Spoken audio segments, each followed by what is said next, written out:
Alright, I got a new laptop and everything, so I might need a little bit of feedback on how things sound and look and whatnot, because I haven't really been able to thoroughly test stuff, but now that we found this, I kind of gotta just stream.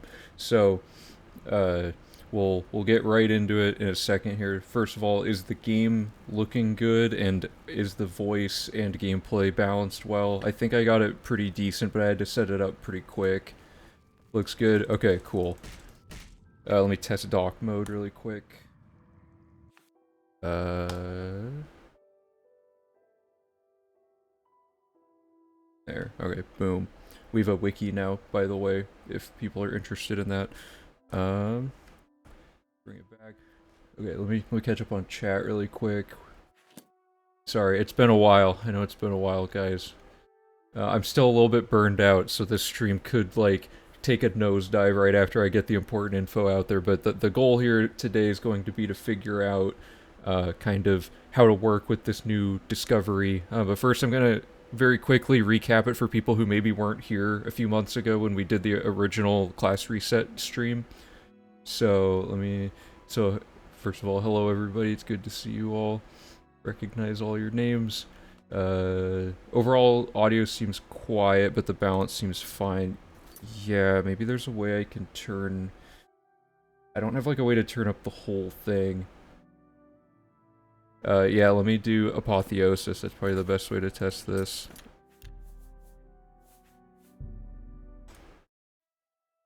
I didn't even have like the audio plugins installed up until like 10 minutes ago, so I just did some really quick settings trying to remember what I had it at. So this is Apotheosis, which we won't be spamming this probably a whole lot for a while, but I don't know. Anyway, let me get right into it. So first of all, I gotta load the first save that we need. We're gonna start rewatching V3. Yeah, the future is now. V3 is gonna be a thing of the past. So let me bring it over to dock mode, and I will show you guys kind of what we're leading up to here. So, sorry, I'm still trying to like collect all my thoughts and stuff. Basically, there's this class reset glitch, which this is our wiki page. Let me hide gameplay. Actually, you don't need to see this here. This is a wiki page that we've been writing up about the glitch, because we're trying to document every glitch in the game and whatnot. Anyway, so for class reset, this was found by Phoebus back in September, and it causes like a ton of issues that up until today were not solvable. And there's basically, the way class reset works is you have a character, and I'm gonna console command this character, but basically right now we're level 1 and these are our stats, right? So they're pretty standard. We have a class, so we have major skills and whatever. If we do let's make this just like 130. So if we're like level 130 and we load warp back into the tutorial later, like let's say we load warped past this pop-up that appears, right? If we come back and load warp back into here, this pop-up will still show up at the end of the game because it hasn't said that we've finished our character creation. So we can play basically the whole run. Our character has not been created yet. Sorry, so our character has not been finished being created yet, the whole run, and we come back and we're like, yeah, I actually want to be a different class, but for some reason, the way it calculates what stat values you get depends on your player level, even though you can't level up in the tutorial normally. It's super weird. So Phoebus figured out, depending on which thing you pick, different behavior happens, but for our purposes, we're going to edit the race of our character, and you don't have to actually change anything, but if you just go through this, it recalculates your stats using your new character level of 130, and now all of your stats that are major skills or specialized skills go up to like insane values, and all the other ones scale up a lot less, right? So the way this is going to work is, let me bring it to the wiki here. Hey everyone, how's it going? So you have two ways of bringing this pop-up up. You have the class and the race one, and the class one has two ways it can show up. One of those ways is through Boris. If you just don't talk to Boris during the tutorial and you come back like way later at the end of the run. And the other option is the sewer pop-up that you normally get. So these are our two options. I checked using Valornan's like database of all the scripts in the game, and there's literally only like there's the sewer reset and the Boris reset. These are the only spots in the whole game that these scripts show up. Actually, I have food that I need to get really quick. Sorry, I timed this kind of poorly. Okay, I'll be right back, and then I'll finish explaining it. Sorry, guys, kind of bad timing.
Okay, sorry. I ordered food at the same time. It's just really bad time. I found this and I was like, I gotta show this to people, but I also have to eat. So, I think the wiki page was what we had open. Yeah, so the script to open up the show class menu or the show race selection screen, there are only two parts in the whole game that run those scripts. So those are our only options basically when trying to circumvent the issues of these glitches. So you're probably wondering what the issues are. Well, the main issue is this thing called the wait timer bug. So in our glitch hunting page, by the way, if you want to help figure out stuff, this is the page on the wiki to be on. It's like all the pending things. And this is the one we're solving today. It was top priority. So we can't fix the wait timer bug, but we can get completely around it. Basically, I analyzed all the scripting and stuff. And when you load warp past the sewer exit, i.e. you don't click the finished exit sewer pop-up, it doesn't run a script that like kind of it sets like some variables that mean that you're like out of the tutorial, and those variables make it so that NPCs will start following their schedules and stuff. I don't know why they did it this way, because you can't get out of the tutorial. I guess it's so that like the game doesn't keep progressing if you take forever in the tutorial and NPCs just start like simulating a bunch of stuff. I have no idea. But basically, if you load warp past the sewer, the whole game is just broken. You can't wait to simulate moving people around. They're not in spots they're supposed to be.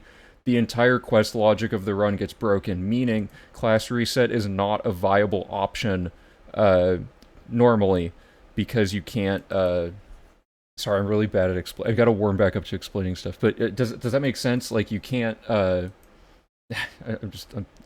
trying to figure out the best way to frame this, because this is like a really complicated glitch. It's taken us like months to like wrap our heads around and figure out how to work around this.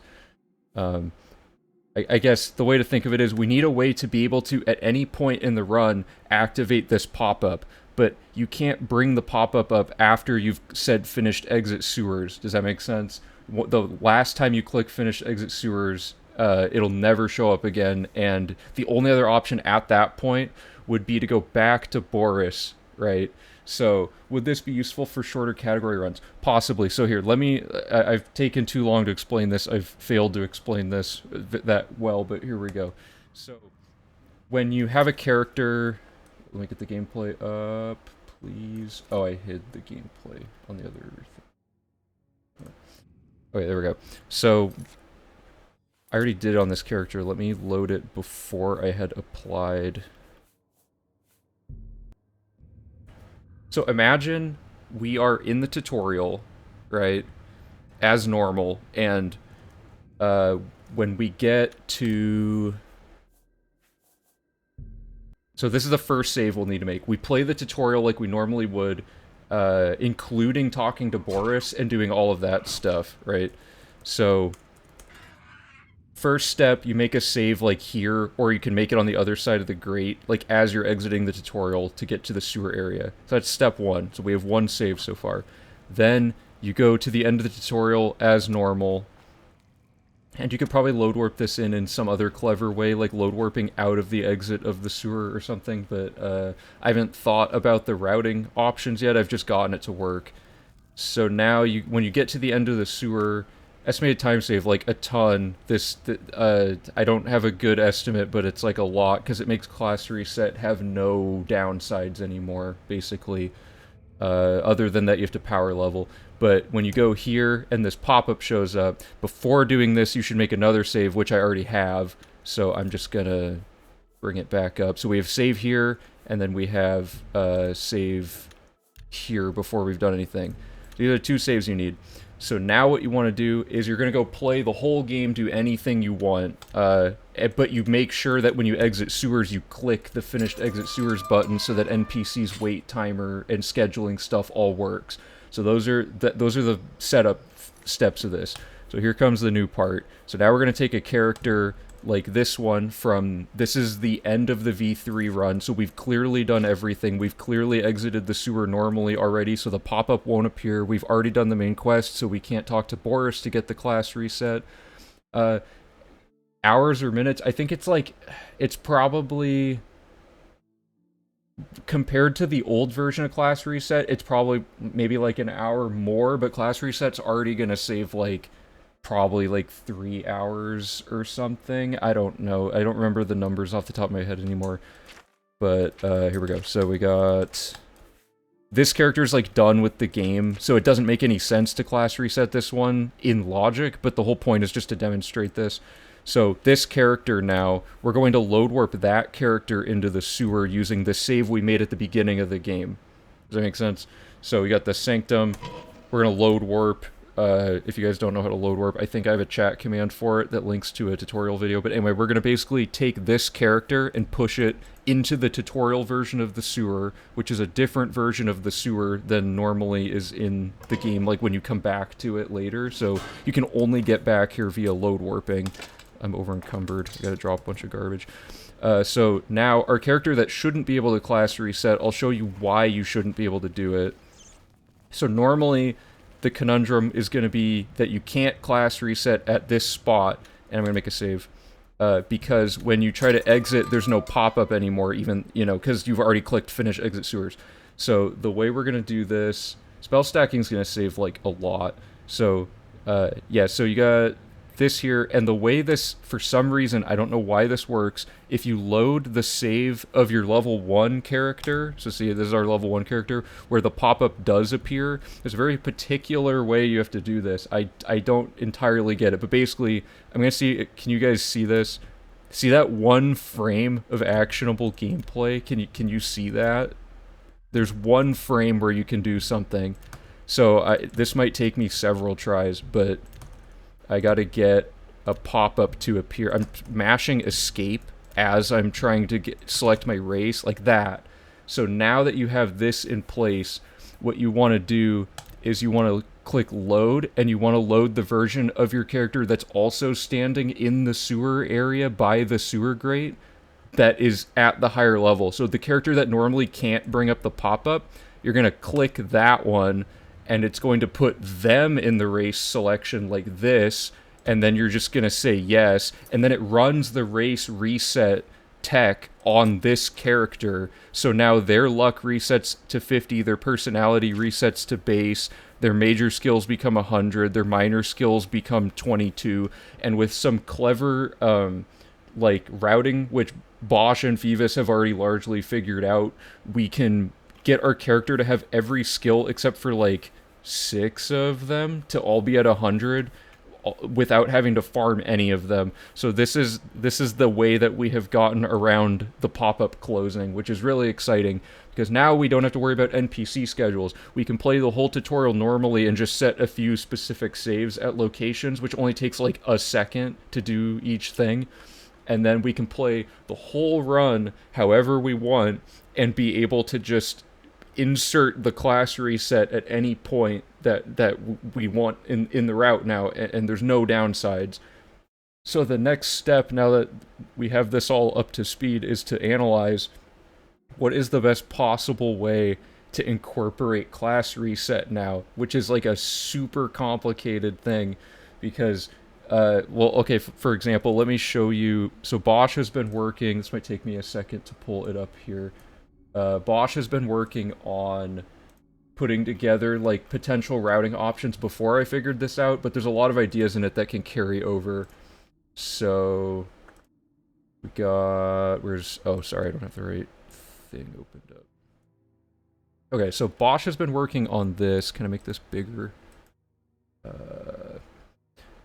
So it's like, because before we had to decide, are we going to do the Boris reset or the sewer reset? We only get one, but now we can reset our class multiple times throughout the run, like over and over and over again. We can just keep forcing a race change, and we can keep, and we don't have to worry about the wait timer. So like, before we had to pick which one we want, we get one shot at it, and then if we do the Boris one, we run the issue of we fix the NPC schedules, but we can't do the main quest yet because we have to leave Boris sitting at the beginning of the run.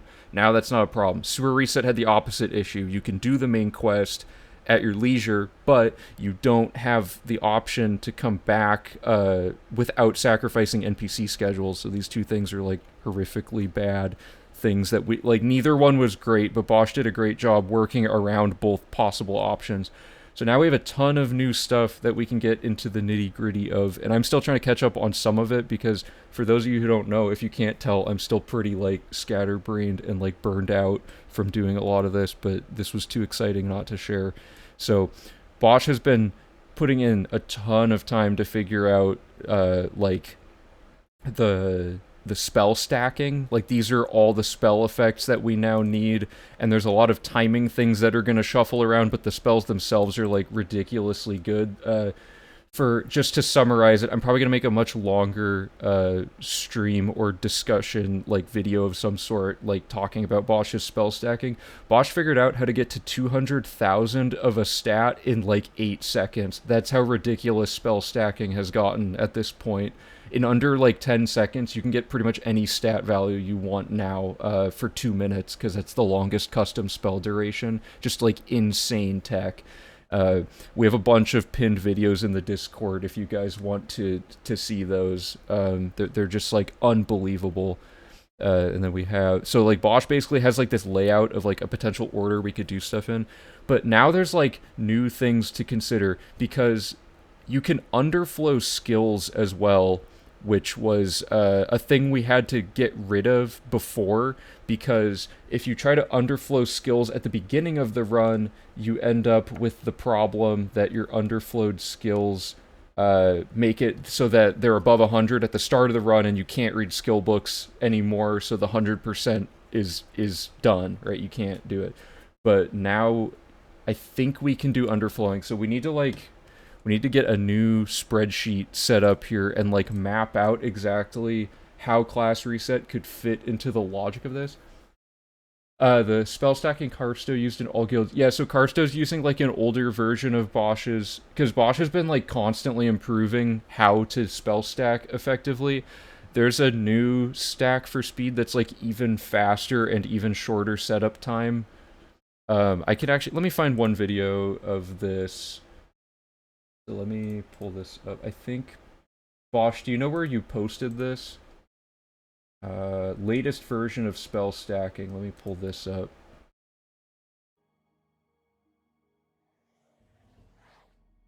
Okay, so this is the setup.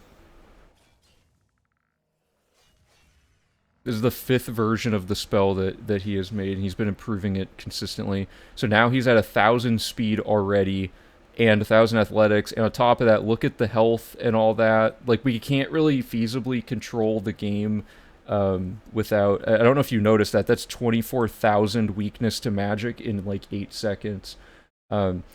Stacks above like 100,000 or so fast you can't even like use it usefully. So this is like a spell that gets you at a player controllable high speed. So yeah, it's like a series of spells that you chain together, bouncing it off of a character that can reflect magic back at you, and it just like builds up this like crazy stack. Let me find... So, there's also, like, a description and stuff. So, let's see how fast this goes. Actually, does he do the movement in this video, or is this just to show the setup? Oh, this is... Okay, so this is just showing the stack. Let me find one where there's actual exploration going on. Sorry about this. Yeah, this one is... I'm not going to play the whole video because it's really long, but this is Bosch exploring the entire map in like 30 minutes, and if you recall, it took us 5.5 hours before, so not a bad improvement to the run. What goes into the spell-making process? For getting these spell stacks, obviously you need Arcane University access, you need these spells... here, I believe, are the newest ones just for the spell, or the speed stacking. So you need, like, a series of effects that you can pick up during the mages, or, like, from each of the mages guilds. And then you also need some stats. So you need, the key here, and this is why it's viable in 100%, but not necessarily in other categories, is you need Mysticism 75 to do the reflecting that you need, which can be kind of rough. But for 100%, we obviously have, like, all the time in the world. So, anyway, here's... Oh, and another small thing, there's like a whole... We have a whole wiki page about this as well, So if anyone's, like, confused about map exploration stuff, I'm gonna post this in chat. So, this is our wiki page that shows you everything about how the map exploration requirements work for 100%, why we need to do it, how we've done it in the past, and then all of the permutations of possible theories of how map exploration could be improved with like maps people have made and stuff showing possible options. And then the ones that are proposed as like ideals. The key thing for Bosch's current thing is that when you get outside of a city while you're in it, you can run across the map without any crashing of the game. Because if you try to go outside normally and explore the map, the game crashes trying to load all the actual stuff. But when you're outside in a city, there's no loading to be done. Oh yeah, you can get to the Arcane University early with that, the early access thing. I don't remember who found that. I have a wiki page about that too. But anyway, here, let's get to the... So the stack you saw in the last video, this is more or less the same idea, just a slightly less optimal stack. And then he literally moves so fast, he can just run through the walls to get out of bounds as well. And here's how fast the movement is. And on top of this, he's adding, like, some crazy endurance stack that makes your health make it so fall damage is, like, almost not even a problem. So, like, you can see how this is better than moving at skooma speed and having to worry about fall damage and enemies and stuff. There's, like, no problems left in the run for the map exploration with tech like this. The only thing is that every 2 minutes you have to set the stack up again, but it's like 8 seconds per setup or whatever, so it's like, it's not even a big deal. I'm going to eat a little bit of food while you guys watch the demonstration of how the speed moves. But like, look how fast he's getting these different parts of the map, and this is, he gets like everything except for random Oblivion gates throughout this in 30 minutes, and then it takes like maybe an hour to round up and close all of the Oblivion gates. So just like take a moment here and just marvel at how crazy the movement and everything. It doesn't even look like the same game anymore. It's very, very odd.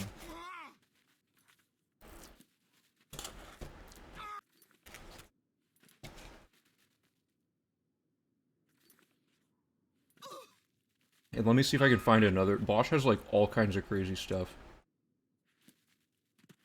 Because there's this, and then like these are all the variations of spells that he's been doing. There's one where you get whoops. Here's AoE spell stacking. Where'd it go? I think this is the one where he gets to like 200,000 at once. So that's 2,000. Where's the? Maybe it's a little more. Oh, okay. So this isn't quite. There's another one where it's even higher, but is that a 0 at the end? Wait, is that even higher? Is that a million? Oh my god, that's even more than I thought it was. Okay, he got to a million weakness to magic in 15 seconds. So that's how you know this V4 is going to be radical. And the reason this stacks up so fast is every single enemy that reflects back at you counts as a separate weakness stack. So the exponential nature of it goes up, but so it's like exponential times like the 4 minotaurs that he's banking off of every cast, and it keeps scaling up and stuff. Just like look at this.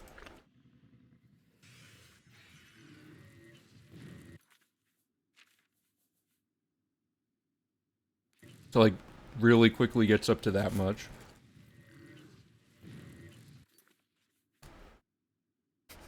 I don't know how he does it.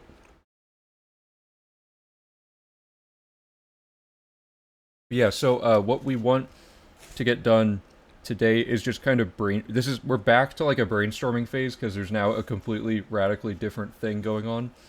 But we want to brainstorm how to incorporate Bosch's spell stacking tech and some of his routing ideas from his document into a new route that accounts for not needing to pick between the Boris or the class or the super reset. We now just can race reset at the end of the game, beginning of the game, wherever we want. This is a new tech. The spell stacking is technically not new, but it has never been researched this thoroughly by anybody. Bosch has just gone really hard on this. It's like, because we've always known that weakness to magic is able to recursively add on to itself, but he has figured out like just so much. Like, I like showing off the wiki pages. So we've been working on a wiki page about various game mechanics. Bosch basically, oh cool, he added a picture and stuff. So Bosch basically figured out all of this. Like, this is all just Bosch just playing the game a lot and figuring out math and stuff and getting the most optimal spell. And this isn't even, we're not even done making this page yet. There's like even more stuff going on than this. But if you want to know how spell stacking works, I can feel free to peruse this page. Because it's too long for me to explain here, but like the essence of it is that weakness to magic makes all your other effects better. So like if you get a 3-point fire spell cast on you, but you have 100% weakness to magic on you, it becomes 6 instead of 3 because it doubles it. But weakness to magic itself can influence itself as well. So casting 2 weakness to magics on each other makes both of those scale up exponentially, and then you drop like your payload spell, and then that final thing gets multiplied by like the million weakness to magic you had before, and then you get just crazy damage and stuff. I want to see if I can show you the arena one, because now we can do the arena. Where's that play? Did I close the playlist? Let me find it again. Yeah, there's one where he does the arena in like every shot is just instant or something. Bosch, do you happen to have is Bosch here? Sorry, I don't have chat open. It might be in here.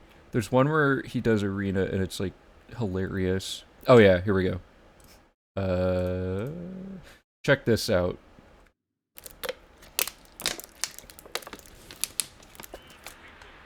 Where's my video?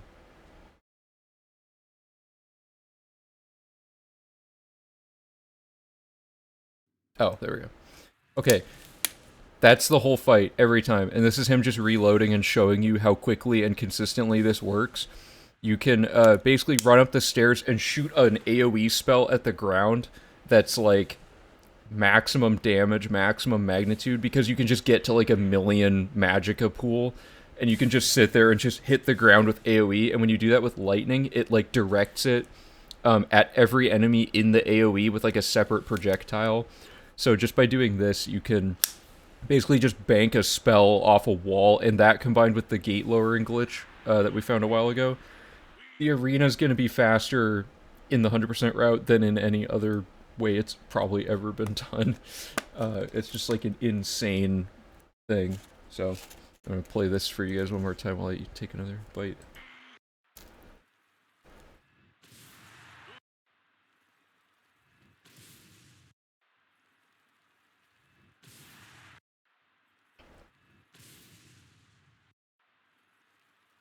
Hopefully you guys can't hear me chew. I know a lot of people hate that. I think I'm far enough away from the mic, but let me know if it's like annoying.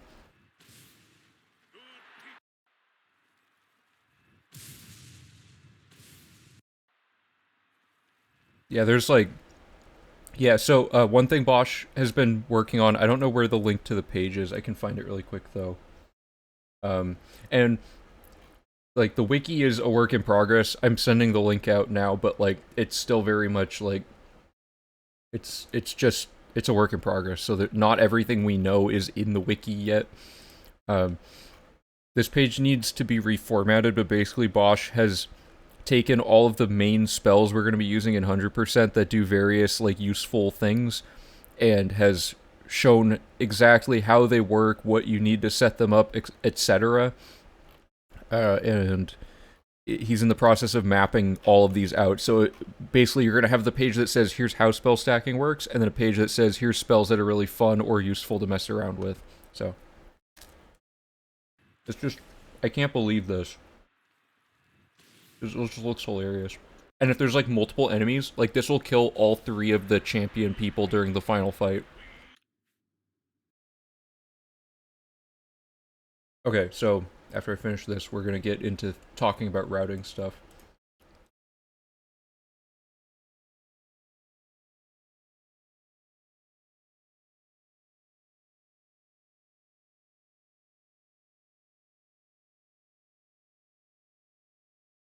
I guess we'll call this race reset now, because that's the only version. I haven't figured out if you can get class reset to also work in this way, because they work like slightly different. So let me find the page for it.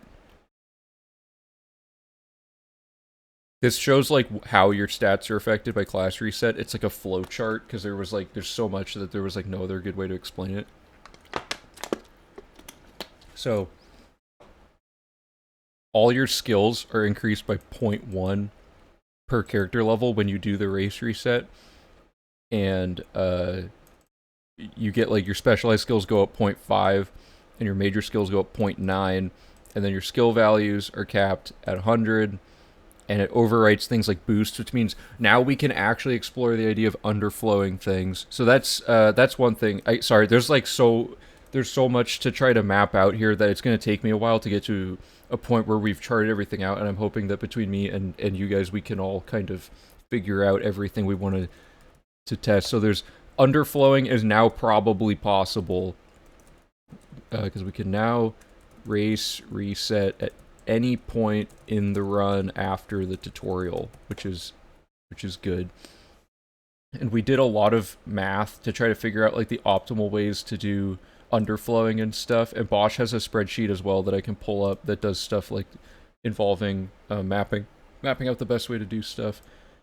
When you go through the race process, so your attributes also get reset, which means if you buy training for whatever reason, and you get to a point where your attributes are maxed out, you can just reset them to a lower value by using class reset and buy more training. So not only do we have class reset and underflowing, we have, as a last resort, infinite training levels that we can do. So like basically the skill grind is going to be a series of extremely complicated glitches that require very specific routing decisions. That's going to be the main thing. One thing I want to test is, does race reset affect skill XP when done this way? That's the other thing to test. What else? I'm going to close a lot of this. We're gonna leave that open because we're gonna be using that. Gonna leave that open so we can like quickly reference. The only sources of underflow are skeleton key and vampirism, or am I forgetting something? Right, let me see if there was anything. Bosch just pinged me something a little bit ago. Gotta find it really quick. What was it? He said he added something somewhere today. Oh, it's probably in the chat where I mentioned that we found the new thing. Wouldn't it be there? I put some colors in the spreadsheet with the underflowable skills using vanilla and DLC options. Okay, let me find the big spreadsheet, which is under tools and resources on the wiki if anyone wants to follow along with it. Basically, it's I have it called the weakness stacking calculator, but I think this has other pages about a bunch of other things. Reset concept, would it be in here? This spreadsheet is insanely cool, by the way. Bosch has like a million things written out. It might be... Where's the... No, there's like a class reset calculator that Bosch had. Oh no, I changed the spreadsheet. There's a second spreadsheet that has even more tabs that are all sorts of mechanics, but I don't know which. Sorry, I gotta find this. I thought I had the right one open, but I don't. This? No, it's traveling salesman. There's this older route idea. No, that's the same one. Oh, it's... Sorry, I think I know where it is. Yeah, I made a class reset calculator. There we go, this is the one I want. It's 100% calculators. Oh, did I... Was it on there and I just didn't see it? Oh. Oh, I'm dumb. Yeah, thank you. It's 100% calculators. I just somehow didn't see it on the list. Oops, I closed... I'm closing all the wrong things. I'm floundering. This is why I needed a break, because I just flounder a lot. Let me find it. Now, the Discord is getting really hectic. There's like so many things I need to organize. Would it be under... There. Okay, we're all caught up. Sorry, I have all my things are all messed up. This page lets you put in any stats you want, and then it shows you the result of doing the class reset. But now we probably also need a variation that does the race reset, since that's the one we're going to actually be using. So that's... I'm going to put that as a to-do thing in the Discord.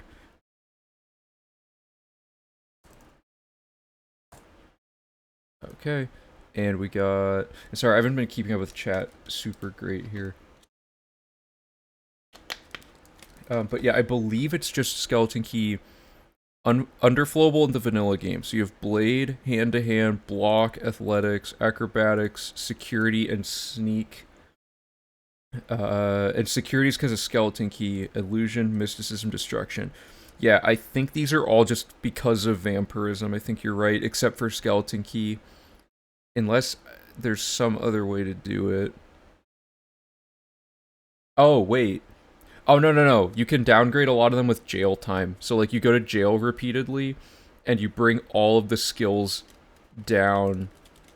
Oh, no, sorry, that doesn't mean it's underflowable. Right, okay, so we want... I'm going to copy this information over here really quick. So if we were to underflow, the skills we can underflow are blade, hand-to-hand, block, athletics. Because the whole point of doing the class reset glitch, in essence, is to just get the skill grind to just be like instant, basically. Other than that, it really doesn't serve any other purpose, but it takes out like the most tedious part of the entire run. So mysticism, okay, and then they marked which ones are because of vampirism. which are, so I'm just gonna do like, so vampirism,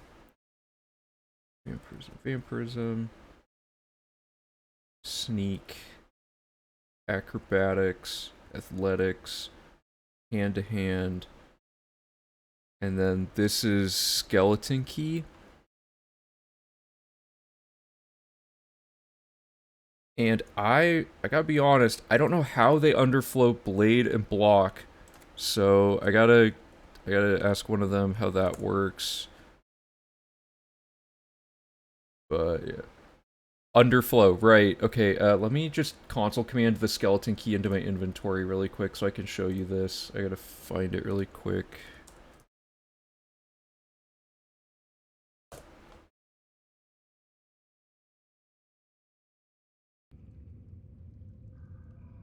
So, what I mean by underflow is when you do class reset, it's resetting your skills based on your level, right? But what it's doing is it's applying those values, not accounting for any boosts you have in your inventory. So let me find one where I'm level 1. Oh, right, this one's just, it's just the letter B for skeleton key. So I have the skeleton key in my inventory, right? And it's not a fortify. I'm so bad. Where is this? It's not fortify. It's actually just changing the base value of your stat. Skeleton key increases security by, I believe, 40 points. So it's at 45 right now. And if I drop the skeleton key, it is at 5. Yeah, so skeleton key makes it worth 45 or plus 40. But when you do race reset or class reset, what it's doing is it's resetting your value to what it should be, not knowing that you have the skeleton key, right? So it's at 5 because it thinks, oh, you're level 1, so your minor skills should all be 5, and it doesn't account for your inventory state or whether or not you have vampirism. But you still have the skeleton key in your inventory, meaning that you have plus 40 for a total of 5, meaning you get negative 35 when you drop it like this. But stats cannot go negative, so it underflows, meaning it goes from 0 back to the highest integer value, which is 255. You end up at a massively higher value because it can only go from 0 to 255 back to 0. Like, it can only be positive, so a negative number for an integer of this type is considered just a really high positive value, I guess is the best way to explain it. Oh, sorry, I don't have links enabled. Can you ping that to me on the Discord? Oh, okay, yeah, right. So the only difference is that race reset doesn't scale up personality, which doesn't matter. So I'm gonna remove that from to do. Thank you. That's a good point.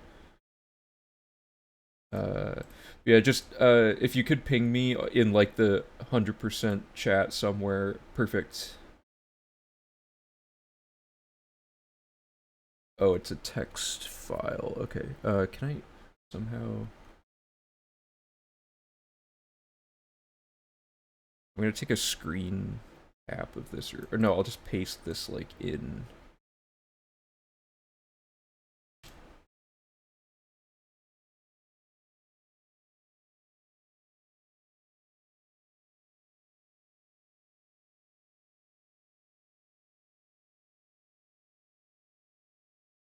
Clean up the formatting.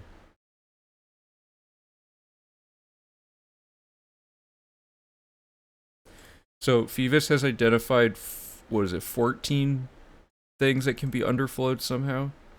Oh, potentially be underflowed. Okay, so a key factor is that you can remove skills by going to jail in certain cases. So jail removable ones means we don't have to worry about accidentally leveling them too far. Because if you level it too far, like for example, if you got your security to 50 and you got rid of the skeleton key, it would only be 10, right? And an important thing to note about race reset is that it actually keeps your XP level that you've gained. So like if I gain 5 levels of security and then I do this reset, it'll be at 10 instead of 5 when it resets because it puts it at 5, then it adds all of your XP, and then and then your bonuses get removed. So you have to make sure that XP earned throughout the run plus that is less than the amount that you can feasibly remove, right? Um, so then there's like these are DLC, so we can't do those. Uh, oh right, the Molag Ball glitch is weird. That one's just like I don't even know how that one. How would we underflow? Okay, but I'm gonna put those in there anyway.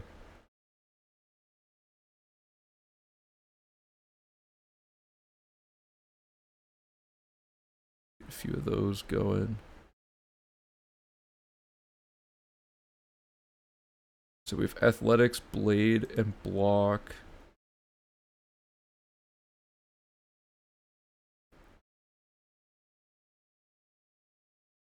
And their sources are +3 from oops. +3 from Gray Prince. And then we have Night Mother's Blessing. Oops. Does acrobatics, blade.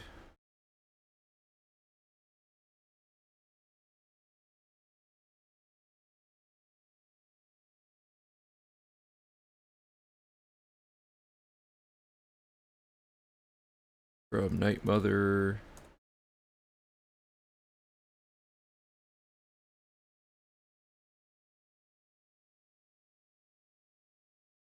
Like that. What are the other ones? Marksman, security, and sneak.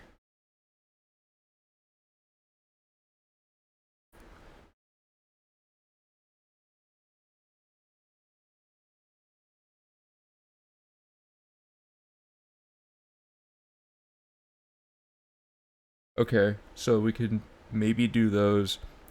Crusader's Arm, is that from DLC? I don't actually know what that is. Wait, hold up. I think security and sneak increase instead of decrease in prison. In Oblivion, I believe they had code that was supposed to do that and it wasn't in there for some reason. After finishing tutorial, you always lose XP with the reset glitch. Wait, really? Oh, wait, that makes this even better. So you're saying, oh, I don't know a good way to test this, but you're saying if I farmed my security manually up to 100 and then I go into the race reset exploit, I will lose my XP anyway, so I actually don't have to worry about it at all when underflowing? Is that right? Hey Melso, how's it going? Yeah, I think Dark Brotherhood's probably the most interesting quest line. Either that or Thieves Guild. Tested all, but it seems to indicate that. Okay, so what I need to do... Oh, no, wait, you're totally right. Because... we need to test this with... this one. Okay, so we're level 173. And I know for a fact that in the V3 run, we farm security manually. Sneak is inevitably a little bit of farming, but the big one's security. And it's a minor skill, so this will let us test what we need to test. So oops, I did the wrong thing. Or wait, no, I didn't. It doesn't matter. Why does everything look so, like, blown out? Do I have, like, some crazy video setting on or something? I have to restart the game to do that. Whatever. So I want to do the... Yeah, okay. I want to do this and then load the other one back in. Getting this pop-up is really hard, by the way.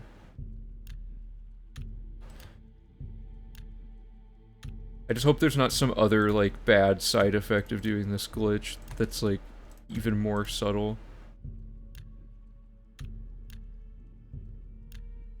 Getting this pop-up timing is also really hard. I'm gonna need to, like, I'm gonna need to get, like, video of me getting it and then analyze, like, the frame data or something and figure out, like... Because I don't know if it's... Like... It's right there. Okay, so that was a good example. And then I want to load... Level 173. So if security is still at 100, that means it is keeping your XP, which is what we don't want. Perfect. Security's at 22. So that means all the XP we farmed throughout the run got reset, which means that underflowing is now actually probably going to be in the run. So let me get that on the spreadsheet. Did I not have the spreadsheet open that whole time that I was editing stuff? Have you guys seen this page yet? Oh, the stars are for... Okay.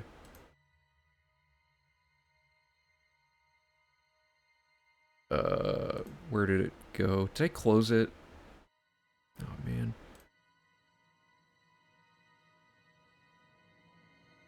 I don't know how I keep closing stuff.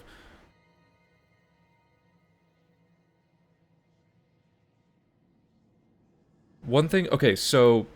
This is good. XP resets now when resetting...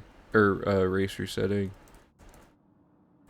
Meaning XP gained throughout the run does not prevent underflowing.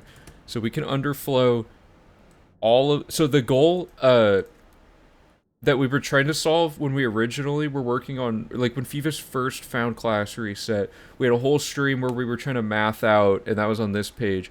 We were trying to math out, like, what build do you get that makes it so that at the end of the run you don't have to have farmed anything and your playstyle is irrelevant, and at the end you just put in this sequence of events and you're at max level of everything, right? So we had like this breakdown where you get to a certain level and then you have all your minor skills at a certain value, all your specialized skills at another one.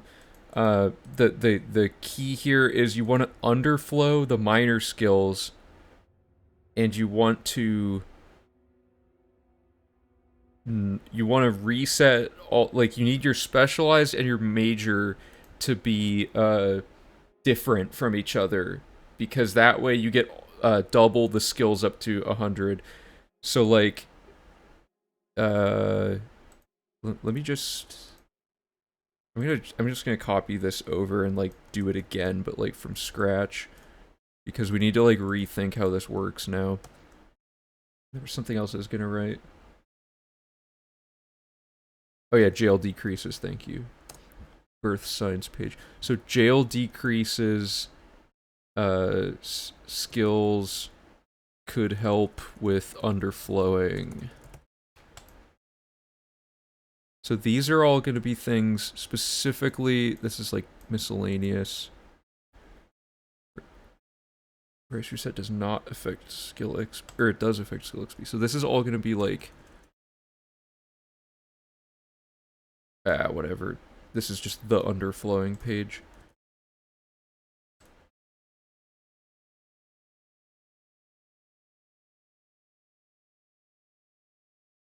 Hopefully I'm explaining stuff well enough. I apologize if it's a little fragmented. I'm trying to like catch up on everything. So these are... why are the formats so... whatever. Yeah, so we want our combat skills are this, and our magic skills are these.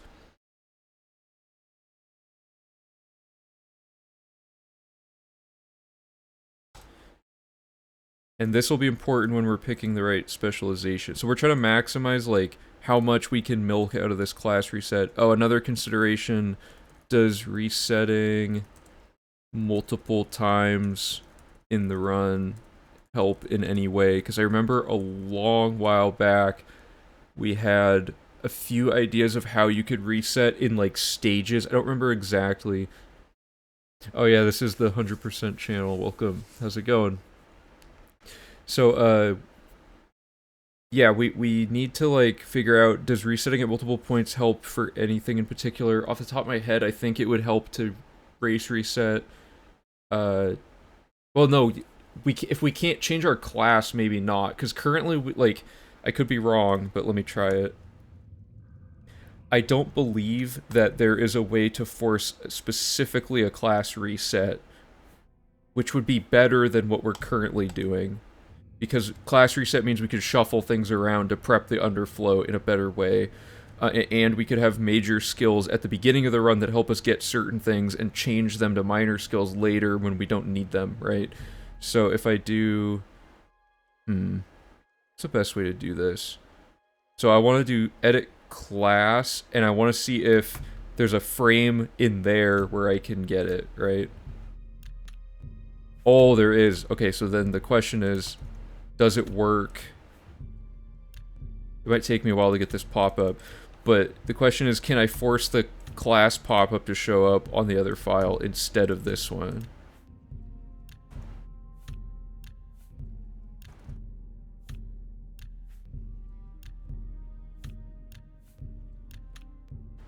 It's also like, when you're spamming the button, it's really easy. Okay, so if I load this one, do I get the pop-up?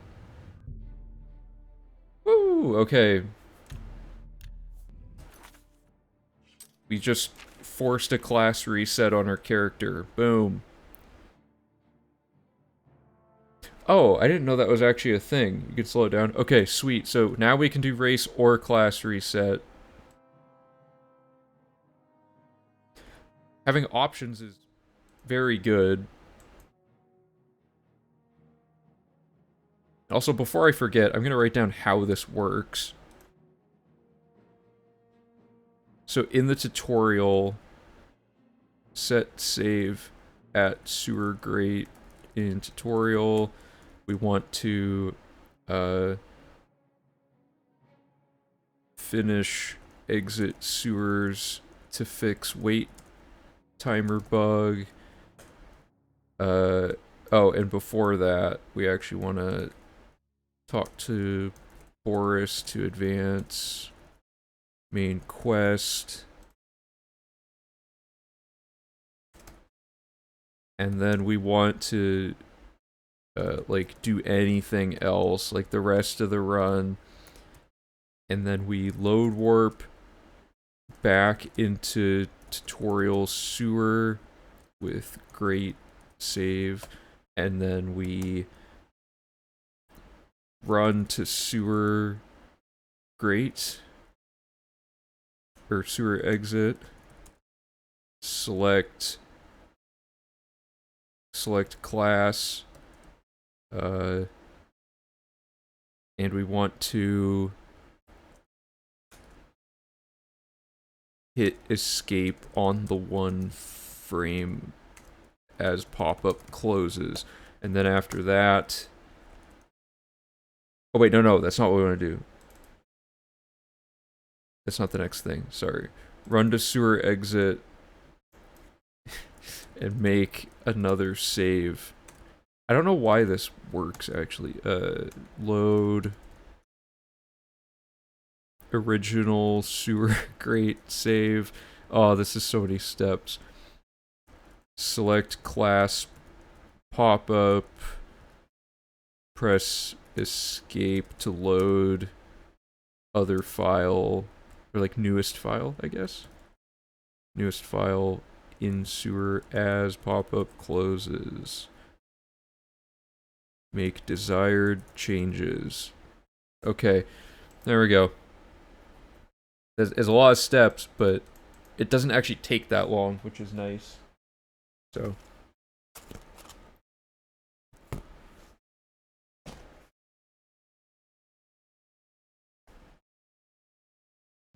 I'll do it one more time to mess with it.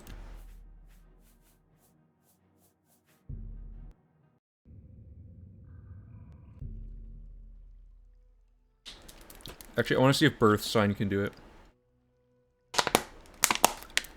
Because if we could change the birth sign too, that could be kind of funny. Like, we could pick the birth sign for like a second just to get a thing.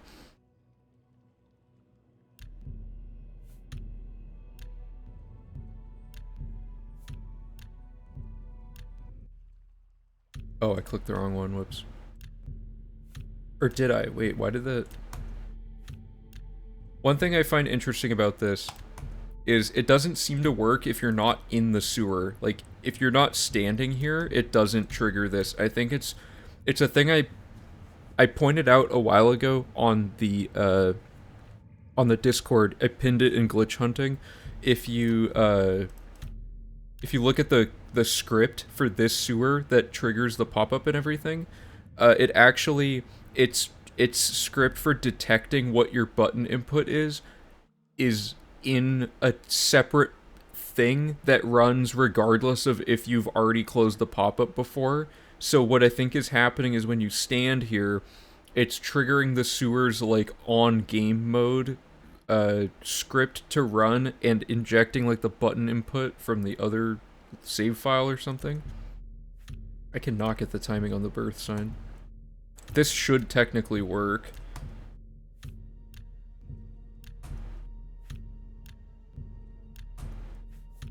But the reason I can tell there's actual gameplay is, see the little door icon when you're gonna go in a door?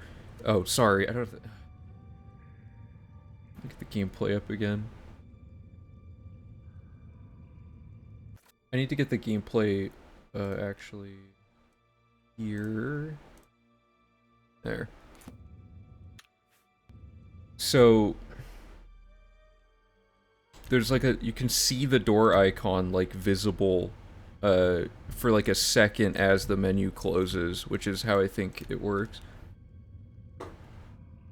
Yeah, it could be that. Oh yeah, actually, let me try that. I think it'd be... like, what if I'm not standing by... because this could teach us a lot about how to manipulate other scripts. What if I'm not standing right next to the sewer? Like, what if I'm all the way back at the beginning and I do it?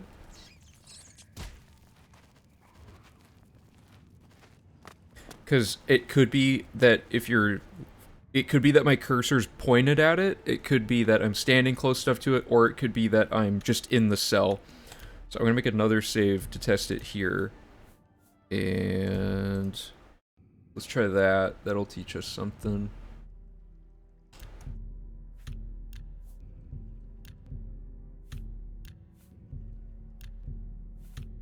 Timing is... I wonder how much time we'll lose trying to actually input this. Oops, wrong one. Because there's so many pop-ups in the game, you could probably break a lot of stuff this way. Like, having the on-game mode thing activate.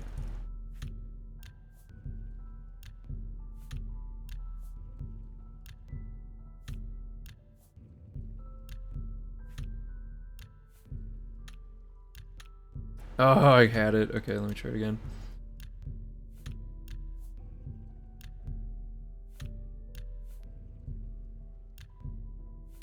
Because if we can do birth sign... yeah, it's... I think it's frame perfect. Oh, so, sorry, what was that console command that someone mentioned earlier?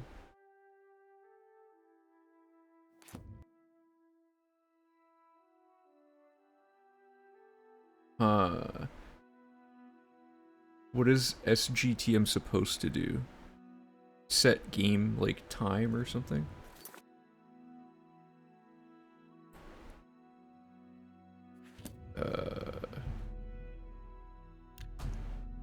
Man, this is rough. It'd be funny if we lost, like, the full... there we go. Okay, this will test if it's cell-based or if it's focus-based. Why did it put me... that wasn't supposed to... okay.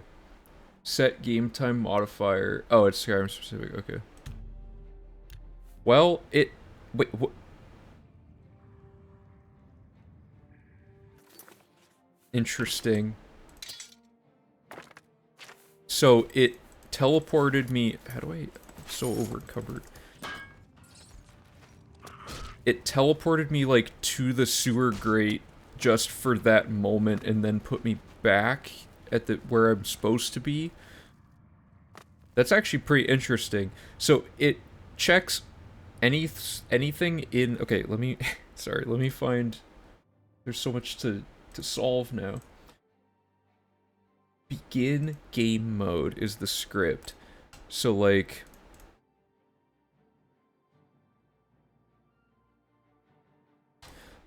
So begin game mode uh, checks for objects in a cell is checked like on like just on any gameplay.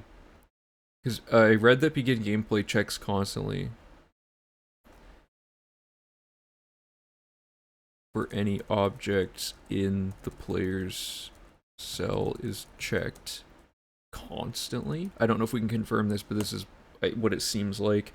Um, and then because we class reset pop-up worked in the wrong or in when not standing by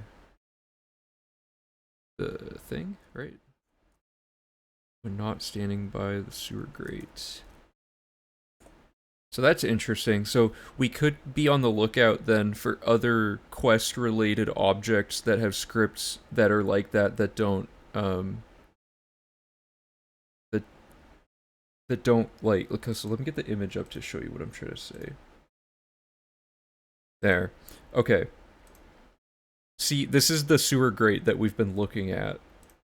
So like it has this thing. I don't know if this is like too small or anything, but this get button pressed is what determines the logic of what happens when you choose a pop-up option, but it's in this thing called begin game mode, and it has no condition to check like if you've already closed the pop-up, unlike up here where it's checking the main quest stage. This is the thing I was looking at a while ago. Hey Ordained, how's it going? So it's like when you activate the sewer by like pressing E on it, it checks quest stage and then does all this stuff and then ends. But asynchronously, it's constantly checking if you're in the room playing the game, and if you are, if a button gets returned, this happens, which is why I thought it was possible something like this could exist. So I guess what we're doing is we have a save file, a different save file trigger the event to occur and then load another save before it runs the thing. It's kind of like infinite level up glitch. Very, very interesting.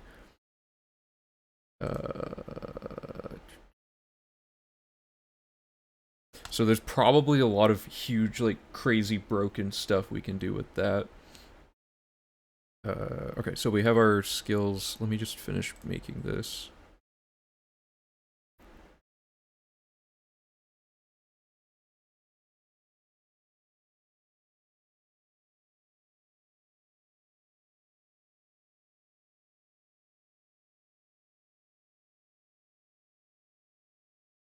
We have another one for stealth.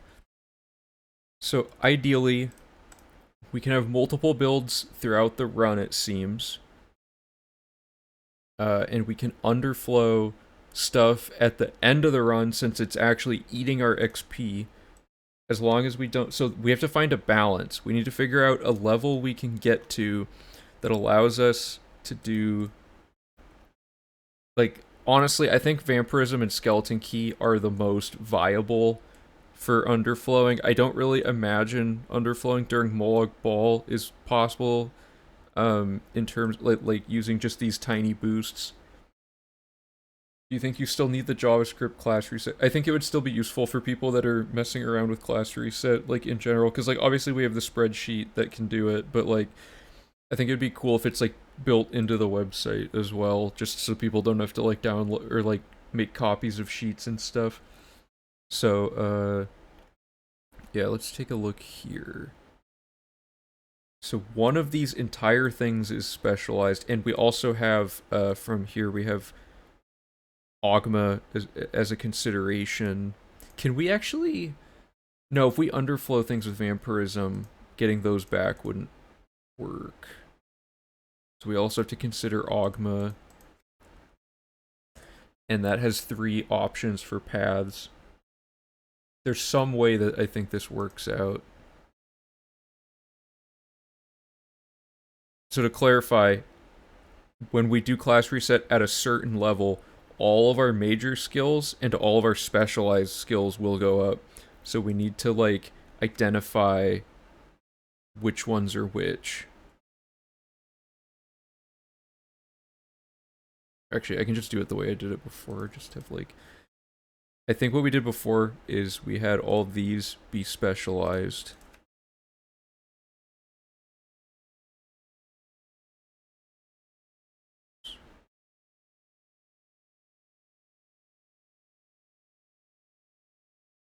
And then we had a series of, like, we took all the underflowable things, and because the underflowable things, aside from hand to hand, are...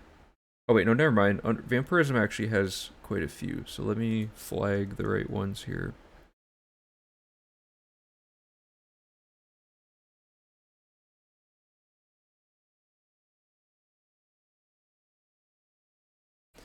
Being able to underflow acrobatics is pretty huge as well.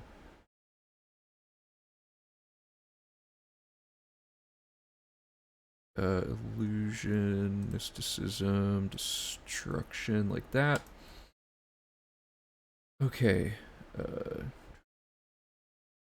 So these ones don't conflict. Well, okay, but this isn't like we haven't committed to this yet.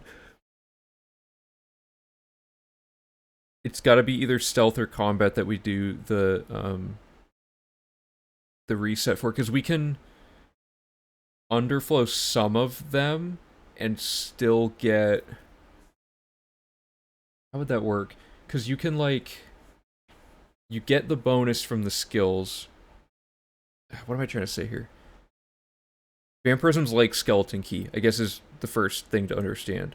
So when you get Vampirism, and then you class reset, it doesn't get rid of your Vampirism, but you still have the stat change happening. And then you drink the Vampirism Cure Potion, and then that makes you do the underflow on all the Vampirism skills. So what I'm trying to figure out is, can you have some of these be specialized, like they get to 100, and then when you drink Vampirism, you don't have to, like... No, I don't think that would work, actually, because if you underflow... Okay, so the order is class reset, and then it resets skills, applies... Oh, set skills to like 100, and then drink Vampirism Cure, and then that lowers those stats, right? Level up more to make up for the fact that Vampirism would lower certain skills. Yeah, but Vampirism lowers stuff like a lot. It's like 20 levels or something, which I... Wouldn't that be like... Let me bring up class reset. Isn't that like a ton of extra levels we would need? Plus you'd have to do... I'm trying to get it like set up in a way that at the end of the run you just have everything done, which I guess may not be possible. What this means is underflowing Vampirism makes will make any major specialized overlap skills go under 100. So yeah, I guess we could use our lowered attributes to buy training at that point. You're probably right. Or, I mean, you're definitely right, that would work. I want to see... Does jail skill lowering get affected by class reset? Like, if we reset our skills to, like, 0, could we get some of these extra bonuses that do things?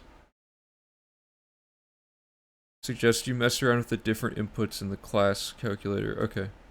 Yeah, here, let me make... Here, let me... First of all, I want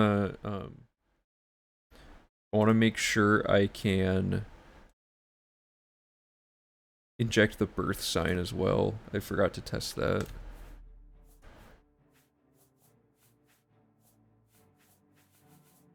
Future streams I'll be a little better. I gotta just warm up again. Keylink the wiki again. Yeah, I'm actually gonna make a chatbot command for it at some point. It can't be edited by anybody other than a few approved editors right now, because I haven't ran a wiki before, so I don't know how to, like, safely handle anti-vandalism stuff, but for now it's mostly just for people to have quick articles to read that explain the stuff I'm doing on stream. And there's a few other things, like kind of some historical context of certain parts of the run and whatnot. So, yeah, what was I gonna do? I'm gonna try to get the birth sign pop-up to work now.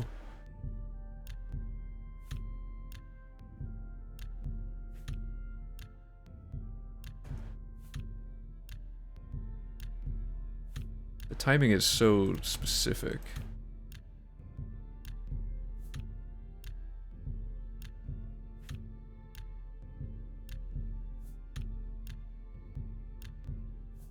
Man.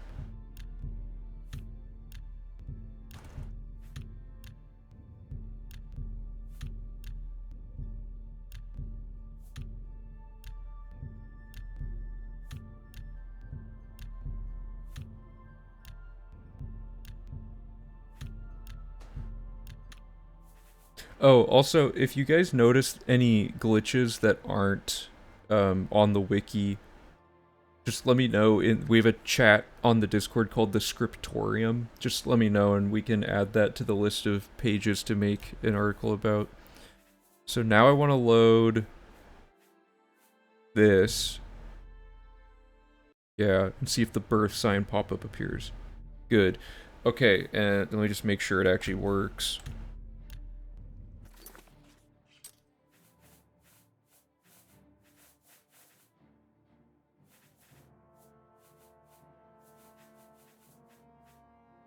Is this the one? Or, wait, no. Yeah, Moon Shadow. Okay, so this is good. We can use this to temporarily get effects we need. We can... I mean, there's... We're back to that point again. There's like a million routing things. Can also reset birth sign at any point. So that might be something useful for official categories to Elon, if you're still here. We might be able to use birth sign changing to do things situationally as well. So.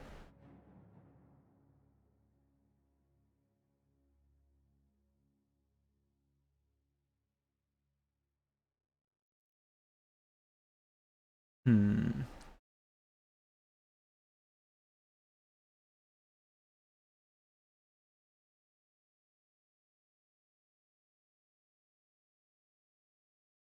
Oh, whoops, wrong thing.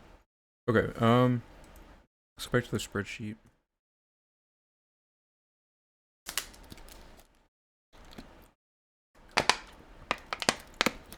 Let me read. It looks like Phoebus had a thing a while ago. We could theoretically underflow block by reducing it with jail time, although that would probably take too long in the speed run. So Bosch actually found a really quick way to consistently. There's some RNG to it, but he found a way to lower skills in jail like really fast. You can get 1,000 bounty and just repeat it over and over. The lowest marksman skill is 5 and can't be reduced further, so underflowing marksman wouldn't work. With less than 200 bounty, we could spend 1 day in jail. If block starts, let's say 5, then it could be faster. So why block? Oh, because you can get the gray prints. Oh, I see. So you would get... How would that work? You get the gray prints bonus on your character. Go to jail to lower your skill down to 0. And then...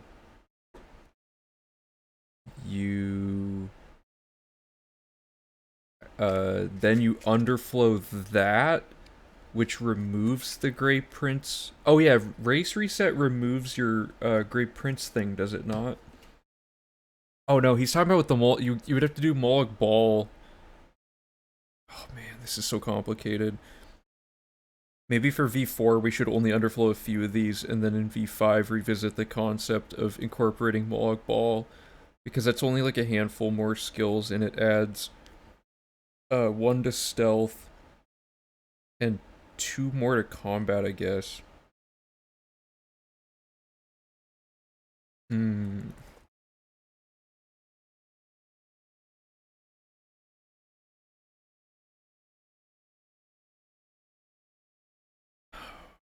Man, there's so much stuff. Securities, skeleton. Whoops. Skeleton key. So ultimately, stealth is at 3, magic's at 3, and then if we used Moloch Ball, combat would be at 4, which would make it the one we don't want to specialize. Like, we would underflow 4 out of its 7 things, and the other 3 we would farm those up with the class, or not class reset. Those ones would be basically what I'm thinking is, in an ideal world, these are all minor skills, right? We underflow all of this, and then we like, wait, so it's 7. Then we would specialize like some combination of these.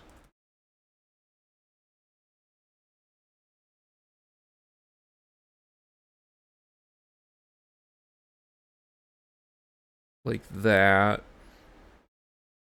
And then, oh no, but those are going to underflow as well. Wait a minute. Is this actually easier than? Oh, sorry, that's not how, I'm so stupid. That's not how specialized works. Man, this is tricky. I guess we could just, okay, well, let's simplify this. Let's remove Moloch Ball, because we're not going to do that yet.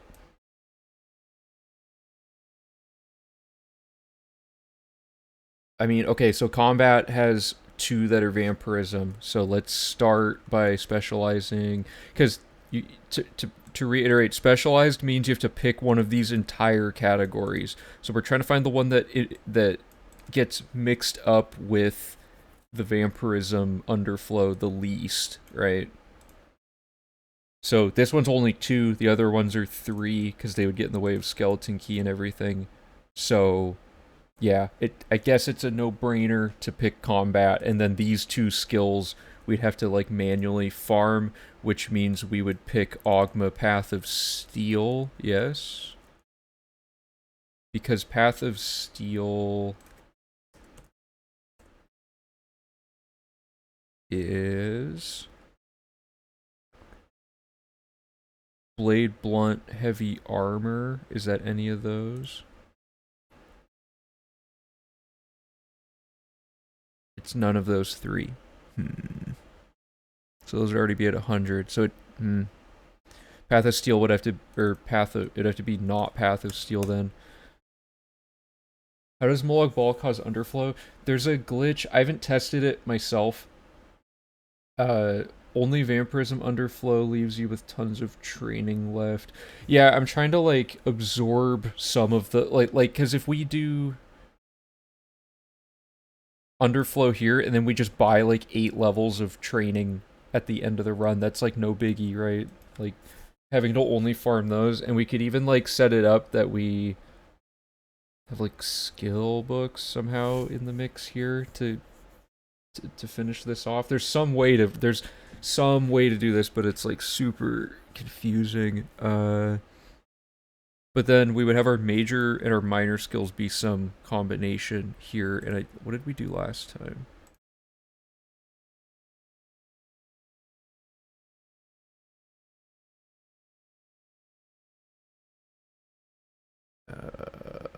Yeah, we would want our minor. Yeah, the ones we're underflowing need to be minor skills, so that they're as low as possible to allow the underflow. Oh, if you have an issue with specialization not playing well with the underflow, could you just make those overlap with the underflow also major skills? You would need to underflow more. Wait. Underflow more than 7 skills if that is the case, but that should not be an issue with all the underflow sources. Version of class reset can be optimized to need only a bit of training. It's worth testing. Underflow could be. Yeah, we can try to get underflow like decently good for this run, just to like get everything in the run and make sure there's no other issues with the logic of using it. And then in V5 we could go like way more big brain with it. That's also a possibility.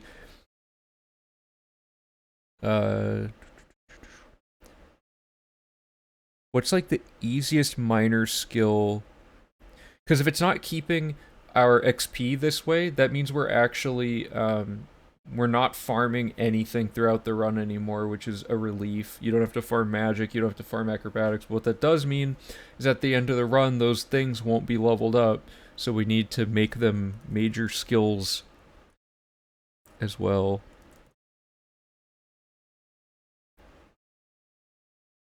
Am I dumb? Do I? Oh, I'm missing a minor skill. Okay, well, I'm gonna color code these again because it's getting confusing. It's unfortunate that I found this out, like, when I'm still not fully, like, there, you know?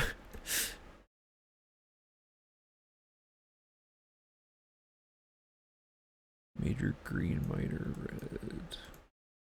So the ones, now we can apply our old skill tier listing theory, and if you're curious about that, that is under route logic, the great skill grind.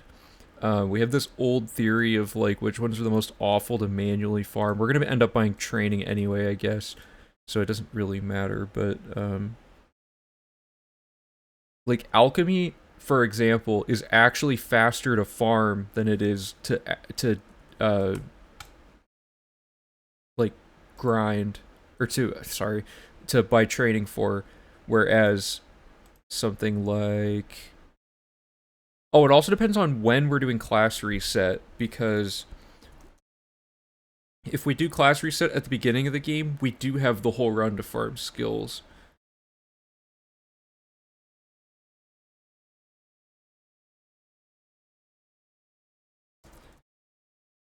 Right? Like light armor, like I don't want to farm that, so I'll make it a major skill so it instantly becomes 100 when we class reset. Marksman, terrible. Don't want to farm it. Speechcraft, also terrible. Is that 7, 4, 5? Yeah. So like, here's a potential build, right? So like, uh, first of all, everything that isn't minor gets put up to 100. I could do this. I could like map this out as like phases, I think. So it's like phase 1 reset, right? So at the end of the class reset portion of this,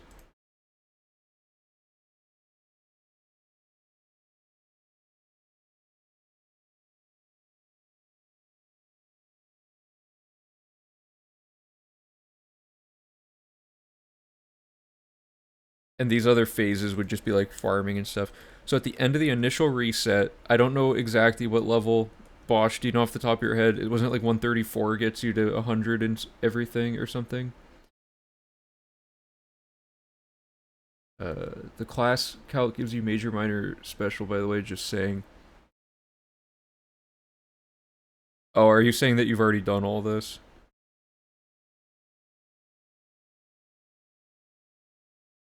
Wait, why is this still comment only? Didn't I make a copy of this? Hold up, let me go into my Google Drive and figure out where this ended up saving.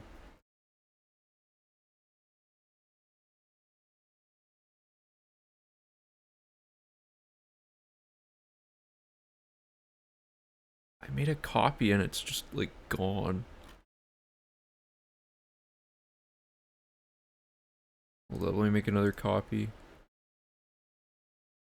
Oh wait, it went into the routing folder. Whoops.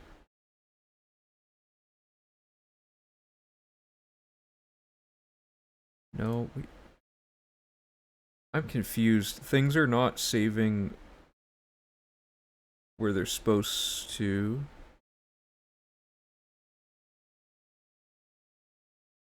I will figure this out.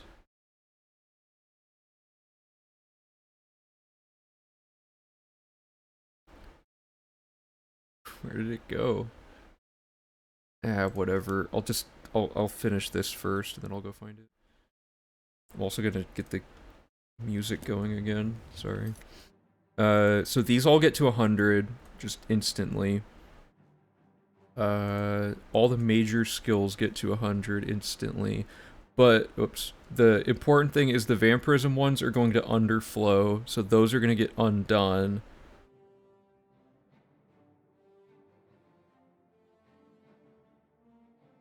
So...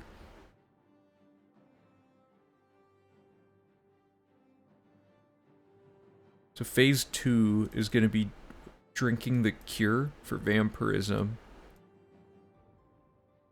So after we drink the cure, everything that has the word vampirism, except these, is going to underflow.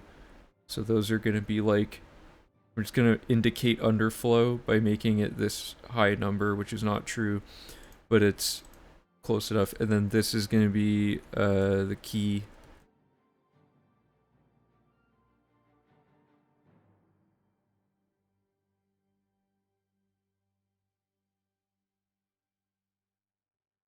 Right. Let me look up.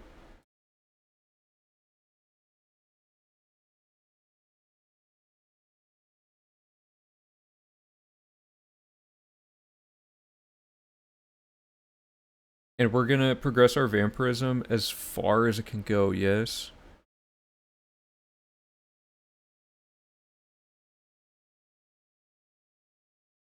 So it's like 20.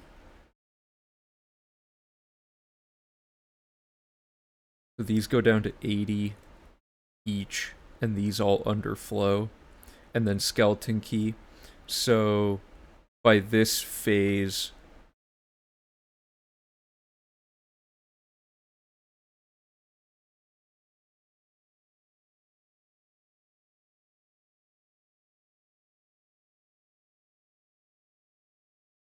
So if we set our class up like this and didn't mess with it the whole run... Hey Bassoon, how's it going? If you do not do class reset at the end of the run, doesn't that mean that your level will be crazy high and make the run difficult due to level scaling? Yeah, so Bosch has a combat spell that he's been working on. Not the arena one, it's a different one.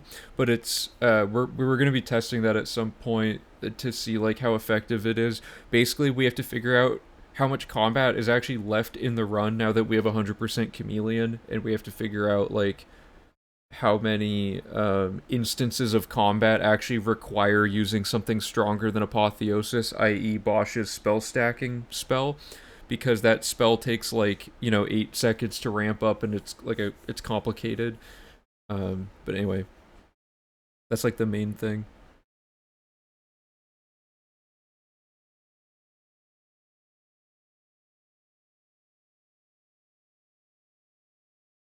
Wait, this is actually working out.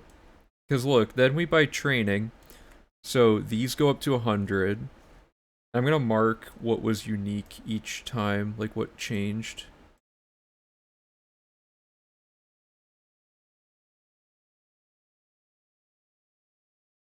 Oh god, that wasn't it.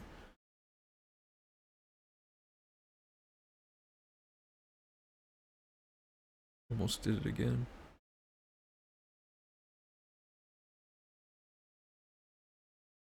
How am I how am I so dumb? Okay, that.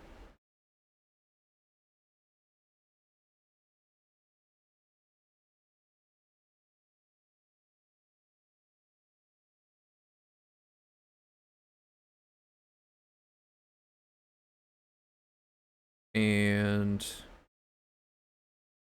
then we just farm this to 100.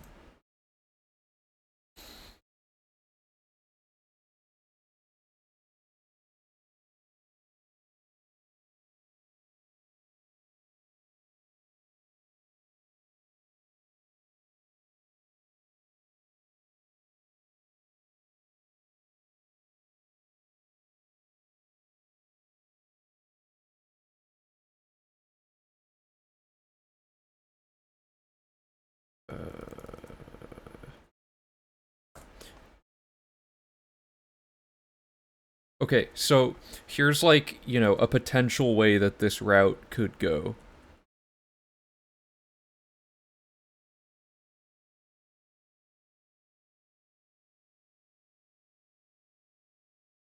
This look all nice and neat. So we have like our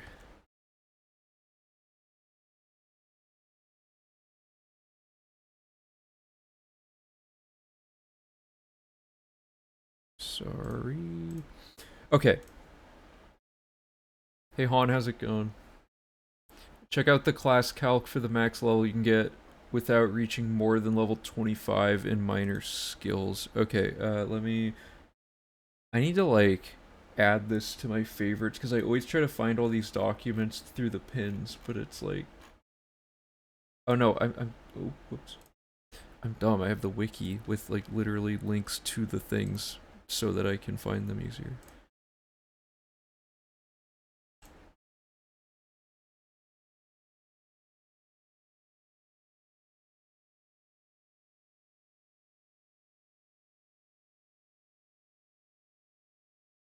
$104.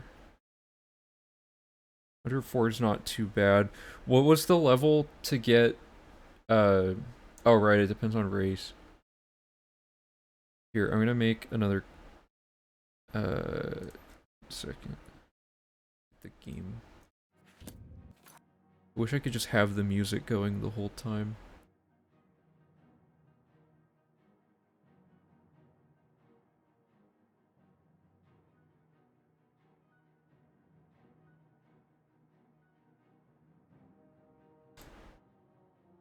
Did this copy work?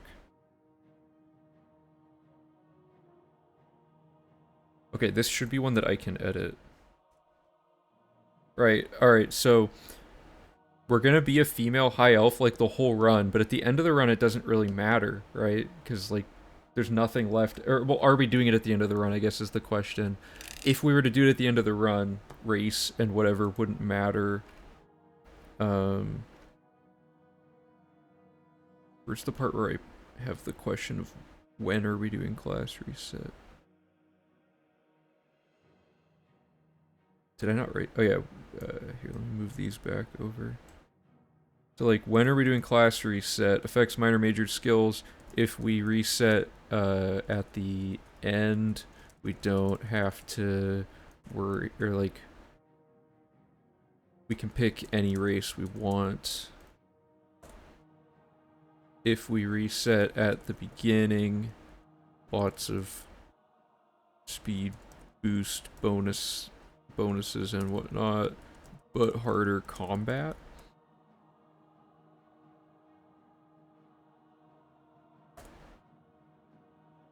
But anyway, so the roadmap here is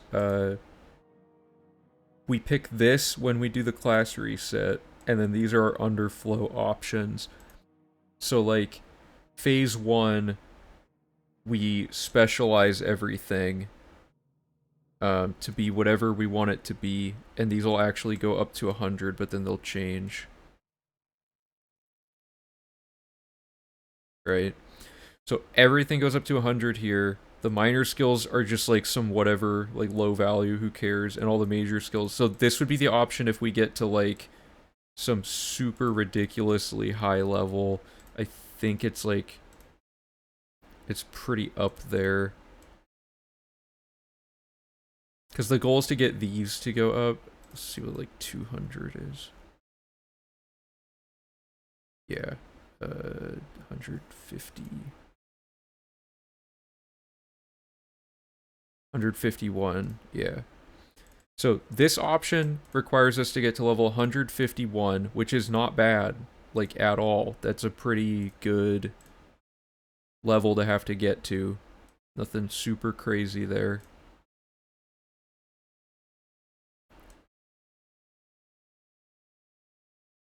Sorry, I'm probably over formatting this, but I just want it to look all neat. I'm going to copy and make another option. This is like the simplest way to route this. you get to level 151, which is more level ups than we had to do during the originals or during the V3 skill grind, I think. But we're not buying training between cycles, and then at the very end we're just buying like 4 cycles of training, and we're using the infinite level up glitch to do this if you're unaware. And then the only skill we'd ever have to manually farm is alchemy, right? V3 was 170. Oh, okay, so this will be faster, just like in general. Like, if we just did this, we're already saving time on the run then, like, on the skill grind, I mean. And this is, like, just a first draft. I am way overkill on the formatting. So, yeah, we reset. Then when we drink Vampirism, the, all the skills related to it underflow, except for the 2 that went up to 100. Those go down to 80 because they lose the 20 Vampirism. Wait.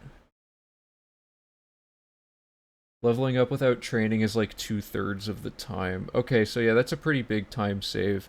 Maybe it won't end up saving like 3 hours then if it's like... I thought it was like a third of the time. If it's like 2/3 of the time, it might not be as big of a save. Yeah, map exploration alone is like just insane.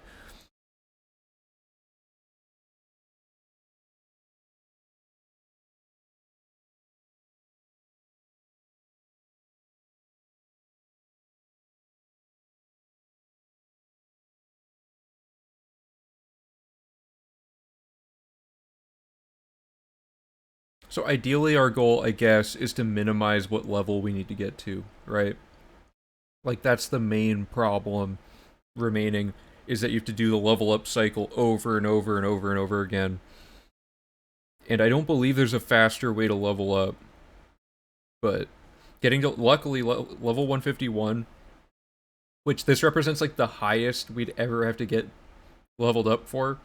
Getting to level 151 is not that, like, you don't have to worry about attribute allocation or anything. Like there's way less thinking going on in it than last time, which is good.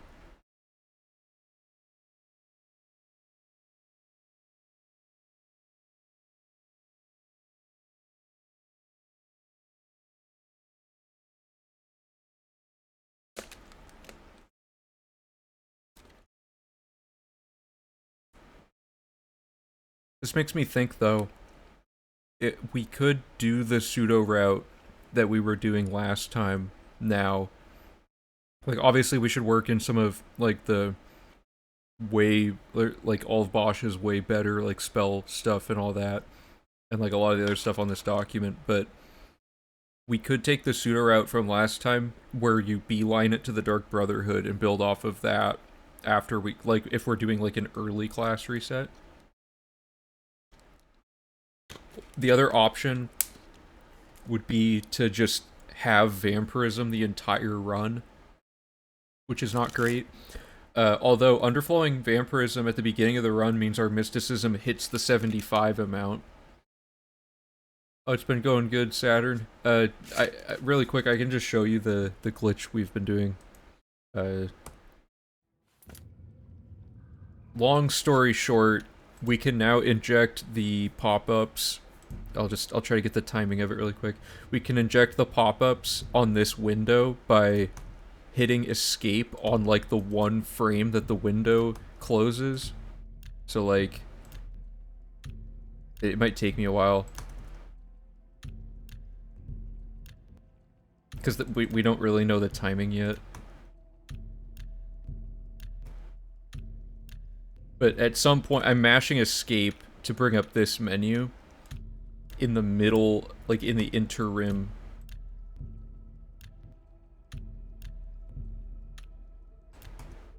But I don't know exactly what causes it.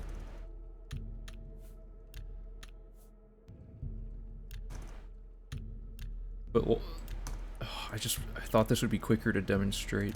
But I'm so bad at getting this to work. Oh, I had it.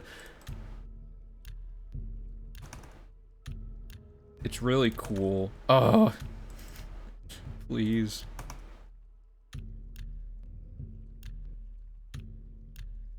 Wonder if there's a similar gap in the Ogma script. Ooh.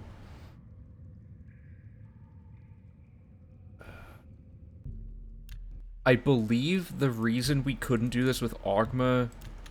Oh, there we go, really quick. So I interrupted the race selection, and then I pick this character's level 173. If the character you load in is in the same cell as the sewer grate, this happens, and you're now in the race selection for a different character.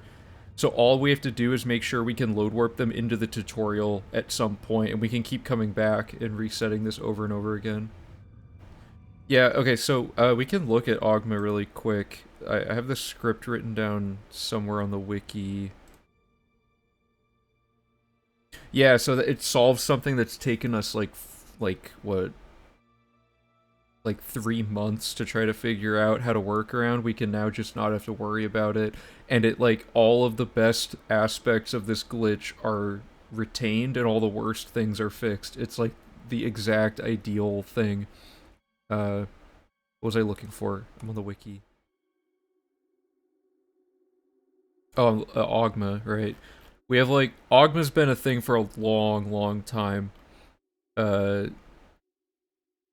and let me find where it shows. I have a link to like an annotated thing somewhere in here. Oh yeah, this. So the reason Ogma isn't as like immediately able to be broken is because I don't think it has, yeah, it doesn't have an on game mode script, which is what the sewer has, which checks when you're in that area, it checks things. This has on equip, which is when you equip the item, so you can't really force that onto another save file because that other save file can't equip that item. Though the curious one is begin menu mode, because that is just a generic one. So if we were to mess with this script, it would have to be somewhere inside of begin menu mode. But at the very beginning of it, it checks if read once equals 1 before doing any of the Ogma related things. And then it also separately checks if read once is equal to 4, and then that's where it removes Ogma. So we'd have to somehow skip this, which I don't know if that's possible, or we'd somehow have to mess with the menu mode ordering in a way that we can, like, I really don't know. It seems like the best way to do this would be like, well, you can't, if you could make a save like in the middle of all this happening, you could, but this script happens like instantly, so I don't know how it would work. I don't know. Ogma's weird. It's like a whole other can of worms. Oh, I forgot about Ogma for this. Uh, Maybe we just don't read Ogma anymore. Like if we went this route, because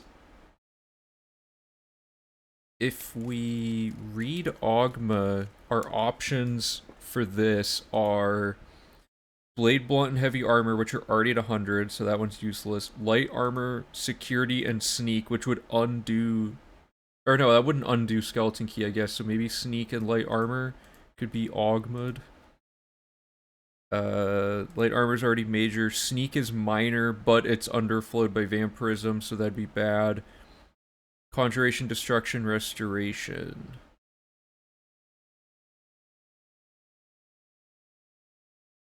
I mean, none of these are really that good. I feel like Ogma's kind of pointless at this point. We just have to make sure we have all our skill books read before going into this section, and then we just, do our thing with these phases. We could try to theory craft a way to not have to be as high of a level, which I don't really know how much time that would save, though.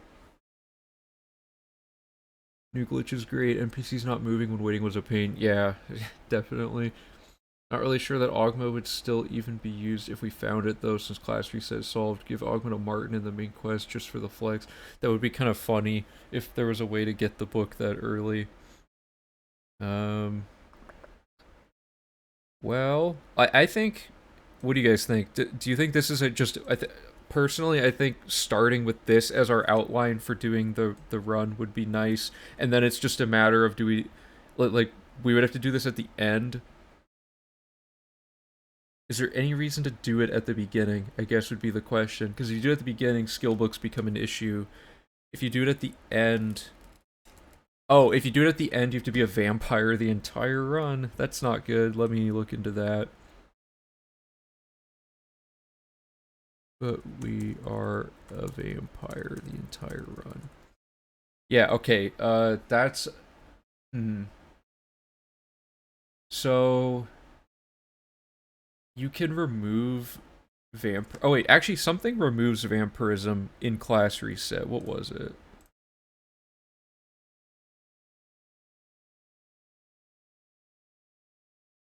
Vampirism may not be better than the weight glitch because of sun damage, though. That would be the issue. Or we could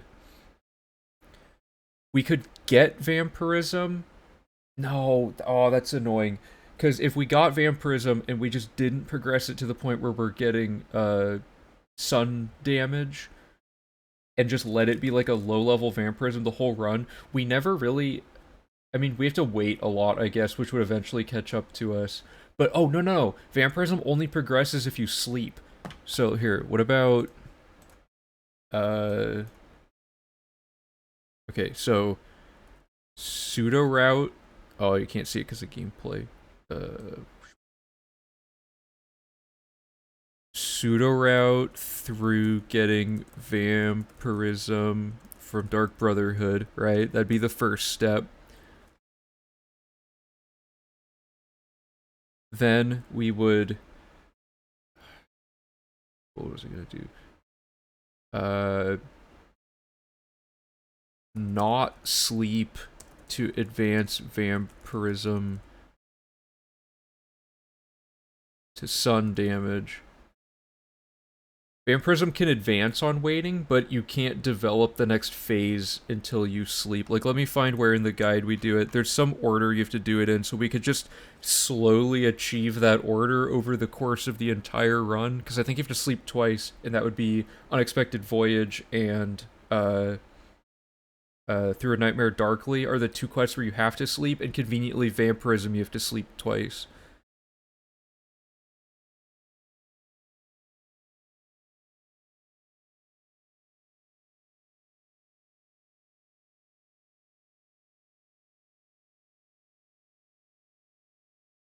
What's the quest called? Dark. It's something. What's the quest with Vicent? I'll just look up Dark Brotherhood.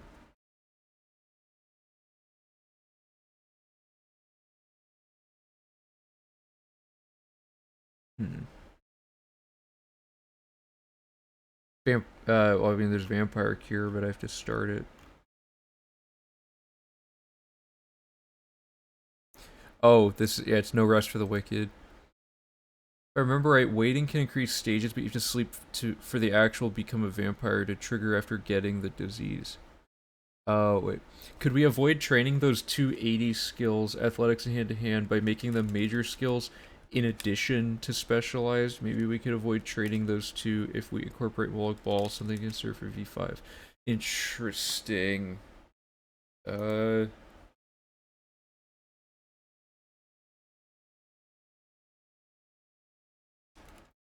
280 skills. So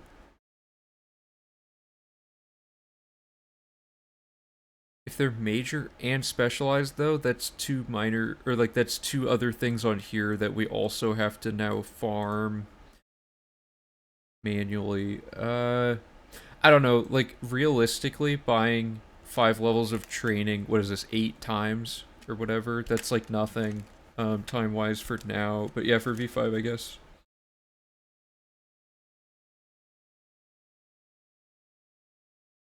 I mean, oh, because you're saying with Moloch Ball it like adds uh you're saying two of the ones that are major that are Molag Ball could be overlapped, right? Is that what you're saying? Like, marksman. Think of it this way: to lower your skills enough to take advantage of these, you have to go to jail a lot, or like in Marksman's case, is it even possible? Because Marksman is only +2, but can you? I don't think you can lower Marksman in jail. You might be able to, but actually, it's probably on Bosch's spreadsheet. Downgradable by jail time. Marksman is not, right? Um, how did he underflow Marksman?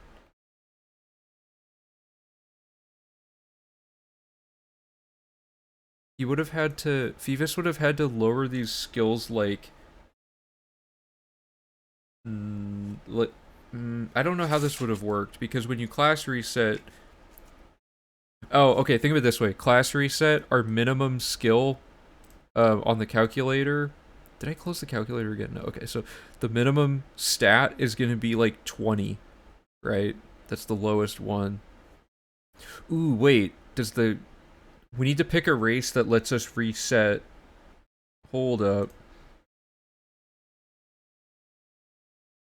We need to make sure that these are all at the value. Like, okay, so first of all, our athletics and hand to hand at the right value. Well, that'll be 20 after the vampirism, so yeah, so those are 100, of course. I guess that should have been obvious. And then alchemy doesn't matter, but it's gonna be at 25. So we have to get from 25 to 7 or to 100. Yeah, marksman doesn't seem like it would work. I don't know why Phoebus has it listed as underflowable. Maybe he just means that you can use the Molag Ball bug to lower the stats, like to like below 5 or something. Um.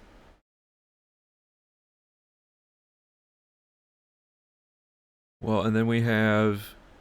I'm just trying to make sure that these values are underflowable, I guess. So what I want to see is, are destruction, illusion, and mysticism below 20? No, they're all above it.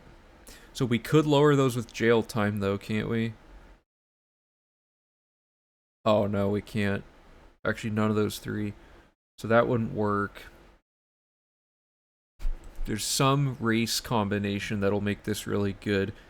To make them the lowest possible, we should pick a race that doesn't that like exclusively has combat bonuses, which I think is orc. Okay, that solves that. Oh, sorry, wait. This isn't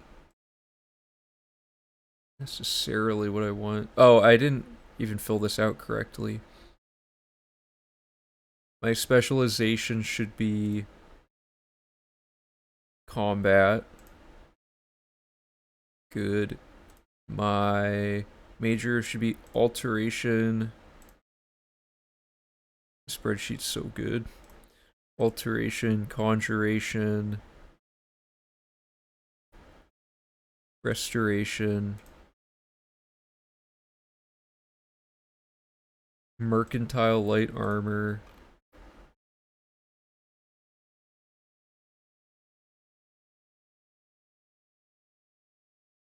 marksman speechcraft.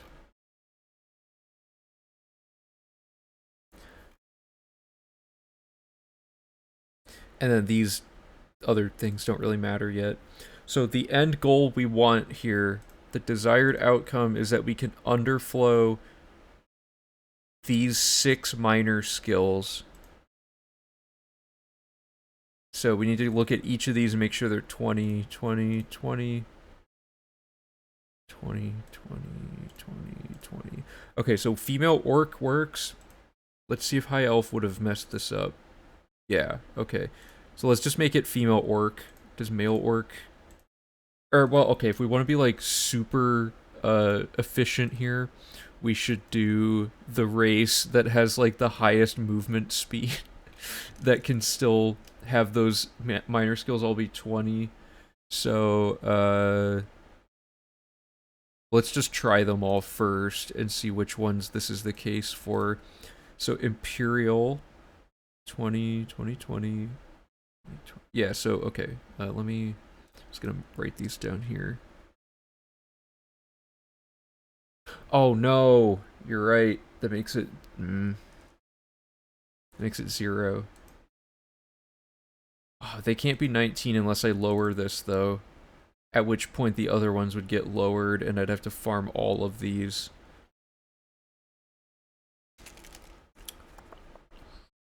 That sucks. We could...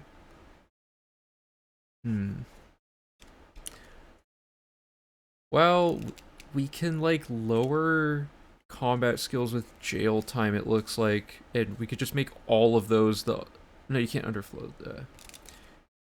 Keep one skill book in reserve inventory. Well, the skill book doesn't affect it, right? Like, the class reset will make these be at 20. Like, if I make this 150, they'll go down a little bit. Wait, why didn't that go down to 19? Oh, whatever. Like, if I make this, like, 140, it'll go down to 19. So we have to find, like, the lowest number where it's still 19. Or, no, the highest number. Oh, sorry, I see what you're saying. You're saying read the skill books for each of the books. Oh, no, yeah, you're smart. Okay, let's do that.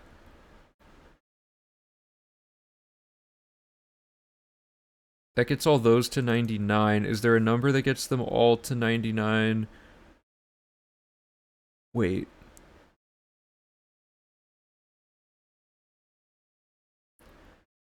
Why are some of the specials at 99? Oh, because, the race. Let's go back to orc, because we know it works. We need all of our specials to say... Yeah, okay, here we go. So all that we need to get this up to the specials being at an increasable value. This is where Ogma could come in then.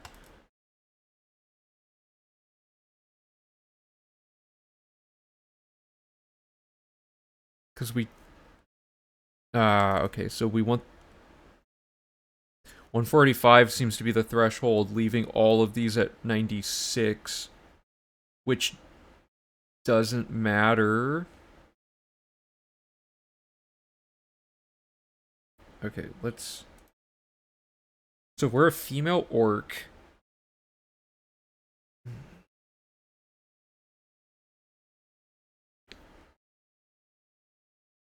Okay. So we're gonna be, female orc, and then this is gonna put all of our specialized skills at 96.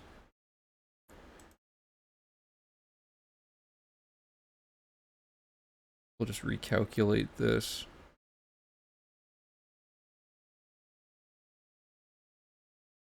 And then these go... Oh, whoops. These go down to 76. These stay at 96. Right? Because vampirism subtracts 20 from everything. And then we have...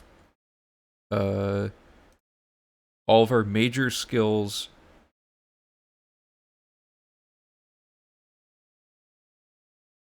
Because female orc fills out those ones correctly. Yeah, so what we want is we want a race that takes all of the special skills and gets the most of them maxed out. And I think female orc actually pulls this off. Because female orc has like... Or no, wait, what we want... Oh god. We want it to be all of the ones that are not maxed out go up, but none of our underflow ones on the other categories go up, otherwise those won't underflow. So these have to be at 19, and these have to be as many of these at 100 as possible, and the rest can be filled in by Ogma / skill books. Does that make sense? Okay, I need a second to, like, process all that, because that's pretty brutal. Also, no, I'm not eating food off the floor, if anyone was wondering. I have it on a plate. I just happen to be... I don't have a table next to me.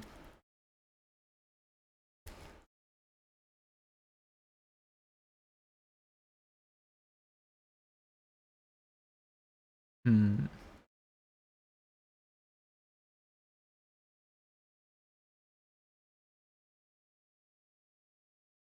Just like every time I bend over to like pick something up, I just bring food up from like below the camera. It just looks weird.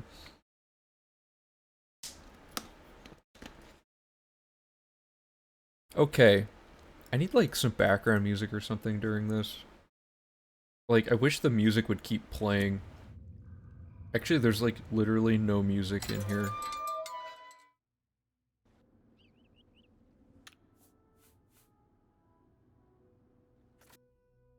Okay, this calculator's super helpful, by the way, Bosch.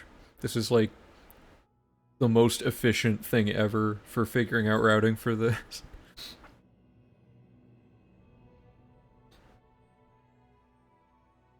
Miss when the strategy was just to take a new route from store to store. Yeah, it's getting... Once we solve this, though, we don't have to think about this other than, like, the timing of it, which makes routing come back to just being more simple again.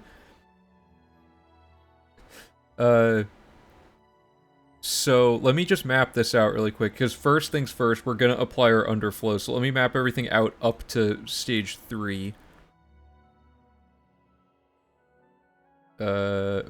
Whoops. All the colors are wrong. There. And then all the major skills are still going to be at 100, which is good. We don't want those being messed up. Alchemy is going to be at 19. These are all going to be at 19, ideally.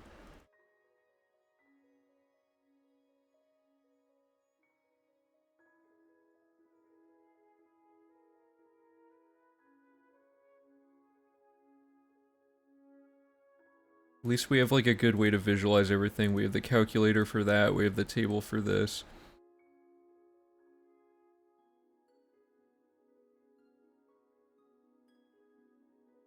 I guess everything starts red because of the reset. None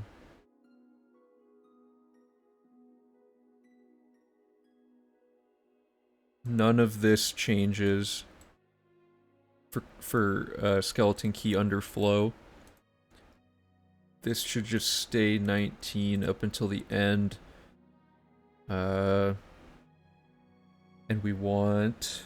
What do we want? Oh, and our level is 145 now. So this is actually a slight improvement to time, at the very least. And ideally, we want to get rid of the buying training thing, because it sucks. Alright, that's like the slowest. All these other things are like this takes 1 second, this takes 1 second, this takes like 5 to 10 minutes, and then this takes like 5 minutes. It's like, there's no way to get around the alchemy one, I don't think, but if that's all we have to do for the whole skill grind, that is like, or besides leveling up, that is like quite the time save. It's like, I don't know, what does it take? Maybe like 35 minutes to get to level 145? And then another 5 minutes to do all this other stuff, plus alchemy. I mean, it's like a no-brainer at that point. Okay, so after we get to this point with skeleton key, all we have left is manually farming this, and we have to square these away, right? So I guess there's no way to really avoid buying training, but I do want to add another phase to this.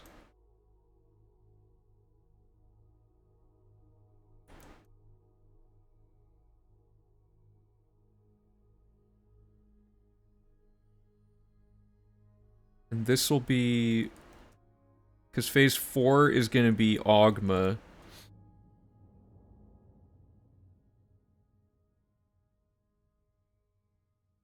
So the goal here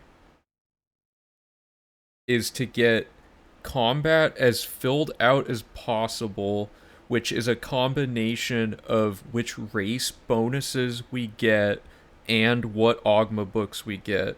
or which Ogma things we get, whatever they're called. So that is going to be Blade Blunt Heavy Armor. I'll just bold these. So Blade Blunt and Heavy Armor are augmentable with the Path of Steel, and we want a race that gets bonuses to everything else, because Ogma is going to get everything pushed up to 100 automatically. So let's map that out. So if we read Ogma, this goes up, what is this, plus 5 each or plus 10? 10 points each. So that's 106 for the 3 augmentable skills. And then these all stay the same. Like that, yes? And oh, and this should just be, yeah. Then then we buy the training for these. So ideally armorer and block would be picked up by the race, and even more ideally blade blunt heavy armor wouldn't even need to be augmented. We would just change our race. So now we have to examine the races and figure out which one has the best bonuses for our purposes. So any of them that mess up our minor skills are the first ones to go, because we can't mess up underflowing. So let's do the calc also has augment. Oh, does it? Man, you thought of everything. Oh yeah, right. Thank you. Okay. So I'm gonna just put in each of these, and we're gonna figure out which ones are good or bad. Bad being that minor skills get boosted above 19. That's the main thing we're looking for. So Imperial does not mess up any minor skills. Breton messes up quite a bit. So Breton is bad. I'm gonna make a good list here. Nord is minor highlighted in, or I guess it's the small M's. Okay. Nord is good. Oh, but there's also male. Oh god. Okay, so there's male and female variations as well. Oh wait, no, but that doesn't. Genders only matter for attributes, right? Yeah. Okay, so gender will be checked at the end here. Let's put that back to female, I guess. Red guard. And if they get a bonus to alchemy, that's fine. We're just checking, like this one's bad because it's acrobatics, right? Which means we can't underflow it with vampirism. So this one's bad.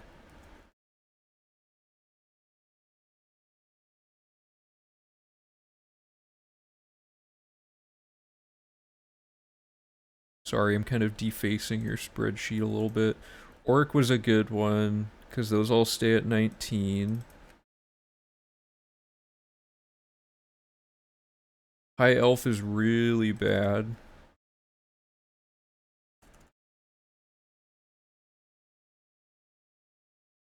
Wood Elf gives you alchemy, which is actually good, but then it messes up your ability to underflow sneak and acrobatics. Alright, I feel like I'm getting like more on track here. I'm floundering a lot less. Hey Mikey, how's it going? Okay, we got okay, so this one messes it up. Dark Elf, bad. Argonian, really bad. Pretty bad, yeah. Although, wait, security is minus 40, so that doesn't matter either. So does Argonian actually, is Argonian actually bad?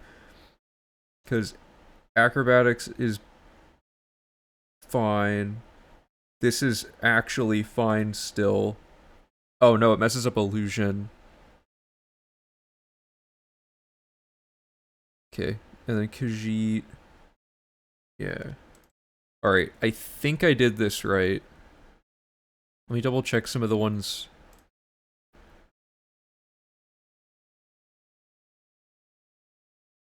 Because Wood Elf gives you alchemy, and then Sneak is bad. High Elf was everything bad. Orc was good. Redguard was bad because of something, but was it something that didn't matter? No. Okay. Nord was fine, and then Breton was messing up all kinds of stuff. Okay. So we have 3 races that are viable. So let's look at each of them more critically now, because now we need to see, of these 3, and these ones were bad because of increased minor skills, whatever.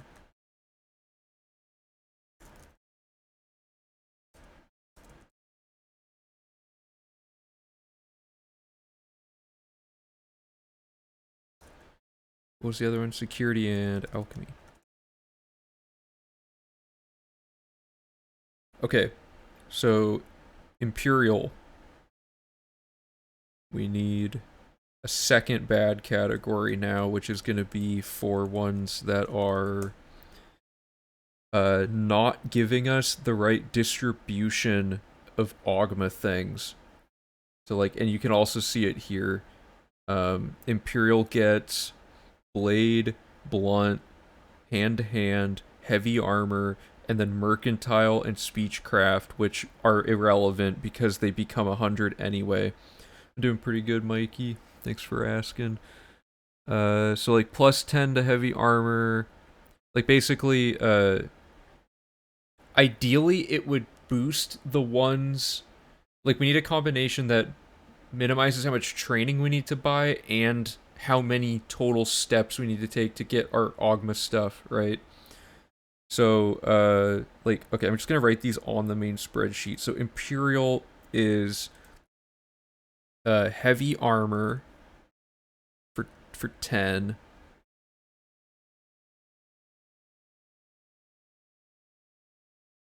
Blade for 5. Oh, uh, Kropotkin fan, thanks for following. Sorry, I had a hard time reading that. Block was a block for 5. Sorry, I gotta yeah, hand to hand for 5. And blunt.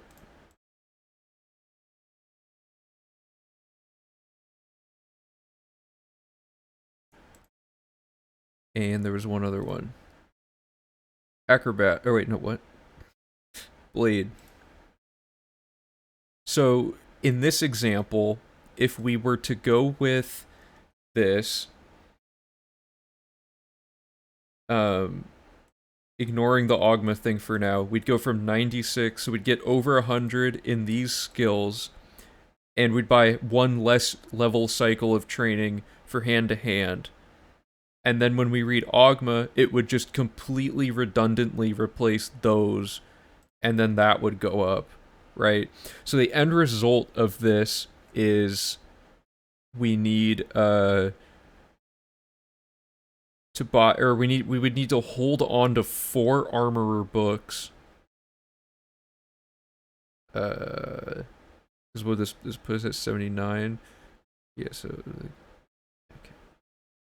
Be 5 levels of training plus the other 6. So we would need 11 training cycles for, okay, 11 training cycles, 4 armorer books, and 4 block books. And then the question would, if it gets down to the wire, we'll have to check, are the books that we have to hold on to ones we can actually get without holding on to them? Because having to go back and find them sucks. It takes forever. You have the races skill ups in the spreadsheet. You can copy them in yours if you want. Oh, are they already on there? Sorry. Oh, okay, thank you. Oh, it's by gender and stuff too. Cool. I right now I just needed to write that down before I forgot. But so, oops. So if we're Imperial, uh,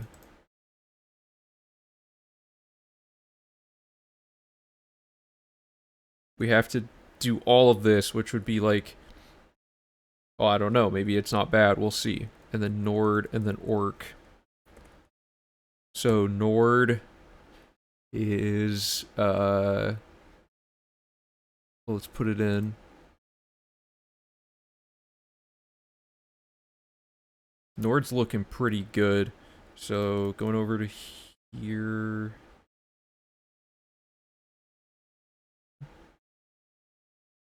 Wait, does Nord really get 6 different skills? Oh, that seems like a lot. I don't know. Maybe it's not, and I'm just dumb. Okay, so Restoration. Isn't that one of our minor skills that we need to not be leveling? Hold up. Oh no. Okay, so Restoration would just get absorbed. So we have. Let's do this again. 10 heavy armor. So that finishes that one, but it's redundant because of Ogma. And then it would be 5 block and 5 armor, which that book solves that book issue. We don't have to hold on to those books. And it does 10 blunt and 10 blade, which are absorbed by Ogma, which is unfortunate. So this one actually squares away everything except the training ones, but we're stuck with slightly more cycles, right? Because it's... Wait, is it 11 training cycles, or am I dumb? Because this is 10. Oh, I think it was 9 for Imperial. Because, this is so hard to keep track of. Nord is just 10 training cycles. Because it's 5 per level. You start at 76, but you have to do the last one. So you would get like 76, and then it would be 84, and then 89, and then 94, and then 99, and then one extra for 100, right? So that would be 5 cycles. Imperial had a +5, so that would not be 11 cycles. It would be 9 cycles. I said that one. Okay, oops. What? Oh, this is centered. Okay, last thing to check is going to be Orc. Which... Ooh, this is very good. 10 heavy armor. So let's get all these in here. So 10 heavy armor. 10 block. Are these in the same order? Am I just... I could just be copying... Oh, no, they're not. Okay. 10 armor. 5 hand-to-hand, 5 blunt. Okay, and then keep in mind, Ogma would give this +10 anyway. So don't forget. Don't forget that part. So, this seems like the best one then. You don't have to hold on to any books, and you get the 9 levels of training from the Imperial. Does that make sense?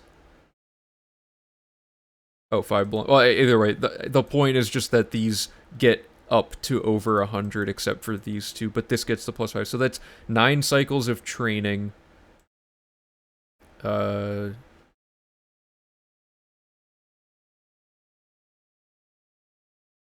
9 training cycles and no books. That's the key here. So Orc wins. Orc is just unequivocally the best one, and then Nord and Imperial were like bad. So we did it.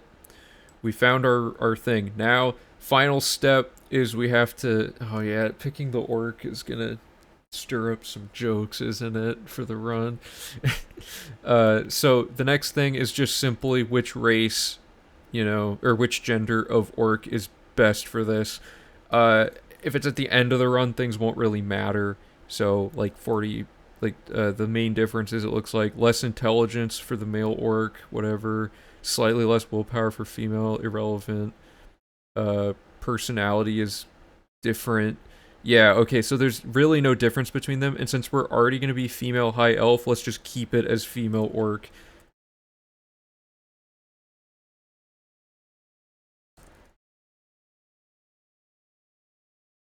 So it just saves time to not switch it to male. That's really literally the only reason. Okay, so we're gonna turn into an orc at some point in the run if we were to go with this strategy. So uh we've basically just proven this. So I just need to now just change the starting values. So now we're gonna go back to Bosch's thing and just copy these in. So 96 blade, good. 100 everything else but athletics.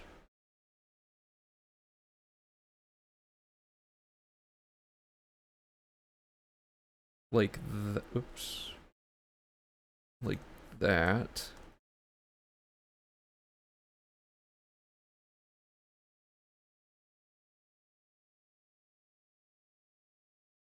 Whatever else, it's faster to type.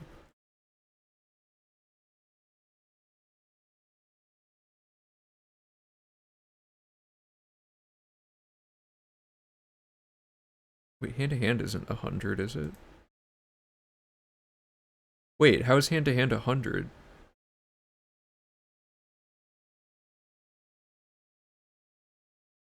Oh no, I'm dumb.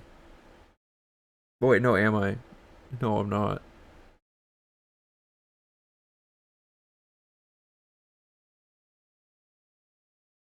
Wait, I'm confused. Shouldn't these...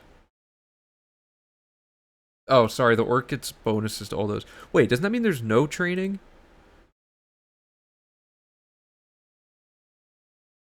No, vampirism, duh. Oh, it's so hard to track everything. Oh, and that means even less levels of this, doesn't it? Okay. 96, all the other ones are 100, good. And then this then becomes 96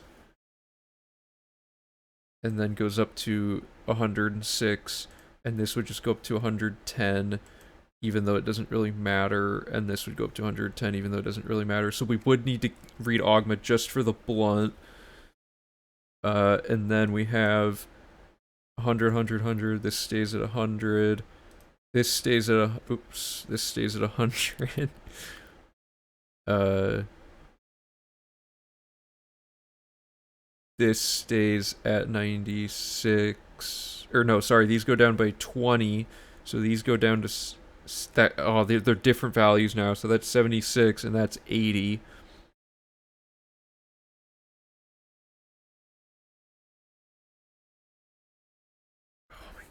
Okay, I think that's it. And then double checking the minor stats. 19 for acrobatics, security, and sneak. Wait, what? Oh, that's thief. Whoops. Acrobatics, security, sneak. Good. And then... Uh-oh. Did I mess something up? Did I accidentally type over a cell I wasn't supposed to or something? I might have broken it. Oh, I can't debug that. Oh, man. Anyway. Wait, this wasn't broken before, though. Oh, I've went and I've broken something.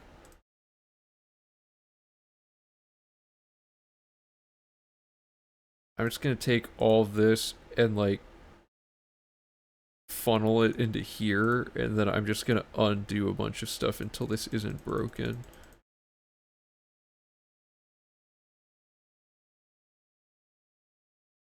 How did I break something by editing that space?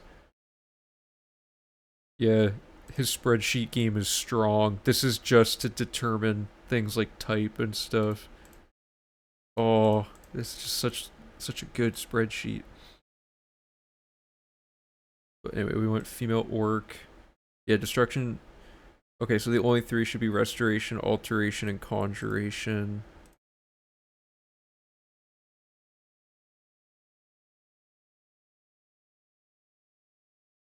Okay, so our stats are set up correct for phase one, finally.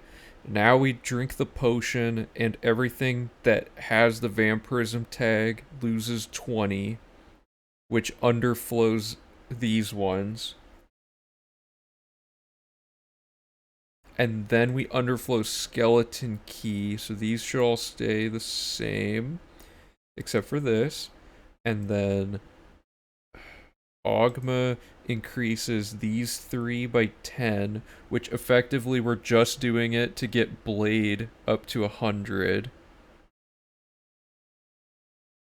And then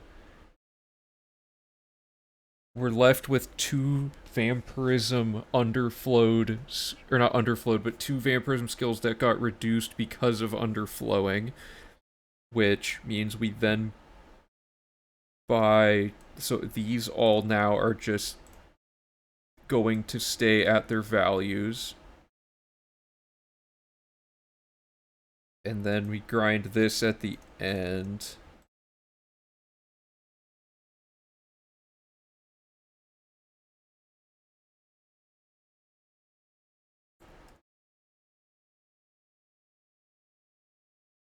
I was thinking I might make like a video about the the the plot line of us solving class reset over the several months of time, like stream highlights from when we first found it to this. I don't know. That might be cool, but I was so like amped to be sharing the new findings that I explained everything super poorly at the start of the stream. So I don't know. I might make a more scripted video about it. It's going to be tough reverse engineering it into the JavaScript calculator. Yeah, but also it could probably actually just be. I mean, like you probably wouldn't want to just copy the formulas. You'd probably just want to take the page about it and just see what it says about how it works. You know what I mean?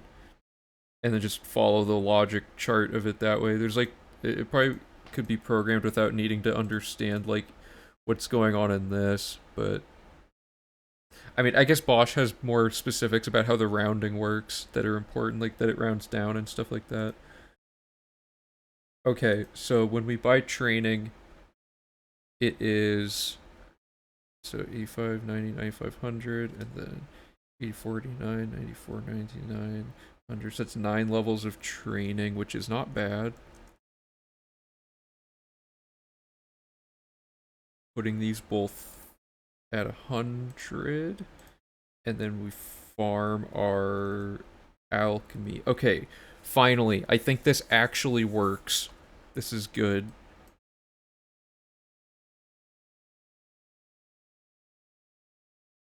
Oops, yeah, whatever.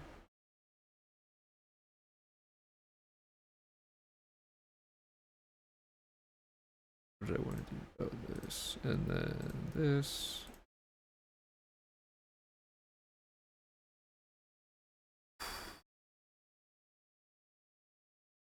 We did it, I think.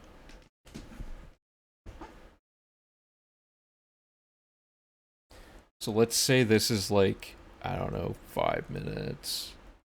And then this is like, uh, 5 minutes. And then these are all like seconds, right? Let's say this whole thing collectively is like, I mean, getting the actual, uh, let's say like 3 minutes, because it might take a while to get the timing of each of these things.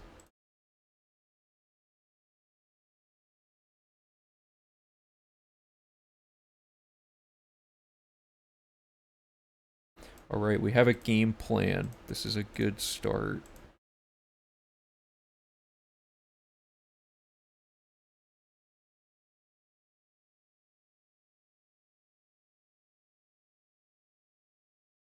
Oh God, please. Well, that took forever, but here we are.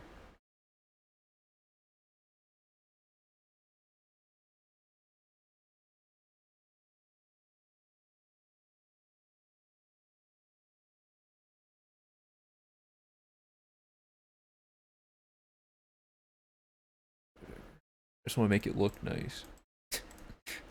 Oh, that doesn't look good. Um,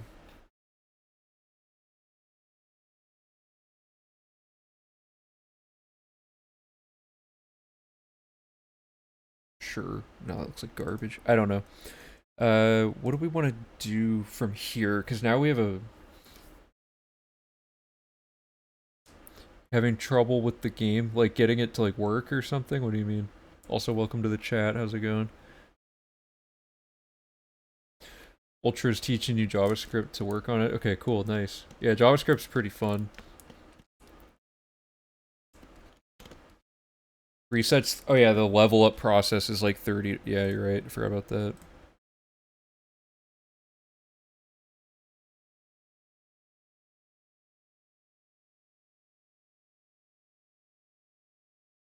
Let's say 40 minutes. And then add 5 because we're going to mess up the tech inevitably.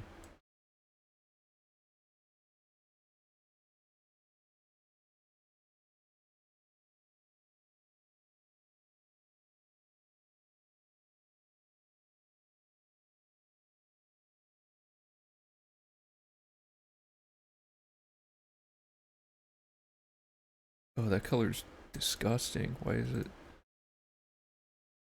There's no good colors for some of this. Just make that light. I'll just make this like intense. There we go. So this is a good first step for routing. So now we know we're pretty confident that this will work the way it's intended. I don't know how this could go wrong because it's resetting our XP and stuff. And this version of the reset would be at the end of the run, right? This is an end of run situation.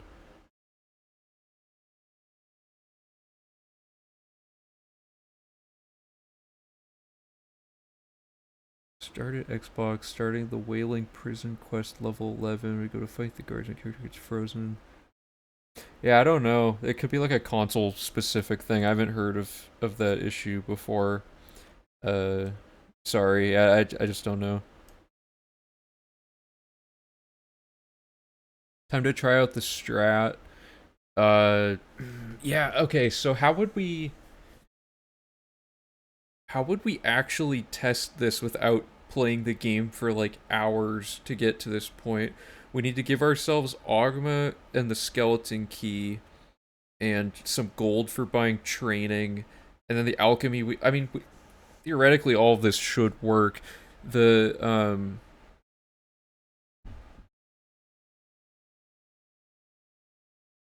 problem is, oh, we were gonna a while back. We got to solve this. The vampirism steps.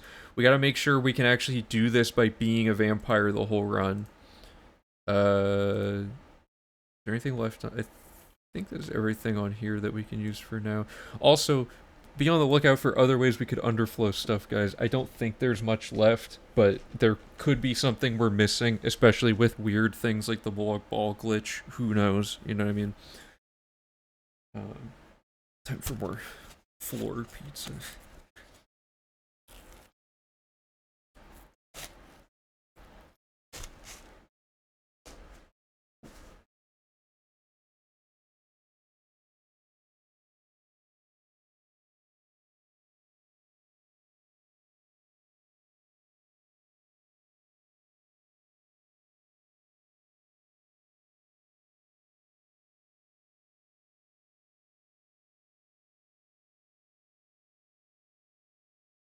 Okay, so here's how you set up vampirism.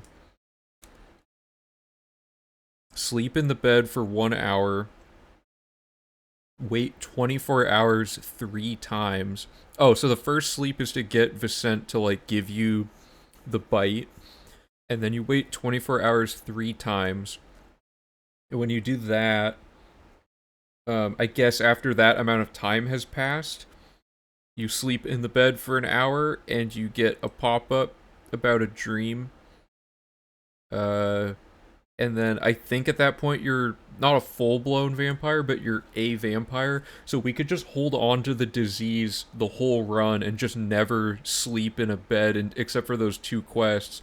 And we could just time it that we do Unexpected Voyage, which is already a quest that's kind of out of the way. And the Nightmare Darkly, we could time both of those so that at the very end of the run, we do one of them and then the other one. Although there is a skill book in Through a Nightmare Darkly for, it's like Lunar Lorcan. I don't remember what skill it's for, but that book would need to be considered in the route logic for that. Uh, just assume phase 1 is ready to go. That's most of the time sync, right? Wait, what do you mean? Well, the time sync is like setting up the vampirism and having all the okay, yeah, I guess I can just console command all this stuff onto me. I gotta figure out where the vampirism is in the testing hall, but I'll do full-blown vampire, and console command all this stuff onto me really quick. Do I have a save? Trying to figure out, do I have a save from the actual run that represents the start of the skill grind, from which point I could just try all this?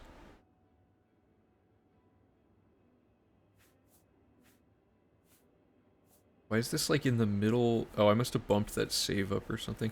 By the way, I don't actually have 3,000 saves. Bosch has 3,000 saves, and it started numbering mine after his when I imported one of his save files for testing stuff. So he's actually been playing a lot more than me lately for researching stuff.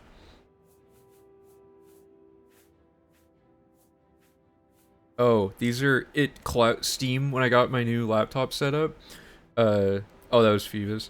Yeah, so Steam like cloud imported all of Zach's save file data. That's my brother who's always on the 100% runs for people who may not remember.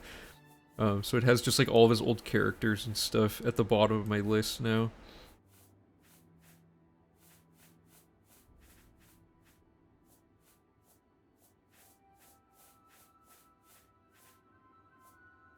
I don't know if the V3 splits are contained within this file. Whatever, I'll take a file that's like fresh out of the sewer and I'll just set everything up. Oh, hey, you're here. How's it going? Play Jabool. I don't. Okay. We're gonna test out Zach's old character really quick just to see what's on it. In the middle of the Oblivion crisis. Made him entirely teal. Dude, he looks like, I mean, he doesn't look like the character, but the all teal reminds me of what's the thing? What's the character's name in Doug? Also, why did you give yourself this much gold? Okay, you clearly cheated on this file.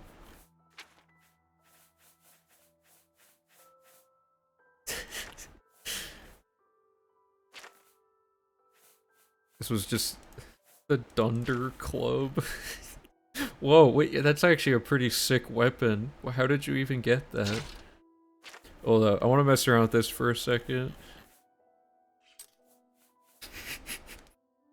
Bagul? What is with all the names for things? Oh, why? This is about what you would expect from a save file from this long ago. Interesting. Well, get a good look at him, because I'm probably never gonna load this save file again.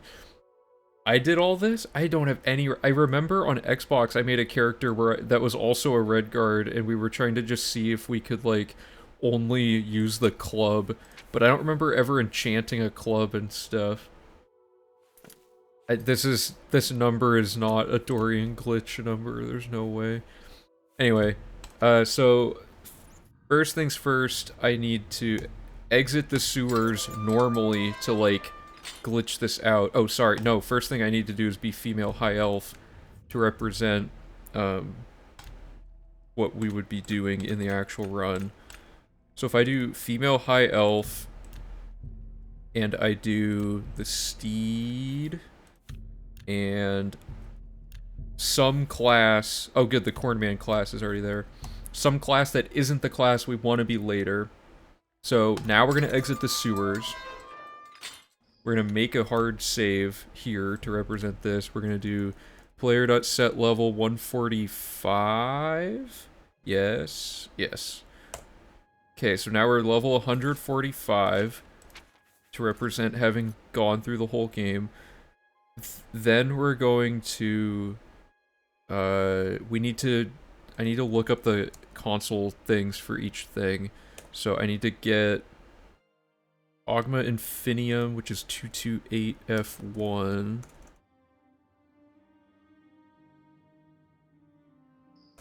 Whoops. Oh, come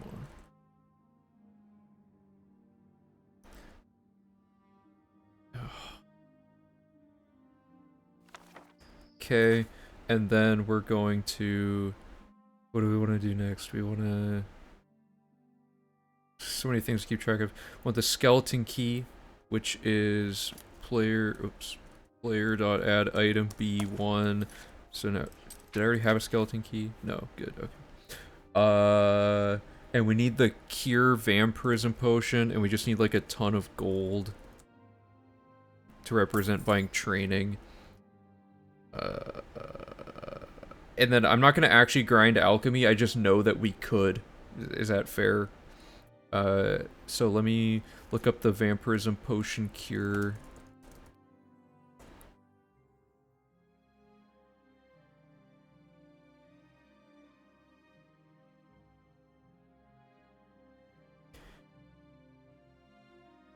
This is the one you drink yourself. Okay, so 977E4. Okay, I think we have everything we need. So now I'm just gonna like... Well, I'm gonna make another save. I'm just gonna push this character, like, just somewhere else on the map. Maybe I'll just do, like, the first stage of the main quest just to, like, put some sort of logic... potential logic disruption into this. Whatever, okay. And then I'm gonna I'm gonna make a hard save. So now we need to load warp this character back into the sewer using a different save file. So in the actual run, we'll make a save looking at this grate. We'll load warp this character in. So now they're in the sewer. Now we make a save for them to be there. We load our old save that was in front of the sewer grate that hadn't left yet. We open the pop-up. We want to do a race and class reset. So we have to do this twice, which means 2 frame perfect inputs. Not in a row, luckily. Ugh.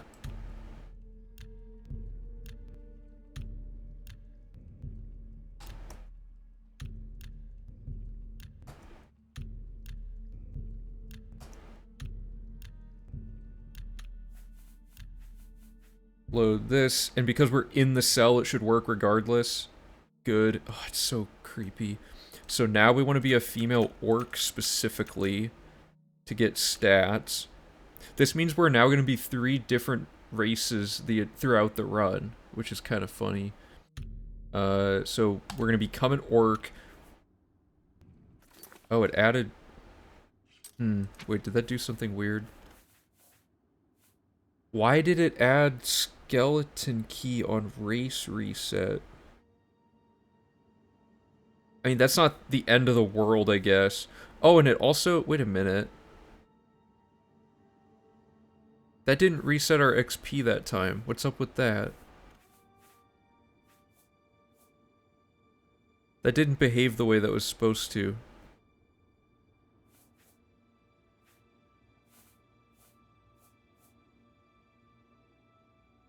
How is the alchemy at 90? How is alchemy at 96 here? Wait a minute. Something went wrong. I think my save file was not...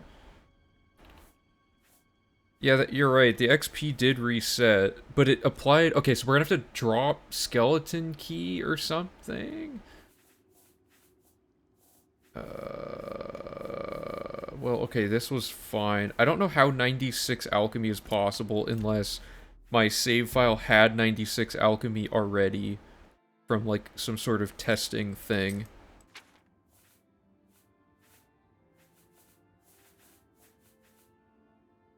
What?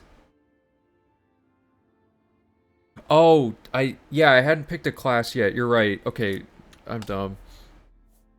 Step 1 needs to be to set the race and then set the class back to back.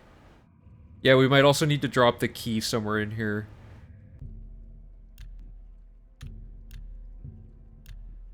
Because the skeleton key definitely works with class reset, but it seemed to not work with race reset there.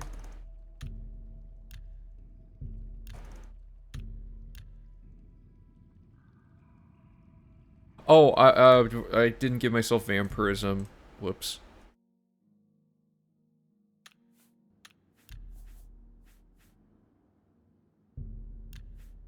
Let me do...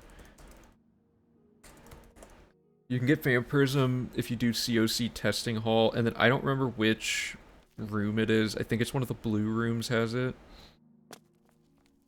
Let's just try this one.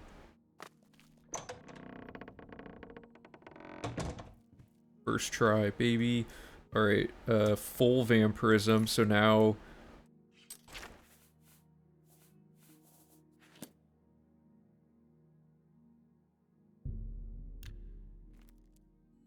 Why is that not working?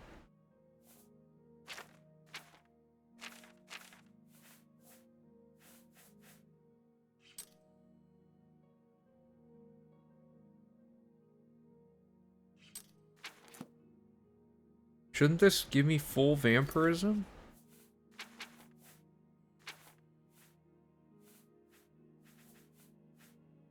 I mean, this only is not working, I'm assuming, because of, like...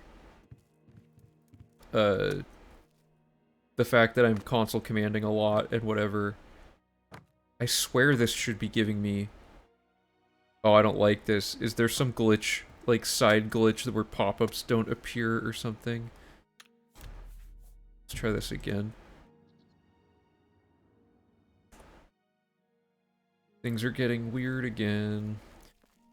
It's possible that that version of the room is different or something as well. No.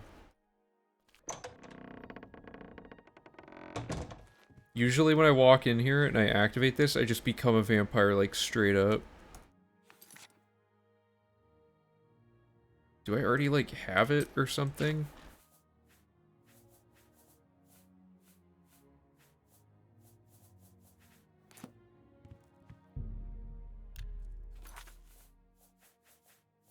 Whatever, I'll just do...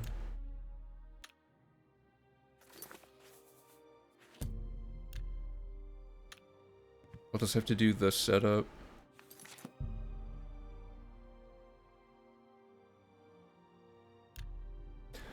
Gives me time to eat, I guess. We gotta wait 24 hours like 3 times or whatever.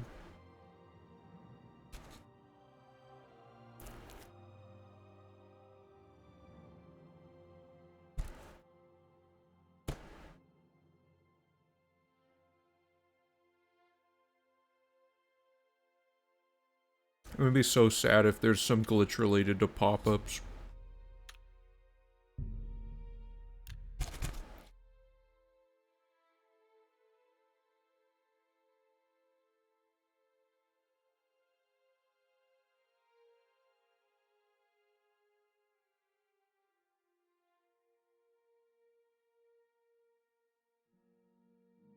Is there a way we could test that, actually?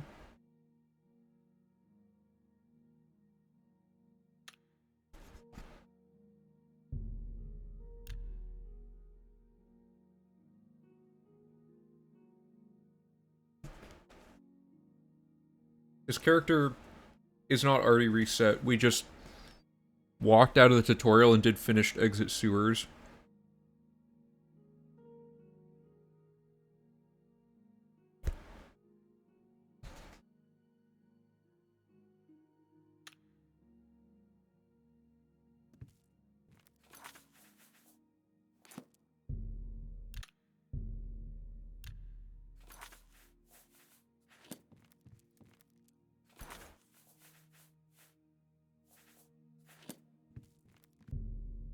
And then doesn't it advance now by... Yeah. So every time you sleep, it gets worse. Well, at least we can still get it.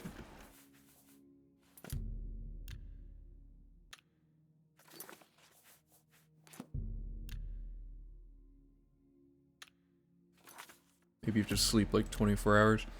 Sorry guys, I don't know why the thing isn't working.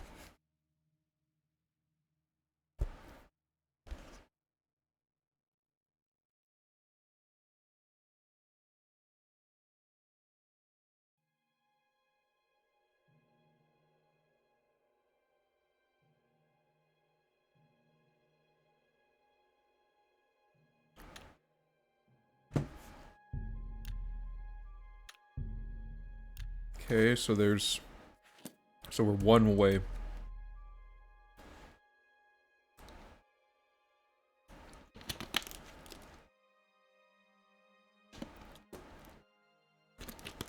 I'm out of water. I need to get another water. I'll be right back.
Okay, I'm back. Got my water.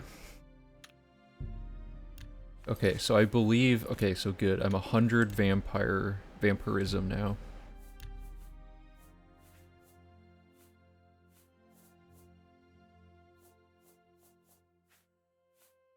Sorry, I have way too many saves. Okay, so... Step 1. Gotta load warp in.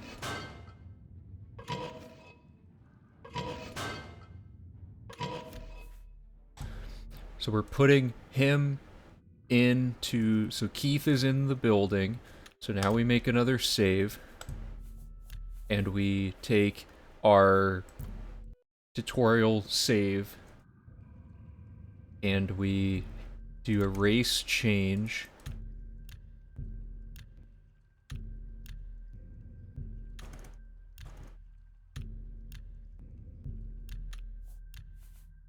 Good. So this will make us a female orc. Oh, interesting. That reset the character's, like, face. Oh, and now it's back. Okay. Female orc. Yes. Good. Now we make another save. And we repeat this again, but with class reset. Oh, sorry, I should check the stat values on that before I do that.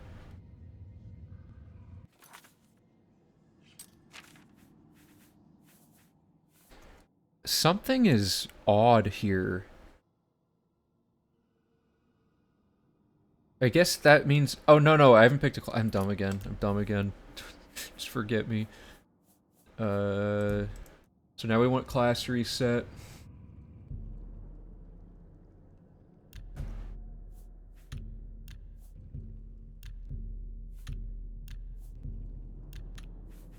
Good. Throw that here. And this shouldn't affect permakey because it's not placing our character again. Oh no! Changing your race changes vampirism, doesn't it? I'm pretty sure we lost our vampirism. You know, I don't need, I can just set that up again. I need to make sure we have vampirism. We don't look very... No! Okay, so changing your race removes vampirism. That is not good. Because you don't want to remove it yet. You want to remove vampirism using this potion. If you remove it by changing your race...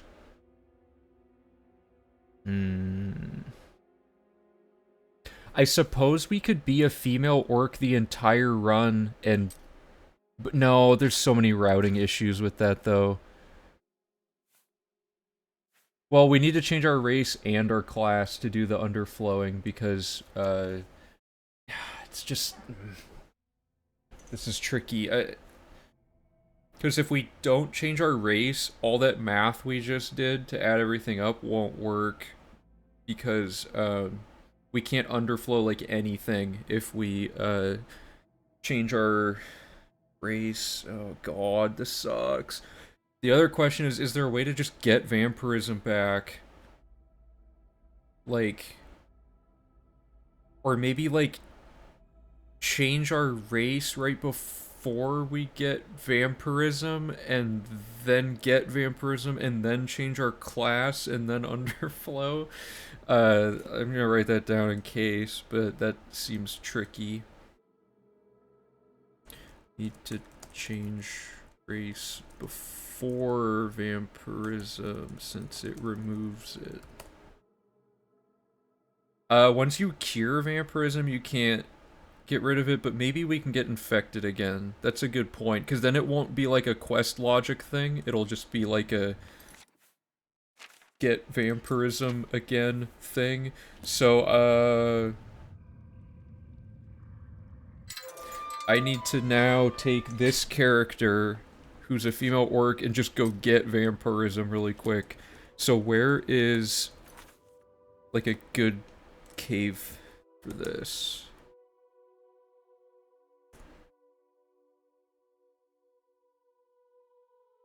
We don't really need vampirism for anything other than underflowing. It's actually pretty useless.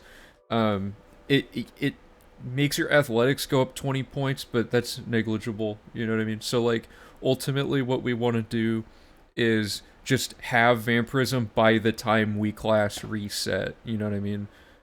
Which would hopefully be at the end of the run, so we're not playing the whole run at a high level. I believe you can...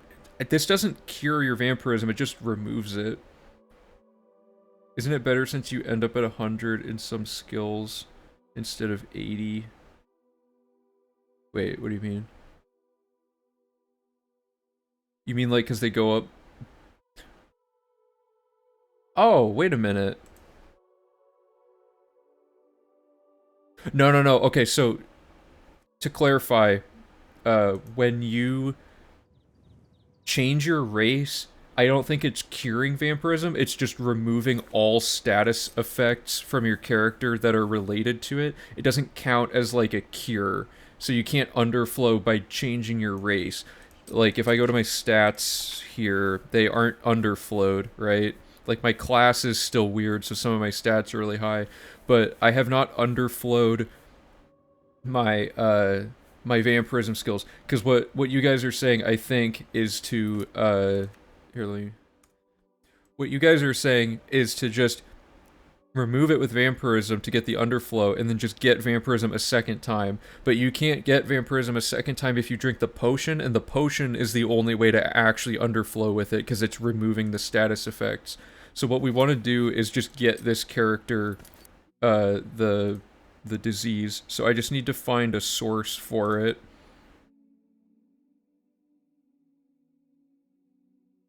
So... Is there like a location that they're most common, or like a vampire den or something? There's so many variations. Oh, right, there's the... here. Bloodcrust Cavern should give me vampirism, and luckily, because we're an orc, we have no, loss of, like, we don't have disease resistance or anything. I should be able to go in here and just get vampirism.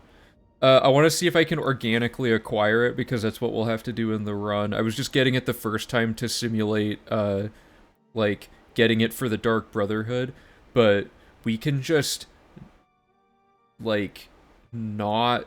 We could actually race reset in the middle of Dark Brotherhood without actually resetting, like, if that makes sense, like, just switching to and from female high elf just to get rid of the disease. Or no, no, no. We can drink a potion of cure disease to get rid of the bite after Vicent gives us the thing, and then we can activate the vampirism quest through other means, and then his quest will be done when he gets killed during purification, and we just go get vampirism again at the end of the game, since we haven't truly cured vampirism with the like main potion yet. So this should work. So like, hopefully I can get the disease from standing here and being wailed on by vampires. I'm just gonna drag a bunch of them. If this works, this is exciting, because that means everything lines up correctly like we wanted. Oh, also they're gonna be like crazy high level, which is gonna be annoying. But we can get the vampirism, then level up, so that we can get wailed on more. Perfect, first swing. Okay, so we got the vampirism disease. So now I'm just gonna exit the cave, and I'm just gonna go find a bed and progress it naturally until I have full vampirism again. Because, yeah, perfect. This works out so well. I'm so happy with how this is going. Free bed at the waterfront.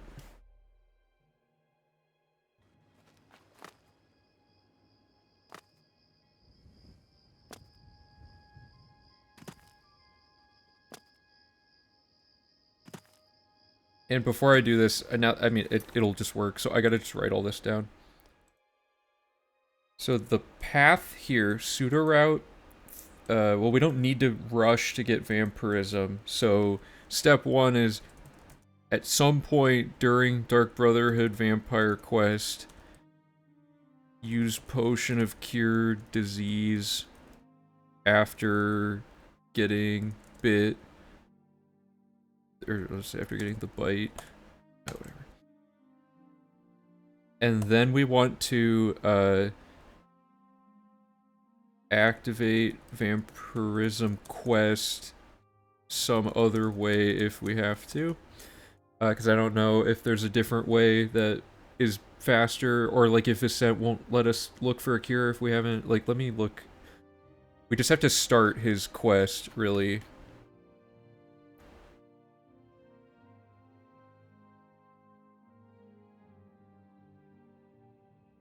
There's a quest related to it.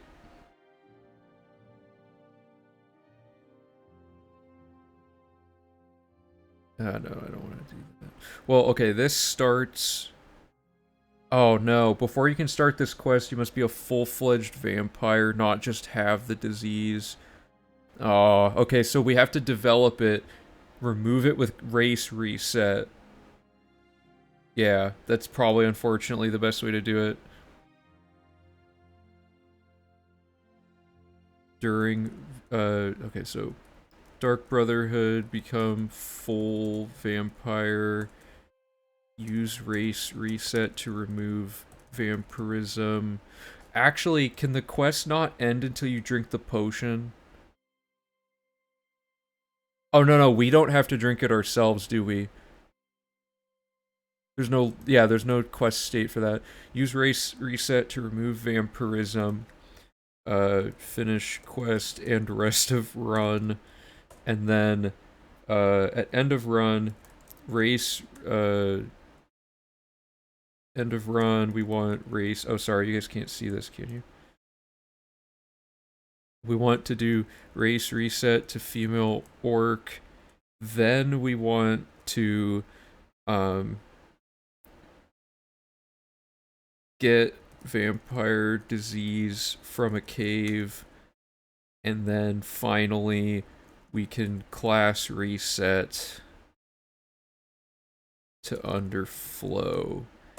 I think this works. This should work. I don't know why it wouldn't, but we have to test it and find out.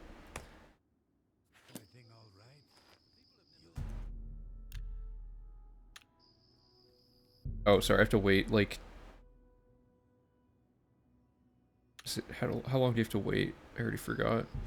Having to do this is kind of not great, but it's way faster than any other way of increasing skills in the game, so whatever, you know.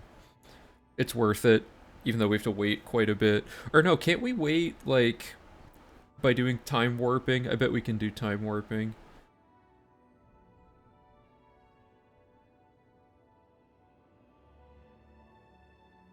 Thanks, Lex. It's good to see you again. Thanks for hanging out.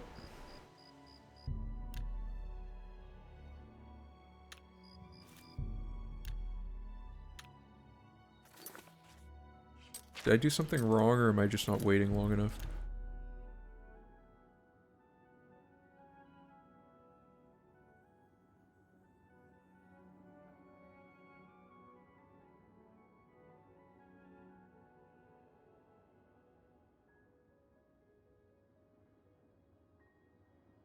Using time warping, by the way, is probably something we should look into more for routing this time around. Is like, for those of you who don't know, time warping's a thing that that Bosch found when experimenting with ways to try to circumvent the wait timer. Is this not going to progress?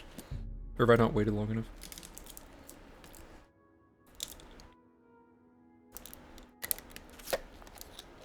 So like, here, after this wait is done, I'll show you what I mean.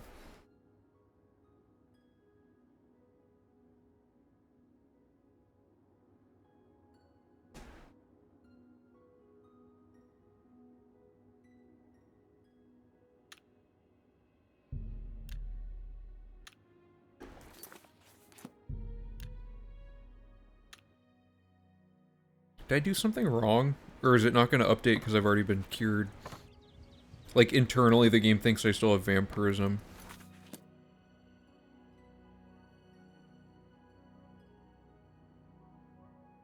No, it's not that.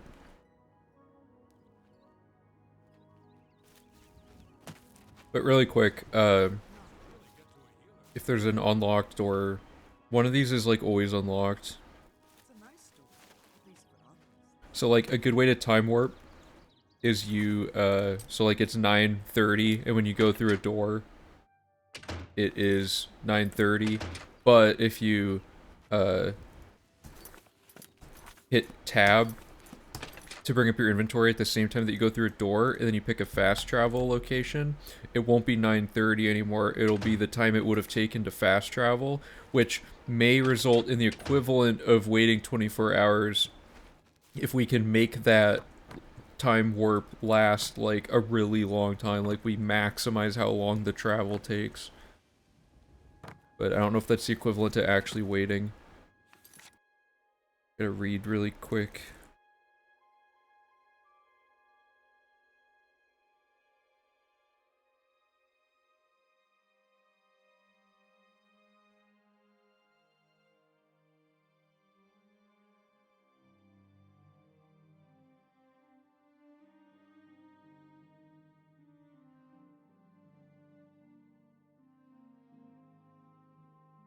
Is there no... Wait.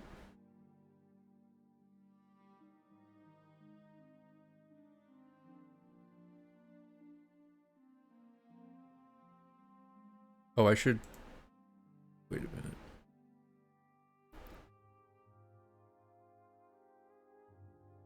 What's the thing? Oh, I was gonna say we should get the thing, could get this before leveling up if combat is an issue.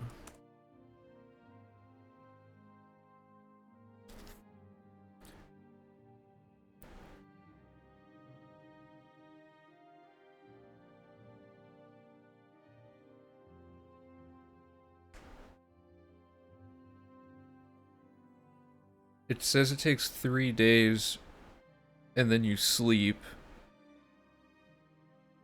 and it should make you a vampire, but it is not working.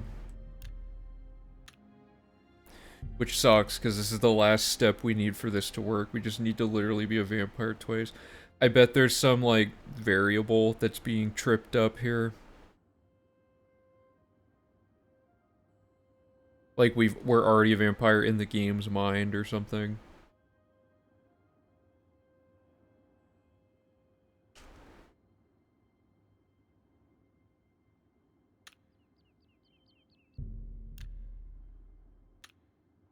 Man, that sucks. Okay, so we might need to reevaluate a little bit.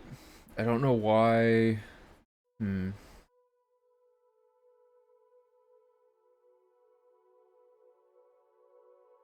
I don't think it has to do with that. I mean,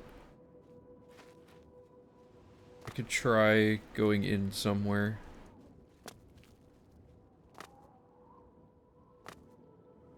Although this will just start the bloated float quest a bit.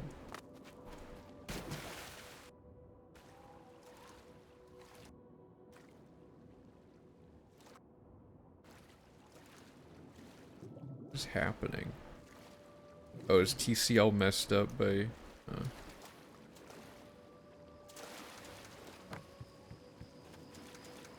This is just hot garbage. Get me out of the water.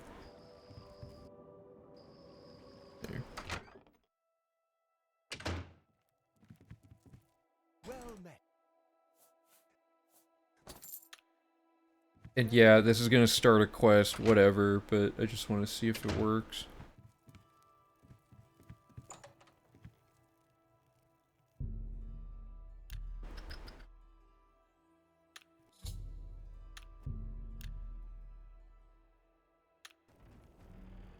Did not work. This is unfortunate.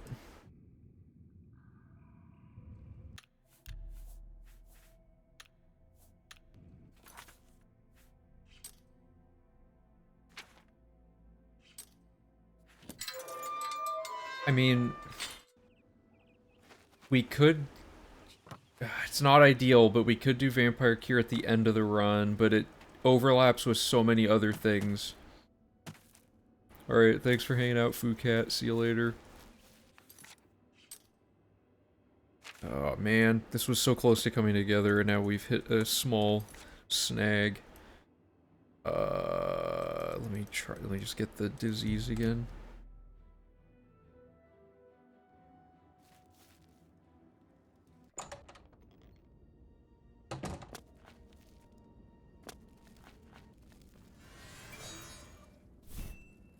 Am I supposed to be impressed?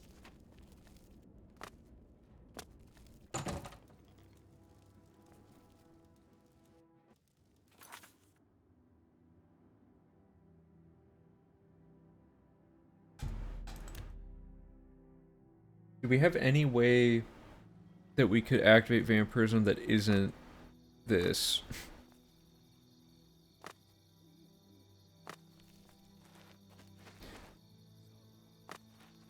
Because the game probably just runs some sort of boolean that says, like, whether or not you've contracted full-blown vampirism before, and once it does, then it stops the disease from progressing, but you can still get it, so I don't know, maybe something weird's happening. Because, where's my guide here? So it says sleep for an hour, and then wait 24 hours 3 times, then sleep for an hour. And it says to just keep waiting if it doesn't work.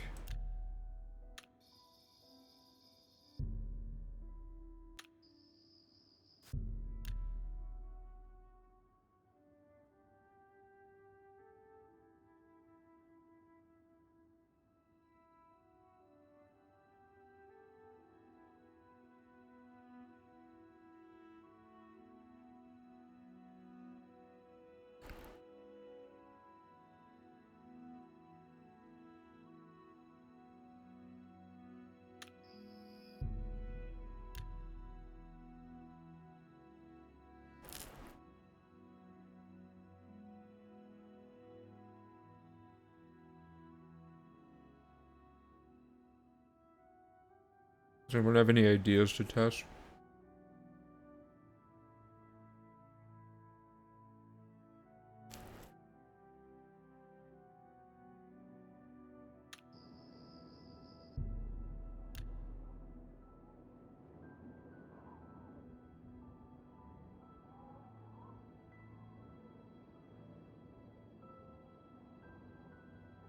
Keep in mind, though, this doesn't always work in the actual run either. Sometimes we have to wait 72 hours again. So maybe I'll just try it again if it doesn't work.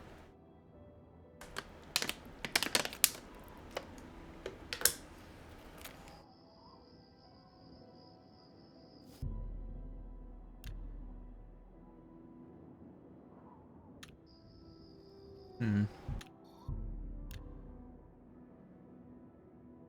Try it one more time, and then if it doesn't work, we'll just assume something's broken.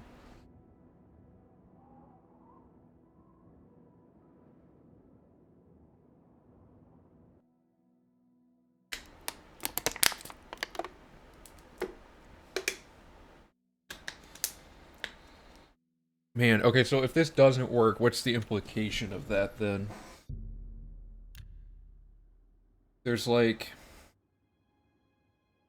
Doesn't that just mean that none of this will work again, and we're right back where we started? Other than that, like, we're not right back where we started, but it means that we can't use underflowing as extensively as we thought. We're still, like, don't get me wrong, we're still farther along with this version of class reset than if we, you know, didn't, like, than if we had the old issue, but we have a slightly different, less bad issue now.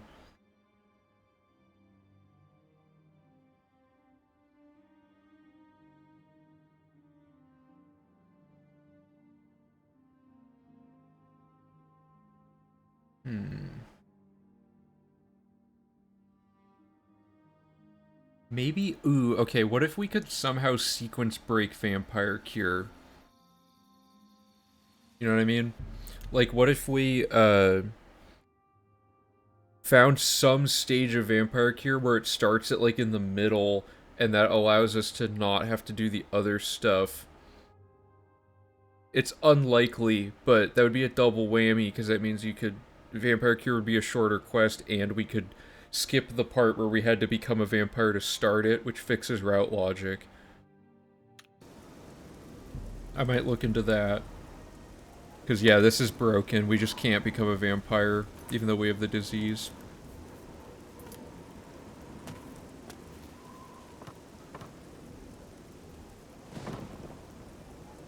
Because unless...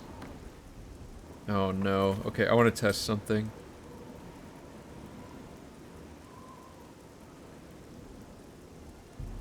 We need to make sure that the wait timer is functioning currently. So we need this guy to be here at like 2 a.m. or whatever it is.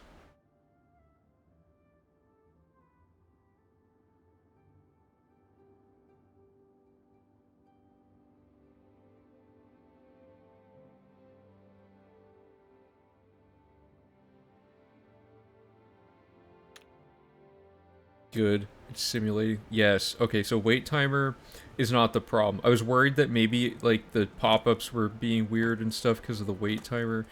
But the wait timer is definitely still working, so we haven't broken anything there. Still huge progress. It's just a matter of... Okay, so what we need to do now, I guess, is... I'm gonna pull up the Vampire Cure quest on the UESP, and we're just gonna look at the quest stage data and see if there's any way to break it. So...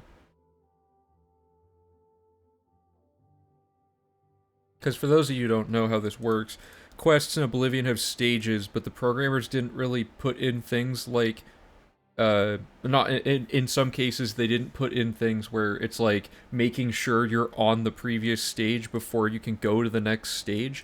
So like, sometimes a quest will just start right in the middle of it, even though you haven't done anything you needed to do, or even have the quest started yet. So like, each of these stages is an opportunity to potentially break the quest by not having to do the vampirism stage 5 part. So like, for example, things like talking to people aren't going to be sequence break potential because their dialogue just won't show up until the script from the previous stage sets that. Right now we have to find, like, usually interacting with a specific item, picking something up, like going to a certain area, things like that can usually cause a sequence break. Um, so one thing that could work is to just talk to Melisande first, like maybe talking to her somehow skips something. So I'm gonna just go to her place, which is, oh god, where is it? It's called like, I know it's a house. Not Cropsford. Why am I blanking on where this is? I should know this. Hmm.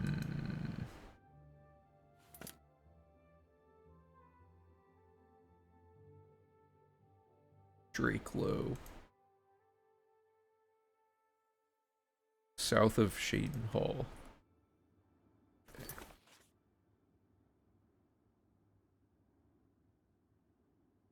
Oh yeah, okay, here we go.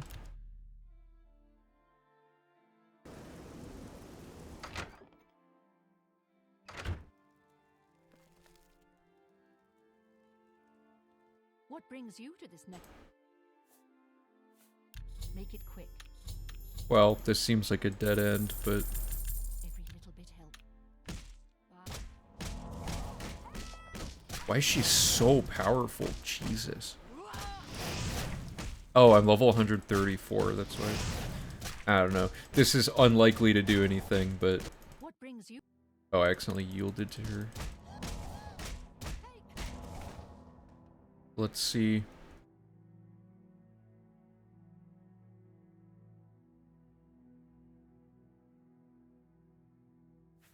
$19,000. Oh, because I gave her that gold. Yeah, there's nothing here. She has like a trap door here. I've actually never been down here. Whoa, this is crazy. How have I never gone down here? What does this even do? Anyway. What brings you Oh, what's with the lighting? to this neck of the wood? I have all the, like, high graphics settings turned up, but man, the game looks worse with higher settings. I don't know what it is. So okay, so that's a dead end.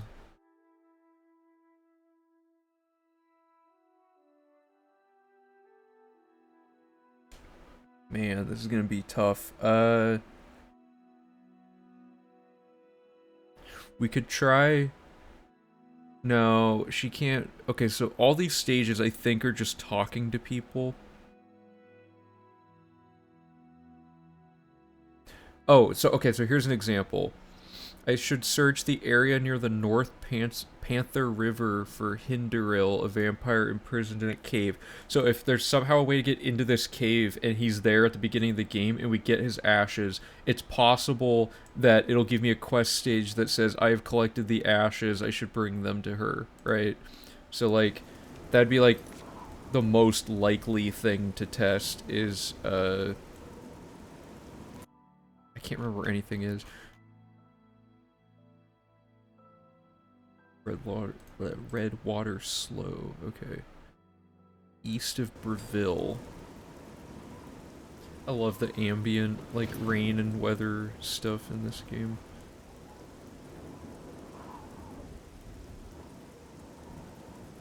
Oh, sorry, it said Breville.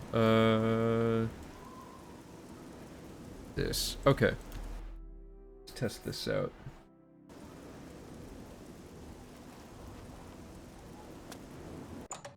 We can go into it at the beginning, that's a good start. So if Hinderil's in here...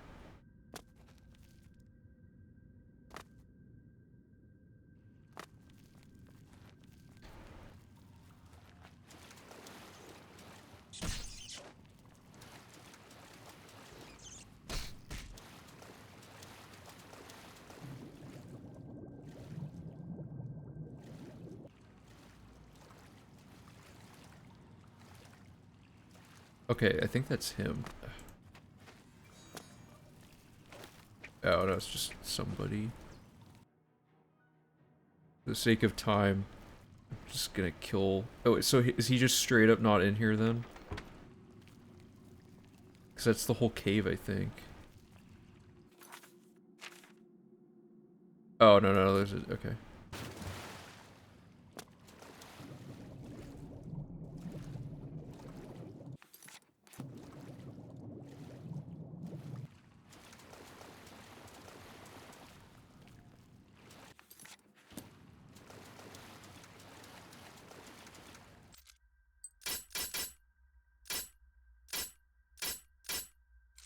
Why are my picks not breaking? Oh, I have the skeleton key.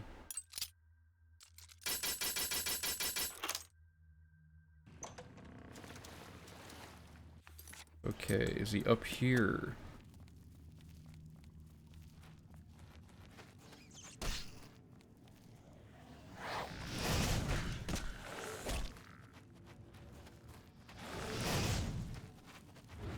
Oh, is that him? No, why are there so many non...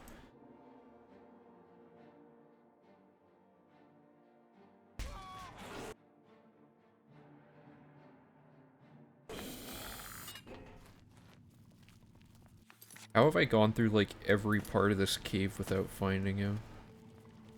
There. There. No, no, no. Why is he so fast? Jeez. It's like my eek level. I want to see if organically killing him... He's just too fast, though. Okay, whatever. I don't think the killing of him is the... Okay, that didn't do anything.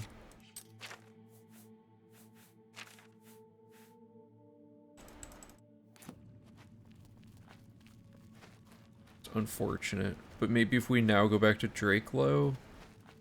I really don't know.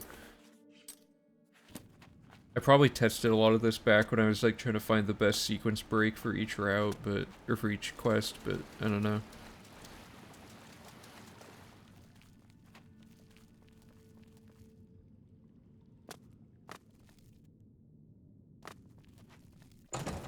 Okay, we're gonna see if talking to her does anything. Oh god, where was she?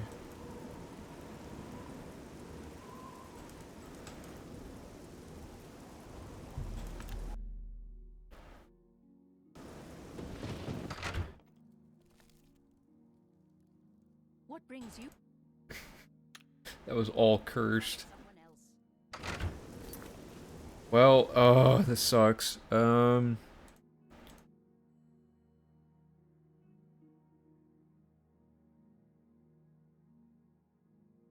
can't get the dagger from her.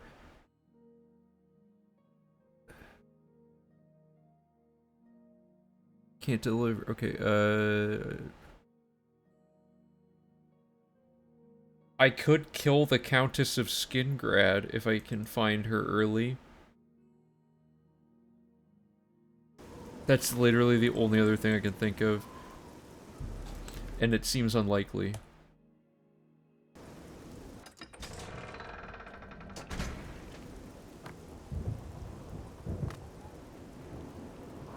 So, like, if we can find a way... Oops. To clip through this to get in here early, which wouldn't be that hard to figure out. Is anything happening in here? Oh, good. She's already in here. Is she essential? No, she's not.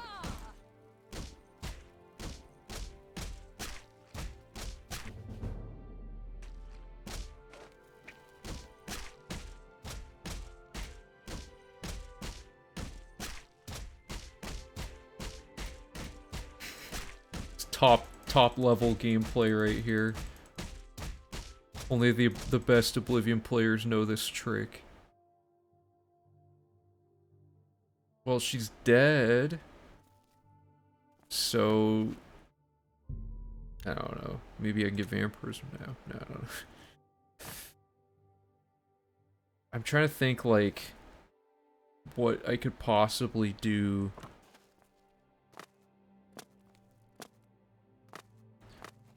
I am curious what happens if we kill her and then get to the stage of the quest. Like, could we skip that whole cutscene potentially? But that's not really the point of what we're doing right now.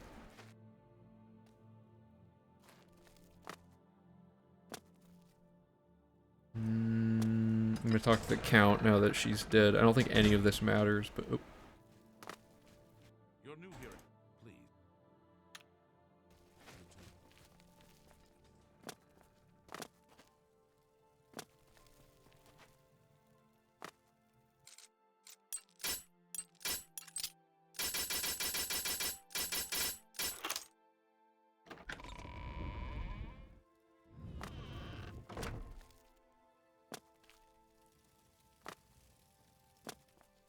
I seriously doubt this will work, but it's worth checking, I suppose. Not supposed to be in. I'm sorry. Yeah, so I was hoping maybe he would say, like, something about... Oh, man. Alright, well, long story short, we have to be really clever if we're going to be able to underflow with vampirism.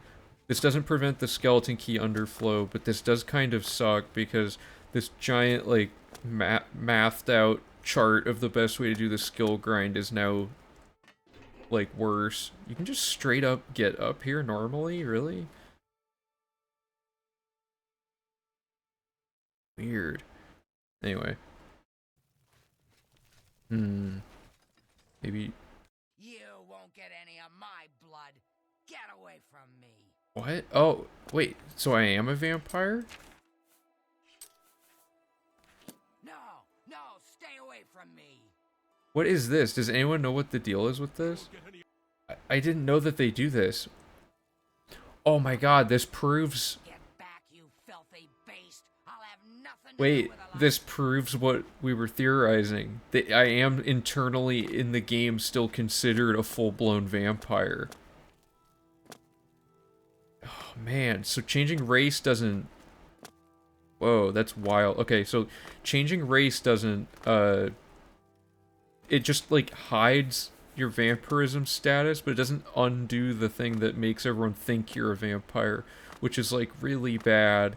So that means we have to start Vampire Cure at some other more convenient time, I guess, in the route. So, like, we can't just do Vampire Cure during Dark Brotherhood. We have to time it that we're doing it, like, last out of the whole run.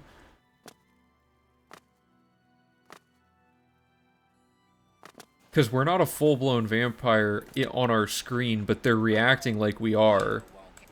I don't get why the guards don't care, though. That's kind of odd. That's what I'm thinking. Yeah, I think it just clears all of your vampirism stuff. Because we don't look... I don't think we look like a vampire, do we? Is this... I don't know what our character was supposed to look like. But I don't think we're an actual... vampire, like, in any way other than that there's a flag set. So I don't know how we would clear that. I guess we could maybe look through the database of all the scripts and see if there's anything that gets rid of the flag, other than drinking that potion, because we can't drink the potion yet. I also don't have the database stuff set up on this laptop yet, so I don't have a way to do it myself.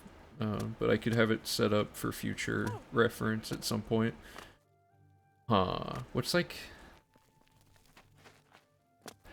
I don't know where to go from here. I guess we could just route the whole thing under the assumption that we have to postpone Vampire Quest. Because, realistically, what does the quest really take? You need to have a few items that we'll already have at the end of the run, and then you just need to, talk to the lizard lady, the count, and, who's the other... The old witch lady that is outside of the route. So the only inefficiency in the route logic, I think... we can just look. So during Vampire Cure...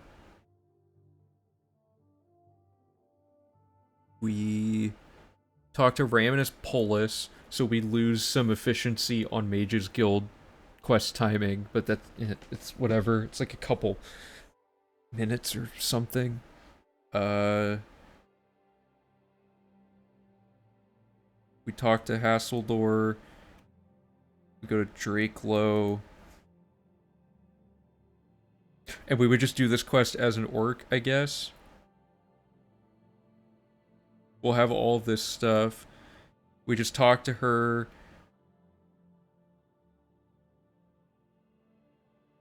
I had it set up that we were using the Renegade Shadow Skill quest to get the Argonian blood, since as a dude you have to kill anyway.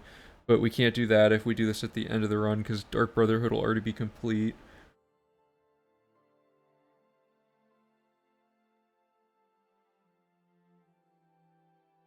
Killing the vampire dude's fine, that's easy. We could do... Talk to her again. Yeah, none of this is like... None of this is gonna break the game in any particular way to have to do this later. It just kind of sucks that, like, the longest, most boring quest of all time is, like, is different. Is there any other way to start this quest? You really have to get full-blown vampirism? Oh, I don't have the construction set downloaded yet, either. There's so many things I need to do.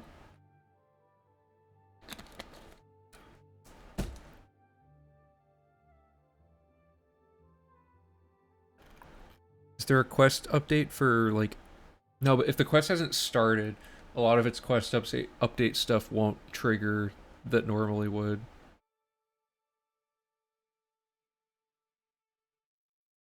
Maybe there's like a crazy bug or something.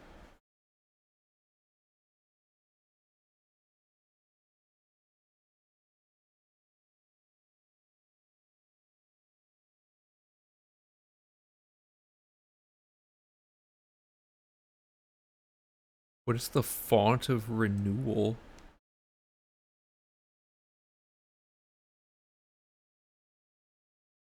Oh, that's DLC. That doesn't affect us.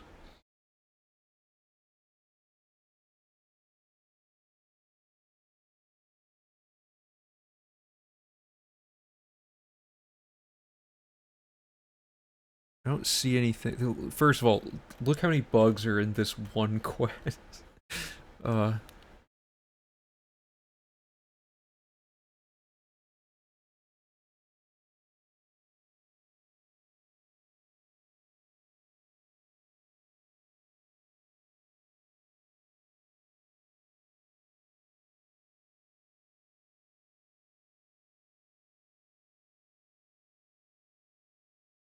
what if we did...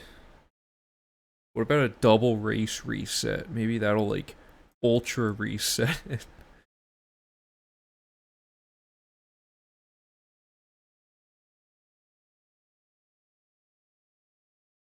Whatever. Let's just try... I'm just gonna do another race reset. See what happens.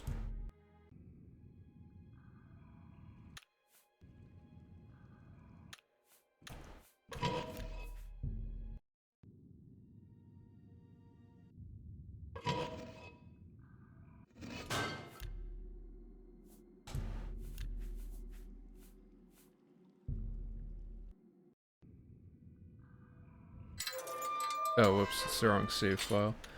My bad. Want this one. Yes. Okay, so we go here.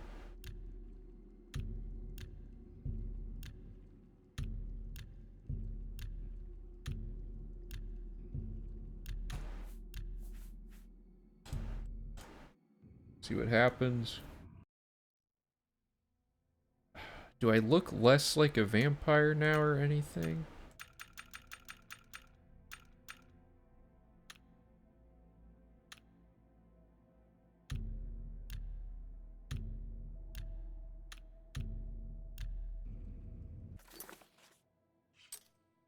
Well, that got rid of the vampire disease again, and I don't look like a vampire anymore.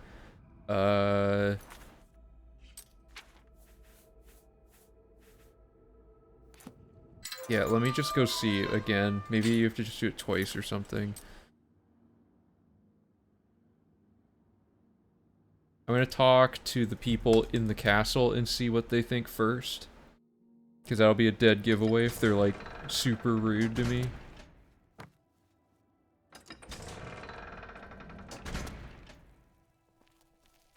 Get back, you filthy beast.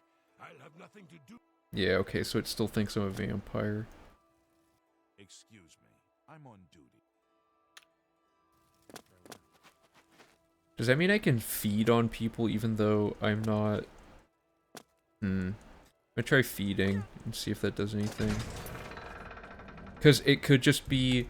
Like, I don't think I have any of the behaviors of being a vampire, but I have the every time there's like a logic check related to it, it seems to be something.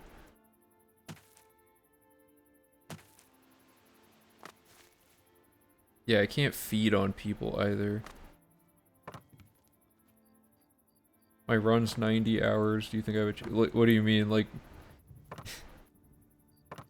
it took you 90 hours to do 100% or what?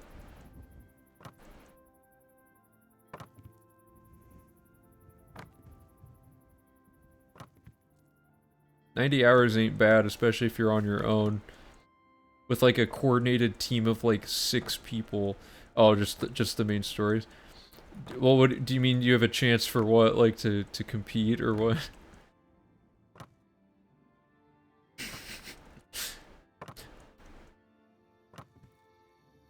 Oh, I mean, if you're already 90 hours in, I mean, you're probably pretty well acquainted with the main quest. I think you got a good chance. I say go for it, man. Alright, let me go to Skingrad and try drinking the thing and see if that does anything. Yeah, you can compete. Why would you not be able to compete, you know? Okay, so this guy's gonna hate me. Where'd he go? The orc dude. Oh, whatever. Let's wait till morning.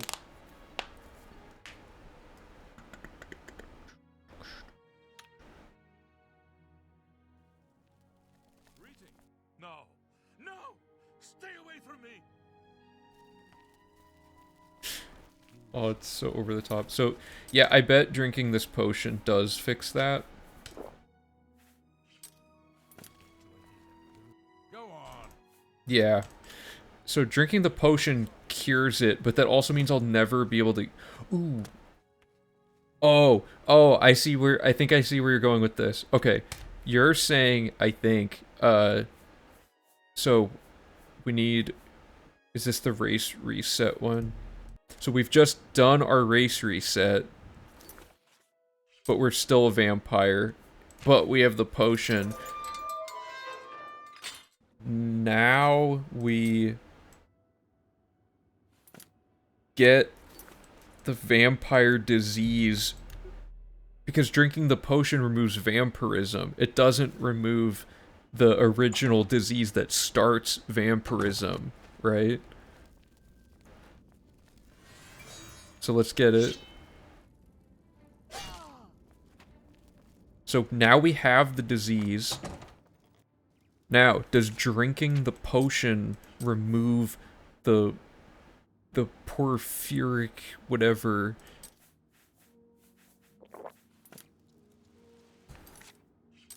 It doesn't. Okay, so now we're not a vampire, but we're about to become one again, I guess. So now let's go to the waterfront and see if we can reacquire it again. Because if this works, then that kind of solves it, doesn't it?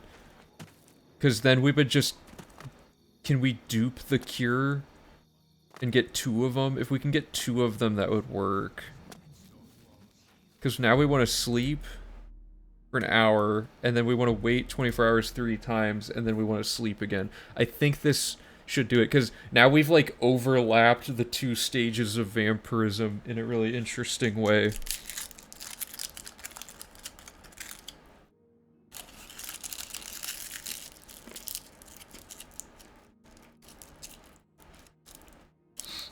Thanks, Karsto.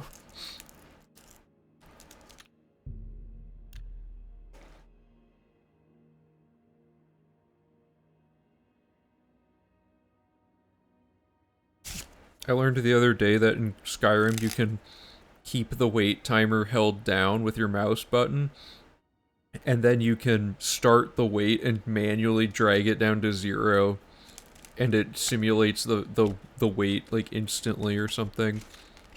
I wish Oblivion had something like that.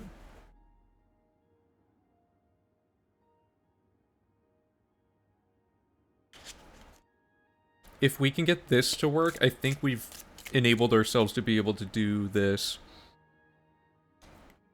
Although the game would still kind of think we're a vampire, we wouldn't have sun damage anymore. And you don't have to become the level of vampire that people stop talking to you.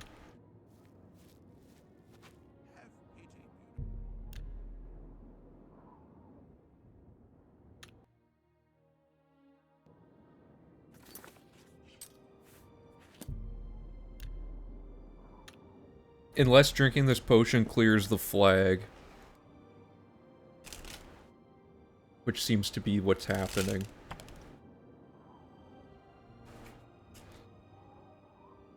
I might have to just look directly at the code, which I don't have it. I have, like, I need to set up a lot of things to get that to work, because I need the database of scripts. I need to, like, recompile that, or whatever, from Valiant's program, and then I need to, have the construction set as well, just for poking around in there more.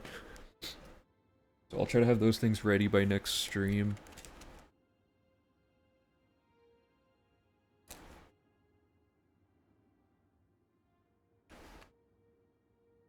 Alternatively, perhaps there's a Moloch Ball way of activating this. Know what I mean? Like, the Moloch Ball glitch, we have not messed around with that yet, and Phoebus claims that that's another way to mess with it, so... we could try underflowing some combination of having vampirism in tandem with the Moloch Ball thing. I don't know exactly how that glitch works yet.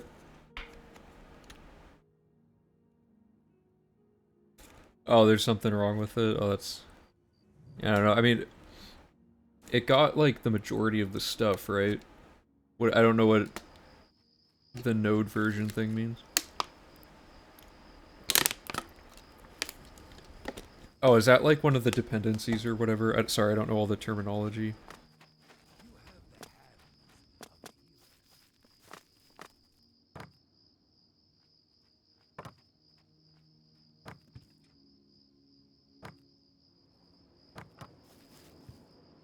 Oh, okay, yeah.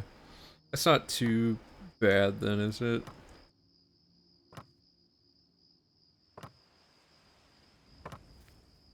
I may have accidentally copied over the entire thing when because I copied a bunch of folders and stuff from my old laptop hard drive over to this one. It's possible I just took the whole database over, like, as is, without actually, like... so I might not have to even set it up again. I'm trying to think, like... I was gone for a bit, what do we do now? We're trying to figure out how to get vampirism twice, like if there's a glitchy way to do it. Oh no, it took 2 hours. Yeah, that's unfortunate. Hey, Kropotkin, how's it going? Sorry, I don't know how to pronounce your name, but thanks for following earlier. Yeah, so currently, let me reiterate what's going on here in case there's new people. We have this chart, which is, like, mathematically the best, way, like, this is the best way to get all of our skills leveled up in under an hour, basically. And it requires doing all these phases of actions, but if we reset our race, we lose vampirism, which is one of the most crucial aspects of making this work. So, we're trying to basically, we're trying to figure out a way to get vampirism after we've already had it, and if we can't figure it out, we'll just do the vampire quest at the end of the run, which is, like, no big deal.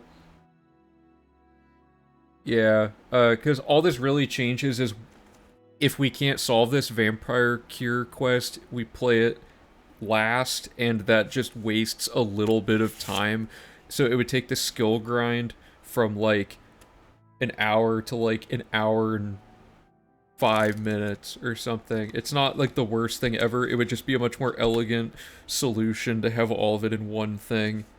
So we can just, at the end of the run, all we're doing is just quickly getting our skills up. Yeah, it might be worth just calling this good for now, and just, like, trying to route a V4 run using what we currently have. But I did also solve class reset after plugging away at it intermittently over the course of a few months. So, it's probably better, honestly, to just not worry about this after today. Like, if we solve it today, great. If we don't, then whatever. Like, maybe I'll do a little code analysis just to double check we're not missing anything obvious. But I don't really know how to even look at the database of scripts like to find, like, I don't know what the vampire scripts and stuff look like. Logball Death Glitch removes all effects, vampirism ability itself. Does it actually remove people's perception of you as a vampire? Because right now we're in a state... So, did you just get here, Phoebus, by the way? Because there's one thing I want to show you that you might find interesting. Or at least tell you about.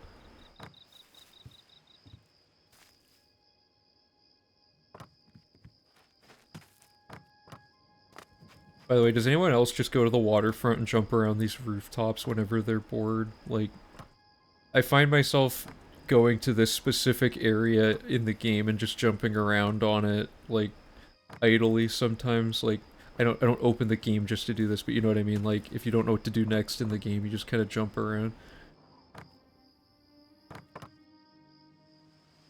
Something about the roof layout of this is just satisfying to jump across. Like, they're all just the right height and distance from each other. Except for that. Phoebus, how exactly does the Molag Ball version of Underflowing work? Because I know there's a glitch where Molag Ball can remove all of your status effects, but I don't know when or how that glitch happens. I know that it just can, and that we've tried to avoid it before. Because even if the Molag Ball thing works, the issue then is that Molag Ball, I believe it removes your speed and chance and stuff too, which means any quest we do after Molag Ball, which wouldn't be that many, I guess, like we could make it so all we do is Molag Ball, and then Hermaeus Mora we do it after we lose everything, so those are like the last 2 quests we do in the whole run. If Molag Ball lets us actually truly get rid of vampirism. Because currently, we're in a situation where we can remove vampirism and get the vampirism starter disease again, like after curing it, but we can't get the second version of the disease to actually fully develop into vampirism, and everyone still is afraid of us because they think we're a vampire. So, that's where we're at, trying to brainstorm. I mean, I guess here, let me look at the Molag Ball page and see if there's any info on it. Oh.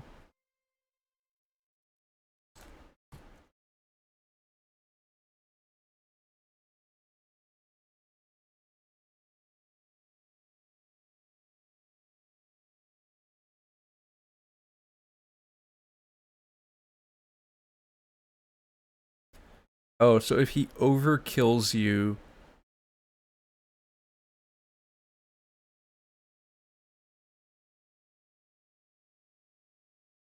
Oh, okay, so if he overkills you during this quest, you go... It like resurrects you, and that clears a bunch of stuff.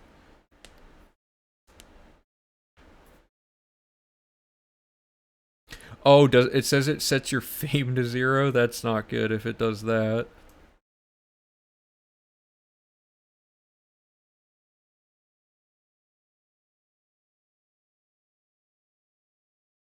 Huh. Well, okay, let me just start this quest. DA Molag Ball.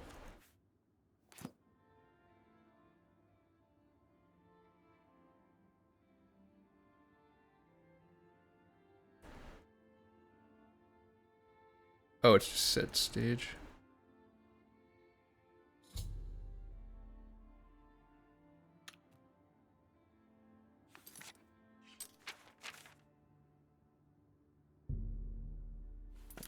I'm just gonna do 20. Oops. My muscle memory is bad on this keyboard. Okay.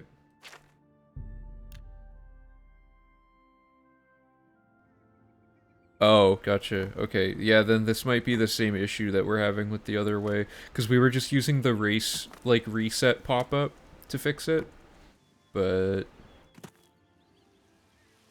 Dude, I didn't recognize this because I literally never look over there. Like, I always just fast travel and do this, and then go around the corner every time.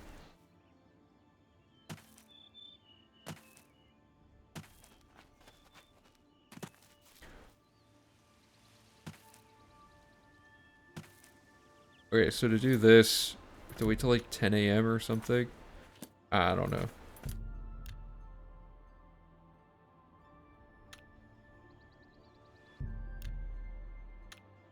Yeah. So we have to make sure he, like, actually, like, super overkills us. I would ask. Oh, I didn't get the mace because I skipped.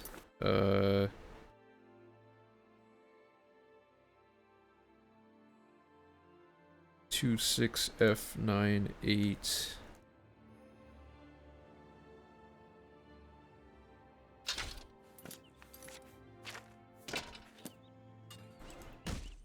I have sworn.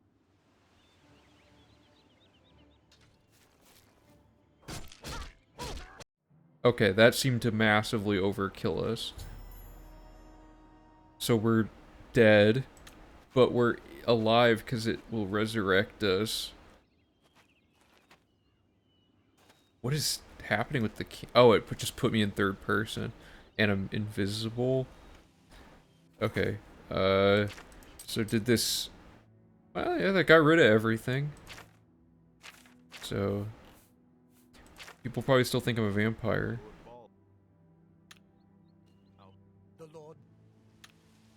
I'll be here. Let's just finish this quest and see what happens if we go get vampirism again. Do I still have a hitbox? I'll find out in a second. Probably. I think I'm just invisible. But you'll still get your prize, won't you? I think it was worth it, don't you? Keep up the good work, little. Alright. And we also lost everything. Oh no, we got it all back. Okay, so you're saying... Oh wait, I'm not invisible anymore. Or wait, what? Whatever, let's see if... Oh yeah, I can still get hit. So now let's change the difficulty back to nothing. And then we will go to the vampire cave, and we'll try this, and if this also doesn't give us vampirism, then I don't think there's any really immediate way to get it.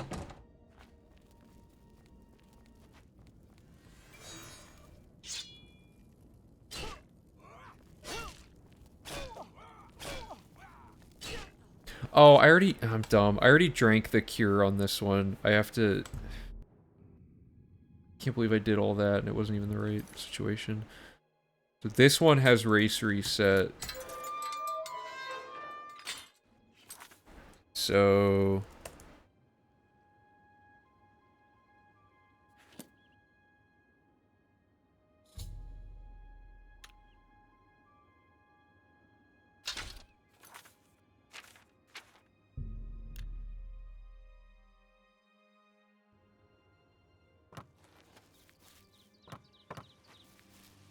The testing hall... Well, what I'm trying to do right now is figure out if... Like, I'm trying to test just, like, how the Moloch Ball underflowing stuff works in terms of vampirism, because, like...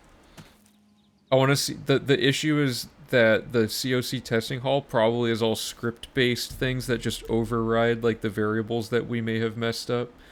So I think it's better to just test it with, like, in-game stuff and see what's the deal.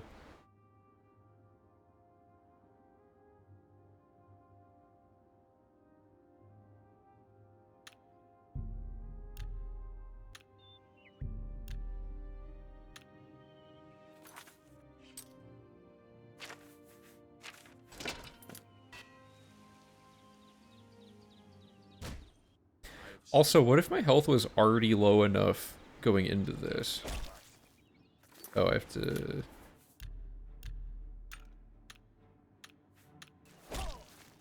Perfect. Yes! Oh, I straight up died. Overkill. Overkill. There we go.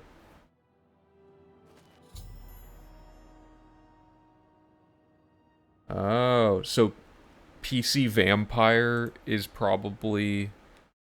Here, I'm gonna make a page about vampirism. So there's variable PC Vampire, and then a faction called Player. So I'm assuming the faction doesn't account in... So what you're saying is we would need to go through that database of scripts by looking for all the instances where PC Vampire is set to like 0 or 1 and see if there's multiple spots where it can be set like back to 0 or whatever. Actually, if it's just like a global, maybe they made it go 0, 1, 2, so like PC Vampire 2 means you can't ever start it again or something. Oh, I see, so you're saying they might be all saying get away from me and stuff because of that? Okay. Alright. That's good info. Okay, I am here. I've lost everything. Let's do... What am I doing next? Going here.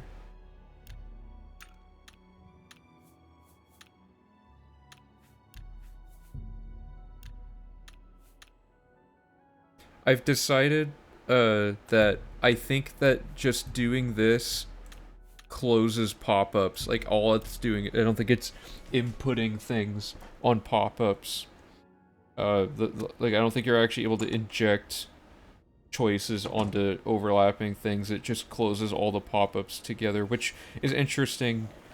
If there were pop-ups that get in the way of doing certain actions. Dude, come on, please hit me. He backs all the way up. Oh wait, am I like... Oh, there we go.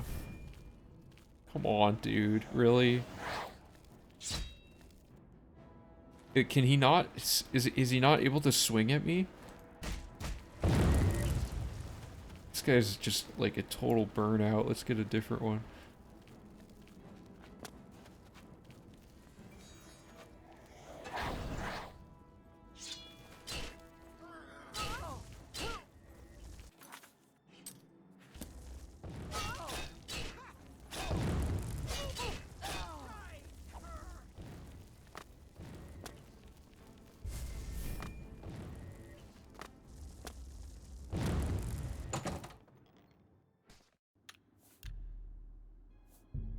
Alright, so now we have vampirism again, but now we've tried the dying way, and I just want to double check that this doesn't let this version of the thing develop. Oh, so we're looking for situations where we can make it change it from -1 back to something else then. Okay, that's interesting. Alright. Now we wait 24 hours 3 times again, and then we see if this worked.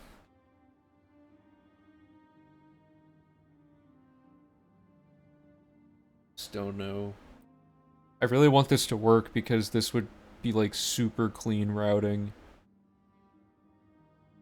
And if anything was proven today, it's that Oblivion can just be bent to our will in most cases if you just try every possible way of breaking it.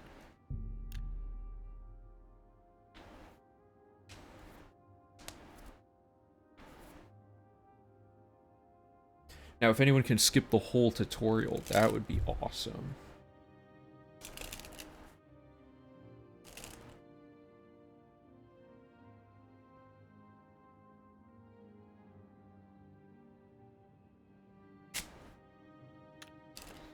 One more, and then we'll try it out and see how it goes.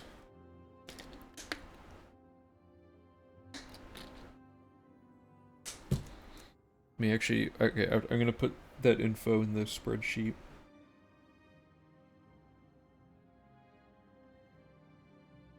Yeah, that's unfortunate.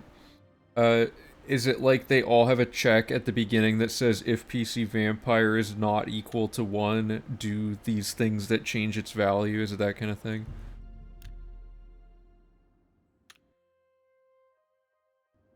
Yeah, okay, it's still not working.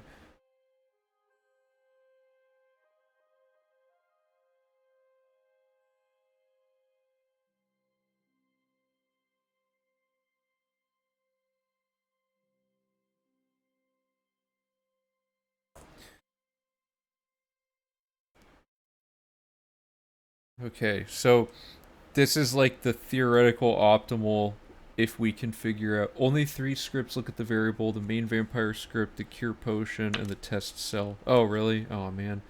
Uh I wonder what the disease thing is doing then to not progress it, other than maybe the vampire script checking if you have the porphyric disease, and if you do then it replaces it with vampirism and then all the subsequent scripts are on. Is it that kind of thing?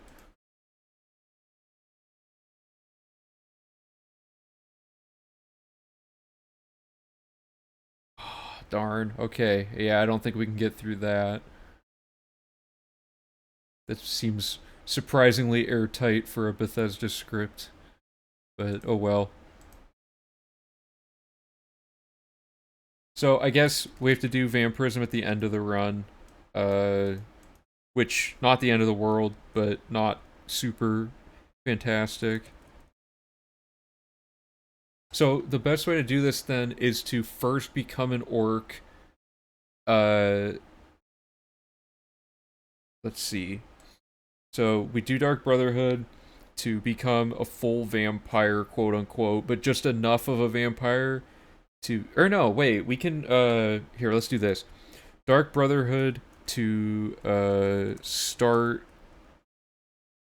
Vicent Vampire Quest, and then we want to do Potion of Cure Disease immediately after starting, or yeah, immediately after, so that we don't have to deal with it during the run. Then all other route logic happens, and then at the end of the run, we race, oops, race reset to female orc, and then we go to cave to get vampirism, and we develop, oh sorry, I'm forgetting the gameplay's on top. Then we develop full vampirism, or like to start vampire cure, and then we do the entire vampire cure quest, and then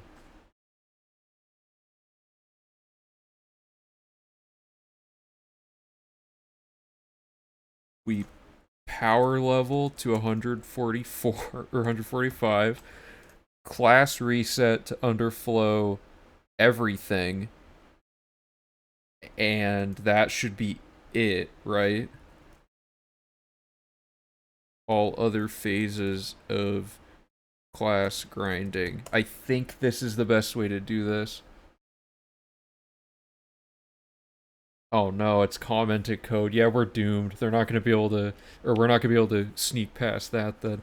So I think this is the structure we have to go with for this, now that we don't have any immediately obvious way to do vampirism. Not the end of the world, again, but still kind of annoying. So now let's test this and make sure all the math lines up, and then we can finally move on from this and call it good. Because we have, okay, so I guess I should, like, how do I want to do this? How do I even test this? Well, I can, like, theory craft the other stuff, I suppose.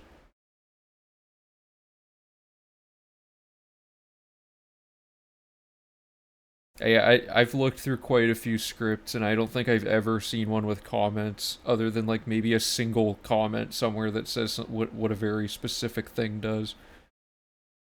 What do I want to do here? Oh, I want to see how Vicent's thing works.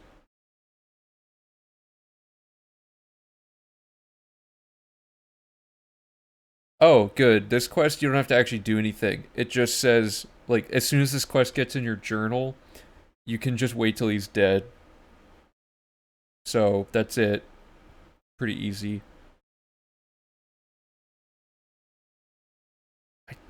Are we absolutely sure there's... I swear there was some alternative way to start Vampire Cure without becoming a vampire, but I guess that wouldn't make sense. Anyway, so let's test the math on this anyway. So we have a character now. We just need to do this in a different order. So let me pull up the game. So I'm not going to do the actual quest logic overlapping because I don't know how to really set that up in a really clean way to test. I guess because I have to get into the Dark Brotherhood and set the quest stage and have all the items for doing the vampirism quest. It's a lot. Hey, how's it going? Doing pretty good. Huge discovery. Good day overall. Probably just saved like I don't know that the amount of time save isn't like massive like compared to the old class reset, but it is a massive improvement on how fast we'll be able to get the route actually routed. Because you remember how you asked me the other day like how much time was left, or you asked me yesterday how much like time is left on the routing process, and I was like, dude, I don't know, we have like all these dead ends and stuff. I just found a thing randomly today that solved like every dead end we were having. So I routed out to a new dead end on a potential idea, but it's like not essential like the other dead ends we ran into. It's something we can easily route around. Like the other things didn't even have routing solutions like that were very obvious or anything. It was like really complicated to work around. Yeah, the suffering is much less. That's a good way of putting it. Okay, so what I want to do is on female high elf, I'm going to just set all of this up again. So end of next week. Yeah, you'll be getting your summit packet soon. I don't really think it'll take that long to route this now because we have Bosch's document here that has a bunch of ideas and things and uses all the new spell tech. And it's not like to the specificity of like the final product where it has all the exact steps, but it's like a good outline that I can just kind of roughly follow and input all of the tech that he found and all the new tech that we're finding today. And it'll be really, really cool. V4's almost got so much new complicated stuff that V5 would just be a flat logic, like, improvement. I just realized this says Vampirism. Embarrassing.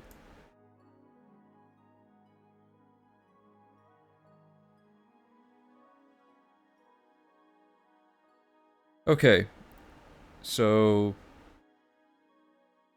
Step 1, we need the level 1 character at the end of the tutorial. And we're going to exit this... Or wait, we want to be a female high elf.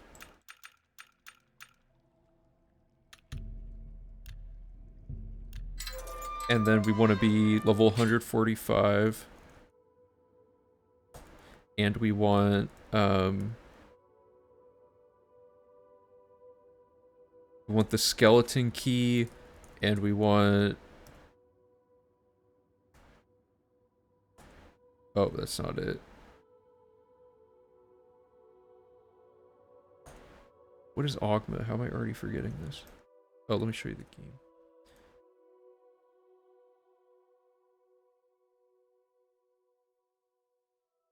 Setting up the console commands is so tedious. 228F1. Isn't that what I did?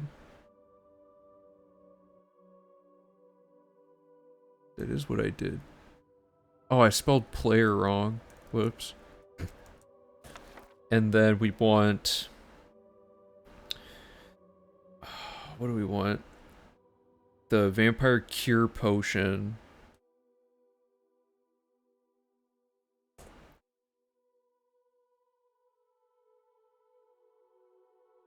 Which is 977E4.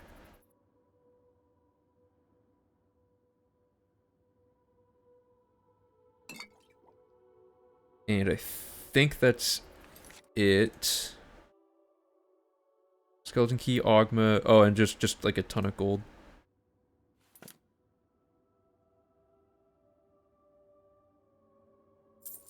Okay. So this character has now exited the sewers, whatever, cool. Pretend they just went and played the whole game. Now we need to go to a cave and get vampirism and develop it organically this time because we don't want to mess with the thing. I don't know. The way I have all my OBS stuff set up is that I have it all on little docs on my screen, so I don't actually look at the Twitch stats pages. I can only see my own stats. I imagine there's not that many people playing Oblivion, so 30 viewers is probably on the higher end unless like a really big streamer is playing it that day, which has happened before. Like a long time ago, I used to look at the category just to see what's going on, and you know, like some people with like 100,000 followers would be playing Oblivion for a day. Okay, so we have vampirism, we have that. Now we need to actually, so we're gonna go develop vampirism at a bed. Oh, can you literally just type in the title of items and it works? I thought you had to put in their code every time.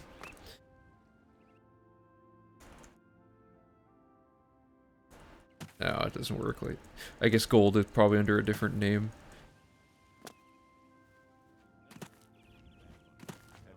Here, I'll test it.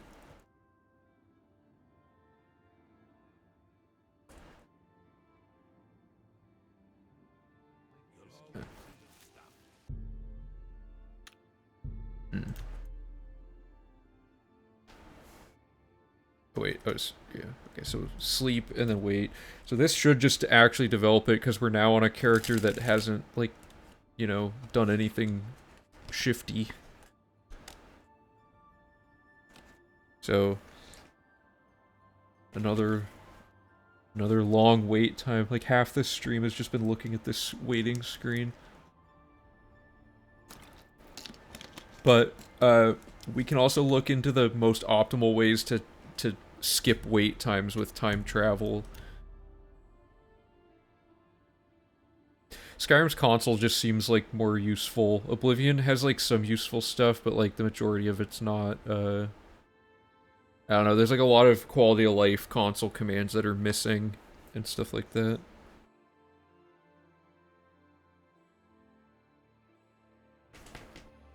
Alright, and then one more cycle, and then that'll be 72 hours, and we should actually just get vampirism.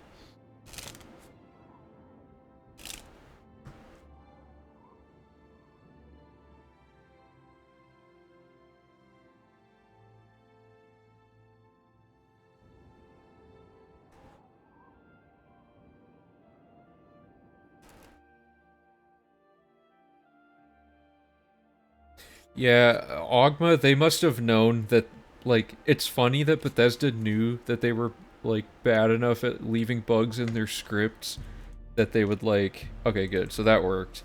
Like, they knew their scripts were all weird and buggy, so they're like, okay, for Ogma, we're actually gonna try to, like, code something good, you know?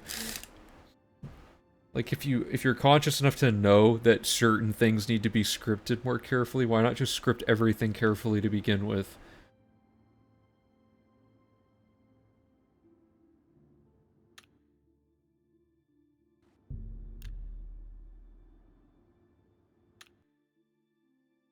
So the goal right now is to advance this. There we go. Hold up, how did I just get 2 of those? That was fast. Oh! Oh, no! Oh, I forgot about that. It crashed. I think it's because I loaded an autosave of a file that was dead.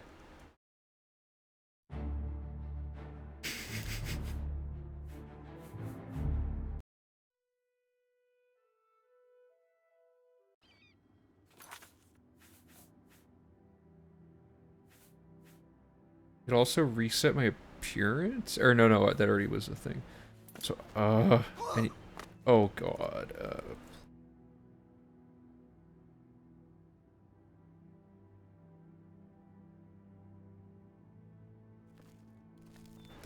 Now I can sleep outside, I think.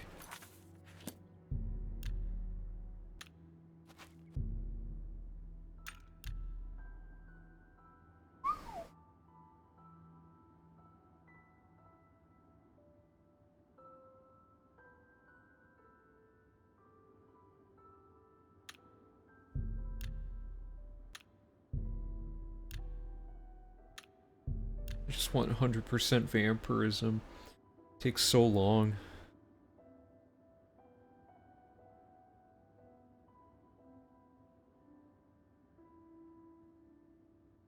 The cool thing is, with the implementation of this and Bosch's map exploration spell stacking, I don't think there's anything truly tedious left in the run aside from the Nirn route. I think that's the last, like, the last thing. Excuse me, I would like my final level up. Oh, I'm sorry, I scrolled chat. I wasn't able to see the last several messages.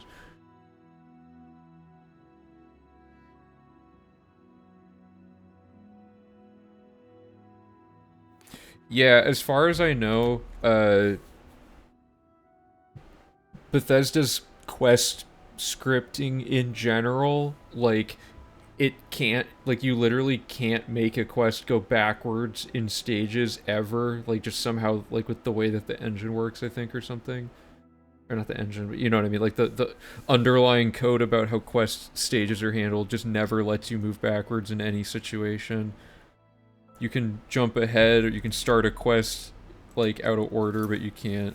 Yeah. Okay, what is the deal here? What does this take?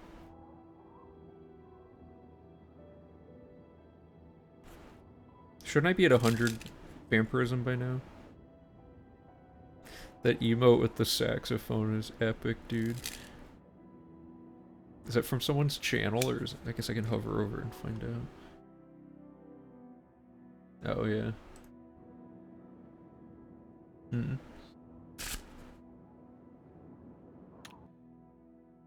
Okay.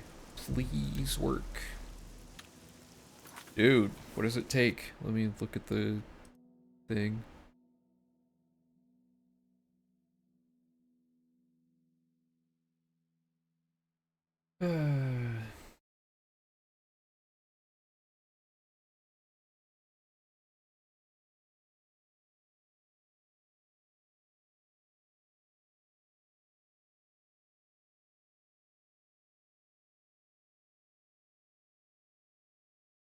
Sorry, I'm trying to figure out.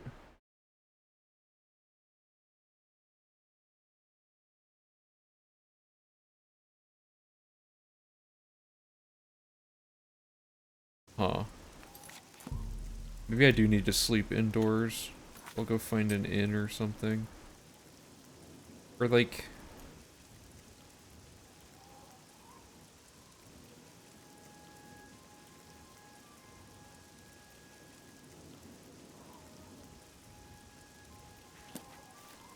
Oh, I forgot about that. I read on the wiki just now that...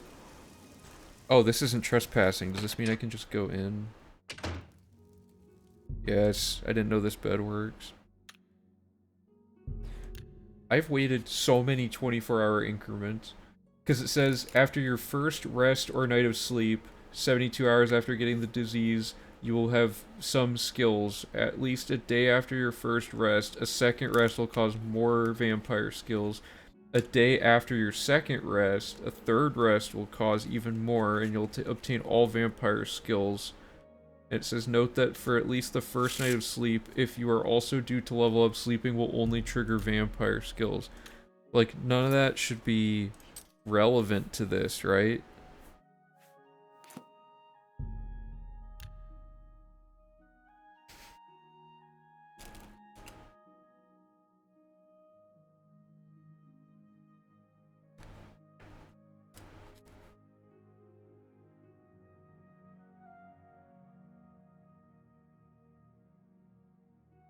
Totally lost here.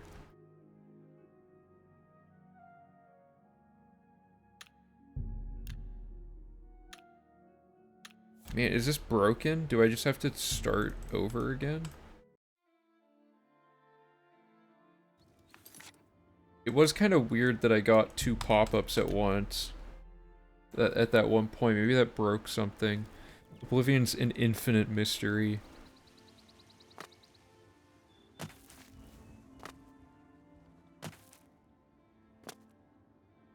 No, I was able to get full vampirism without feeding. It just says you need to sleep. How goes it? I've been better. So, like, it says the first one... So I'm just gonna sleep an hour to trigger whatever, and then it just says to wait 72 hours.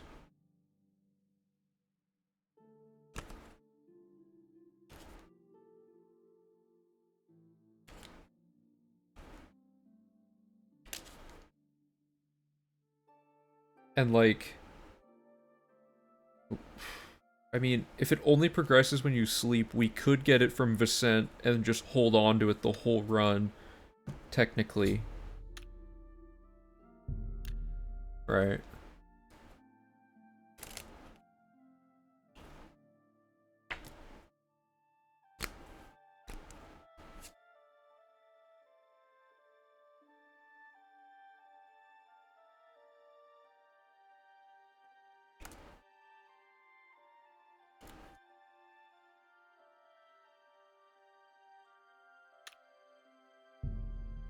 Okay, so this should trigger it. Or wait, was that not... That might have only been the second cycle. Something's broken. It's like this bed won't let me do it or something. There we go. Okay, let's see if we can get it to the next stage now.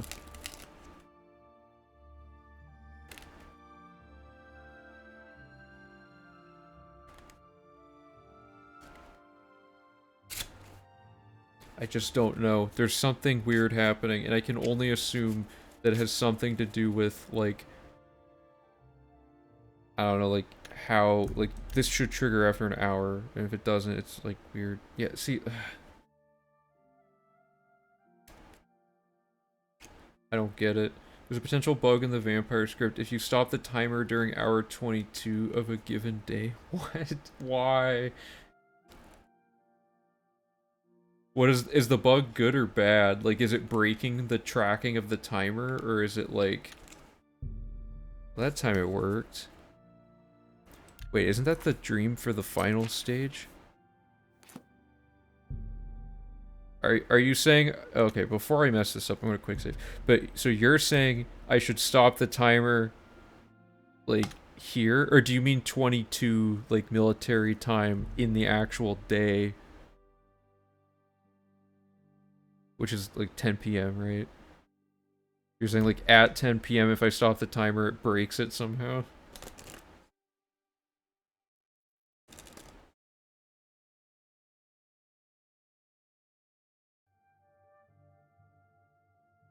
That did seem like what happened. Or something to that effect. Oop. Well, okay, I stopped it an hour late. Whatever. Try it again. So you're saying, like 10 p.m. exactly? Or just, like...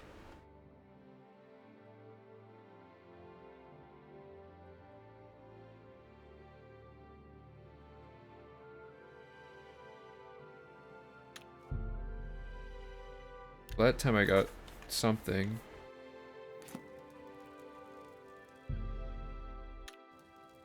Should I, like, wait until the clock says exactly? Because I want to test whatever this is gonna be.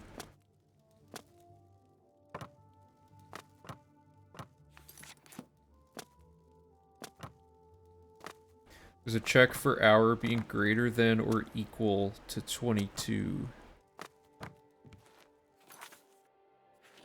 Oh, so just anytime after 10.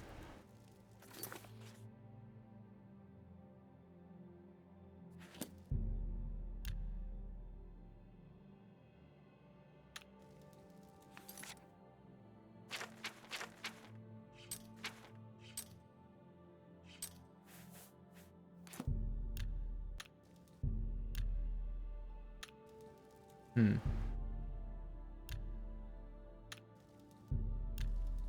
I don't know. Things still just aren't progressing, it seems. Oh, okay, here, I'll check that out really quick. I will snipping tool this so people can also look at it with me.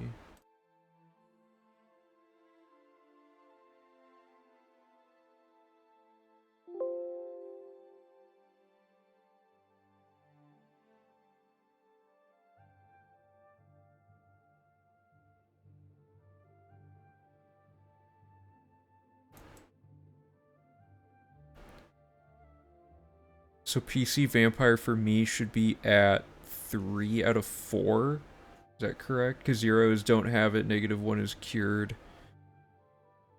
Oh god, I should have made this not look awful. Hold up.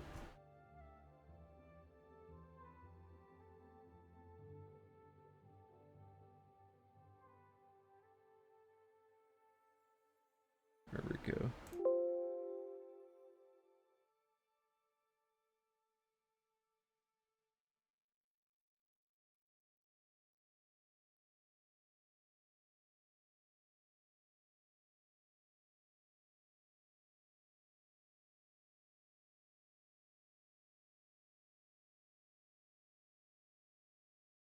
What is a vamp day and a vamp hour?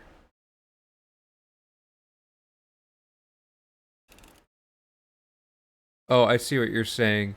So it's checking, like, if vamp hour is greater than or equal to 22 as its else if, but there's an if for if the vamp hour plus 1 is less than the game hour. So you're saying there's like situations where the vamp hour plus 1 is not or is equal to or greater than game hour while still at the same time being less than 22, so it passes none of them and therefore the bug occurs or something like that.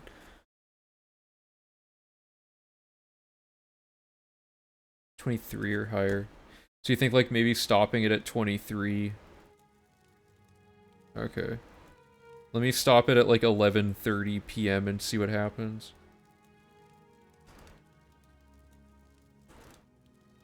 Because if we can force the last cycle of it...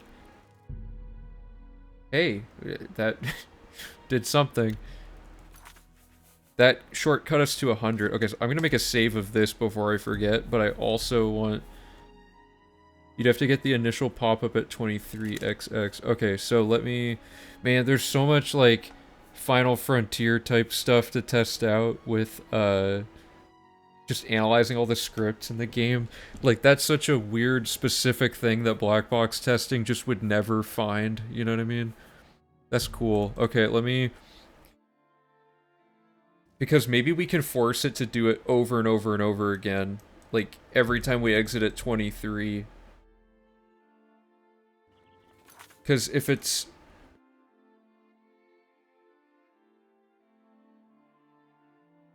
it ended up not being a negative for the... Like, if we get the first 3 phases organically, we can force the last one to show up by waiting till 23, right? Because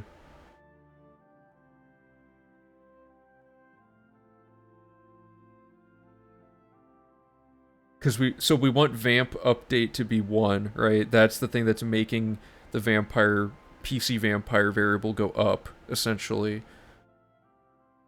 So there's 2... Why did they do this like this? This is such a weird... Anyway.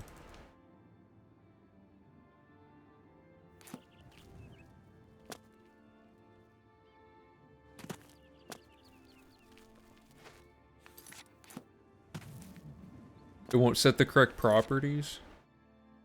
Aren't they both doing the same update things, though? Like, they're setting vamp day, vamp update, and vamp hour to all be the same, regardless of outcome. Or am I misunderstanding how this works? Huh.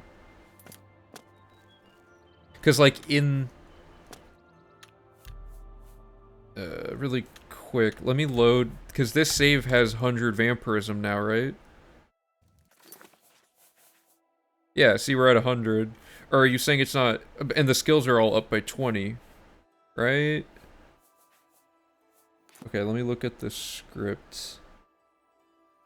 Oh boy, yeah, this is... I'll have to do like a full code analysis of this at some point. Oh man. I don't even know how to like show this to people quickly. Oh, that's not even the full thing. View whole file. Jesus. I don't really want to screen share my whole Discord.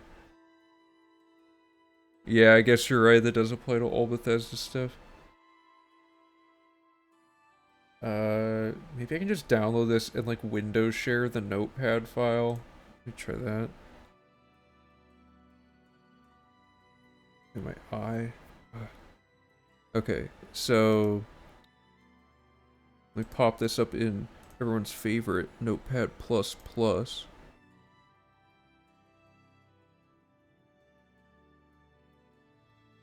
I wish there probably is a dark mode. Okay,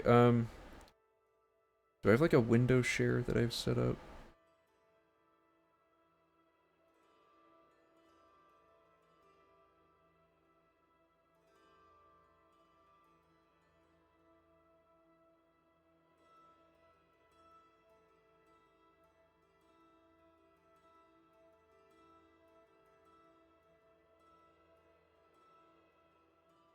There. Is this like readable to people at all? Yeah, we're still here, Ultra. What up? Make this larger. So what we're trying to do is figure out if there's anything exploitable about vampirism. Valorant just pulled this code from the game. Like I don't know if we'll find anything substantial, but it may be worth looking through this. Has disease is probably the thing if we have the porphyric whatever. Which means, oh, so we can like here. If we go in the game,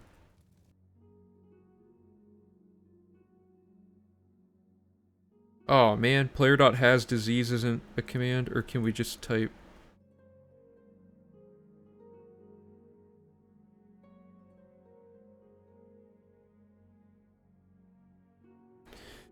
Do you know how in the console we would type this to get a way to check it in game?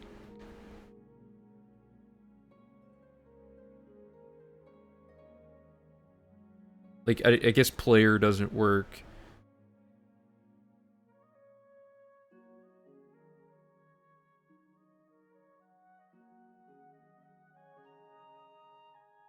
Oh, the script is called Vampire Script. So if I do vampire script dot has disease, I don't know. Anyway, so we have vampire script. So we like, for example, if we were to find a way to abuse getting vampirism twice, we'd have to find some way that has disease would be like changeable after we've already got it to a different one.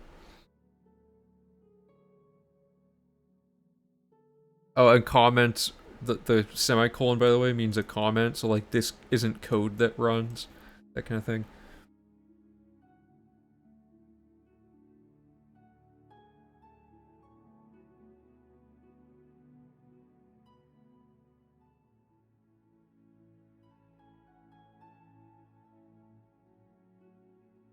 Oh, I see, okay.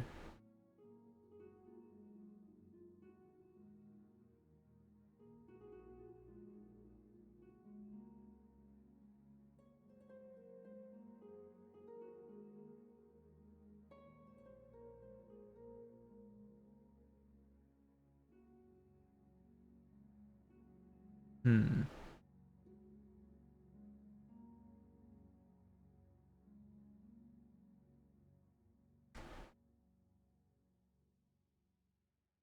Wake them up. why did they type it like that?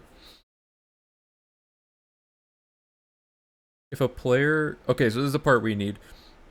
And this is menu mode. So this is like when you have the sleep timer open, this code is running, okay?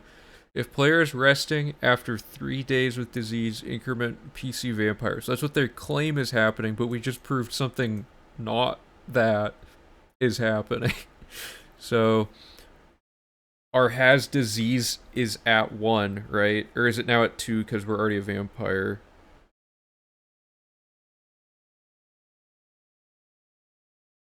Wait, what? Did I miss something?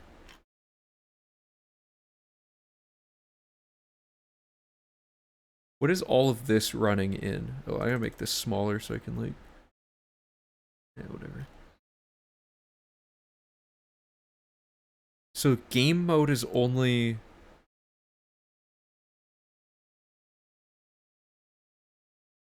Begin game mode is only happening... Man, this is hard to, like, piece together here. So these scripts are just, like, randomly running all the time or something, or what?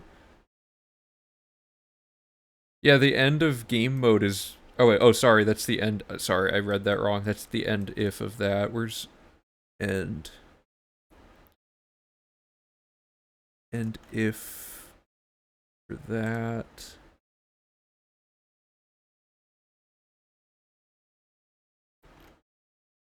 Oh, maybe this is all... Oh, yeah, yeah. Okay, this whole thing is inside of game mode.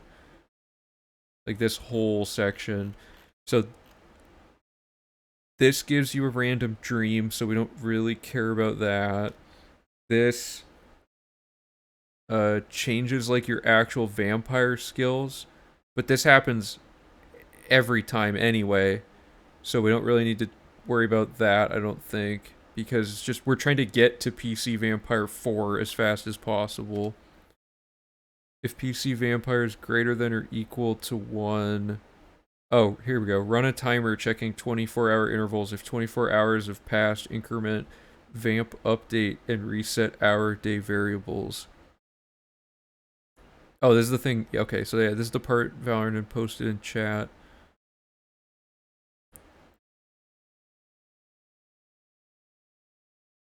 So it's not really checking 24-hour interval. Yeah, so you're saying if it's 23, 23 plus 1 is going to be greater than the game hour, because the game hour resets at exactly 24 and it will never be that.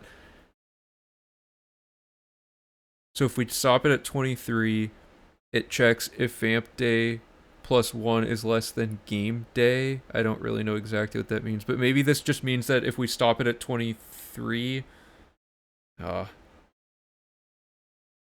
this making sense to anybody yet? Here, I want to test this. So this file, not this one.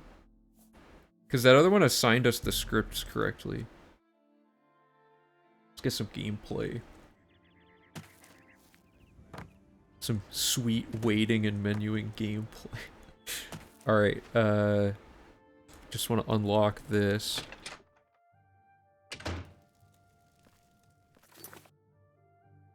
Okay,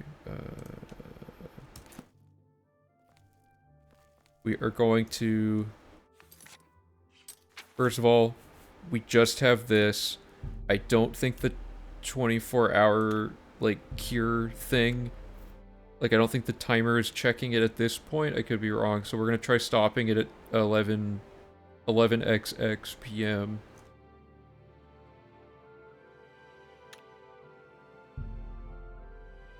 And then let's just sleep in 24-hour chunks now and see how this affects it. Because I think the very first thing that's setting this up is different. Because it's 72 hours, right?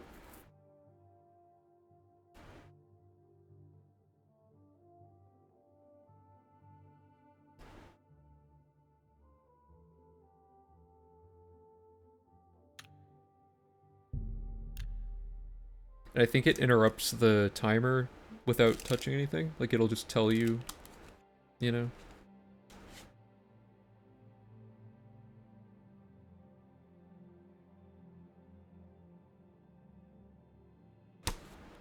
Alright, and then probably like a half of another timer, and it'll just And then it'll interrupt it to tell me that it's good to go. And then after, oh, okay. So we got that. Did that apply it correctly? It did. We got our, yeah. Okay. What time is it? 1 a.m. So we're going to sleep and then, or I should say, what? I only waited an hour that time.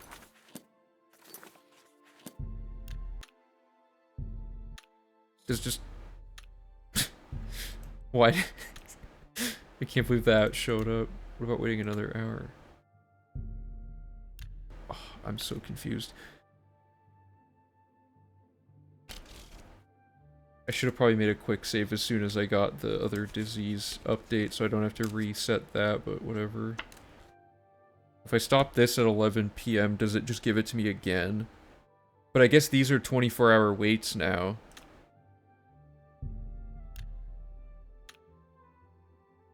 Man, what is up with this?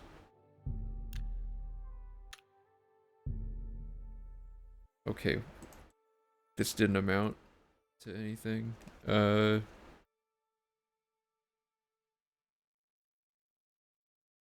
this just updates and picks a dream, so none of that it's literally just this.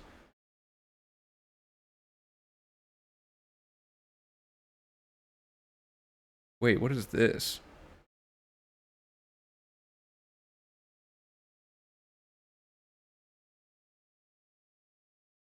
Oh, I forgot. Feeding, like, resets how severe your vampirism is, right? I forgot about that.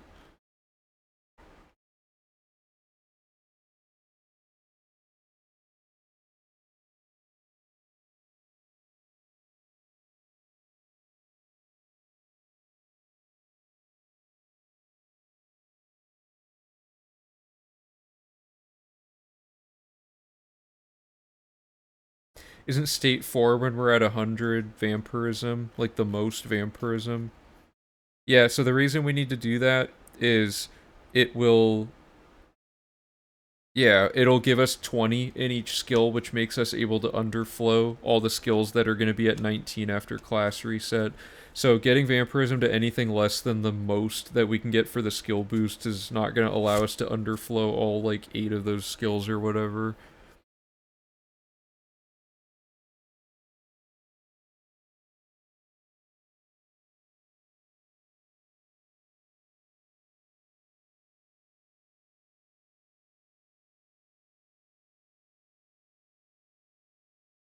Oh, here we go. If player's ready for state change, check for time passing and increment PC vampire. Hey Frostlandia, how's it going? First time catching the stream, nice. Yeah, right now we're looking at scripts relating to vampirism and we're trying to figure out, because there seems to be something weird about how the sleep timer works, and we're trying to get our vampirism up to the highest it can be as fast as possible. So our PC vampire is greater than or equal to 1 and less than 4, so we can ignore that. All that matters is we need to trigger vamp update, which gets reset each time. And vamp day and vamp hour are just equal to whatever the day and time were in game at the time that you did this. And PC vampire just gets incremented by 1. So this is the only other chunk of code that's actually, like, super important. This is just, like, resetting the counter.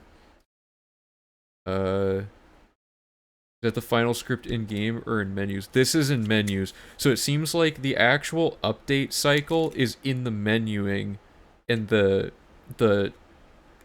game mode is the actual, like, variable adjustment. That might be why it's so broken, because it's like it can't really check for time passage when you're in the sleeping menu, and it can't update your thing when you're in the game or something. I don't know. Does that make sense?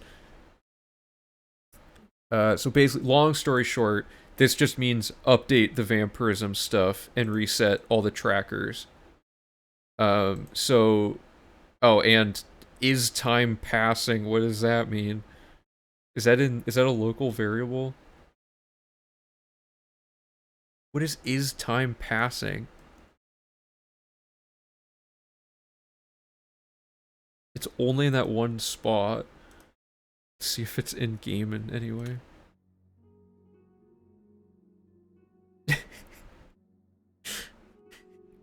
I typed, is time passing, and it just returned, time is passing, like as a sentence.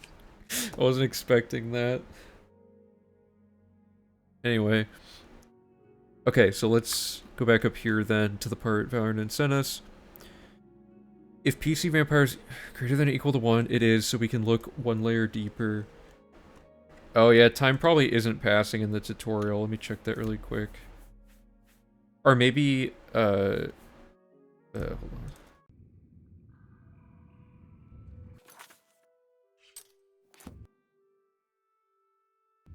Oh wait, this is the version that isn't... I need the one that hasn't actually left the tutorial yet.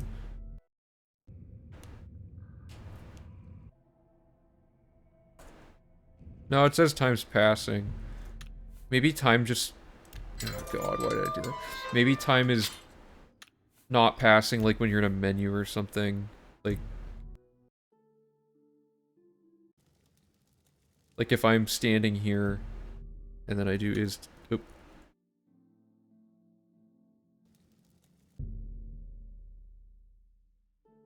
How is time passing? What?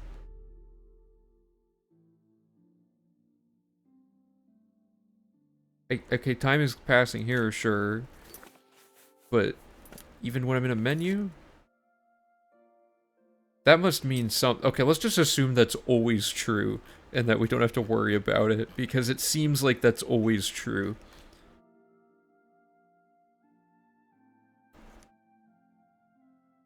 Okay, so if Vamp Day... What is Vamp Day set to at the beginning, though?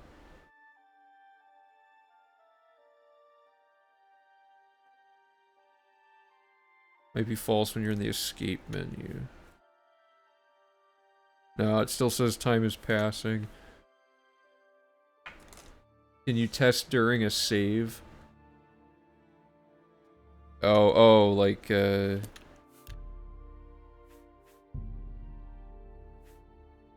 sorry, that's probably not what you meant. No, it says it there, too. Ah, man, that's weird. We need to figure out what Vamp Day and Time are. Because it declares them as shorts, right? But... And then the hour is a float. But basically, these don't have values at the start of the script. They need to be given value before they can do anything. But where is that? Because you have, like, game day and stuff that are, like, universal variables. Or global or whatever.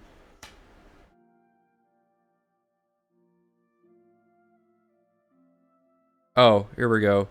Okay, so... I forget, Valorant. Is PC Vampire 1 indicating that you have the most basic form of vampirism? Because this is how you acquire it.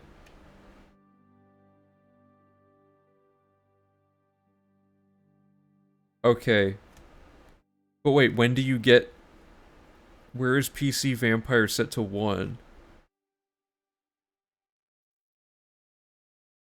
Or is that a variable outside of this script that's being read in? Because it's not, like, set here or anything.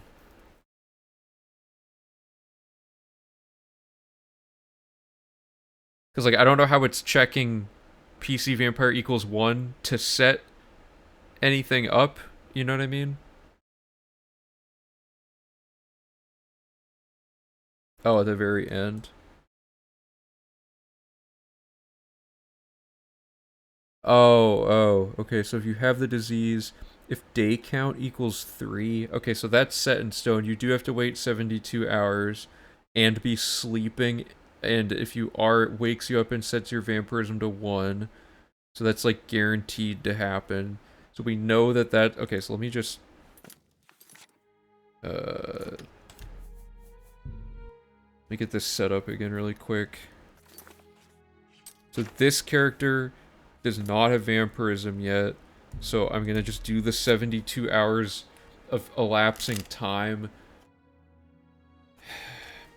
I feel like we'll find something broken about this. Anytime Bethesda has more than like 3 variables in their code, something breaks, so should be pretty good.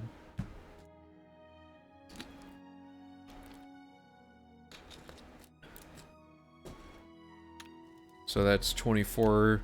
They're doing the next batch. Oh, it's 3 game days. Okay, so like if it's like 11 p.m. and we wait an hour, it counts that as a game day. That's interesting. Okay. So that's a slight optimization, because like, these waiting screens take up such a large part of the run at this point. Like, most of the run is just menuing and waiting for stuff, because we move so fast and interact with stuff so efficiently that, like, most of the slow parts are, like, looking at a screen like this. Okay, so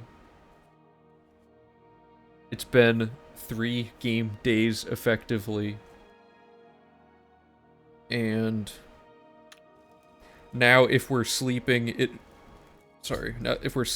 should just wake us up automatically and give us the thing, which is correct. So we now have PC Vampire equals 1.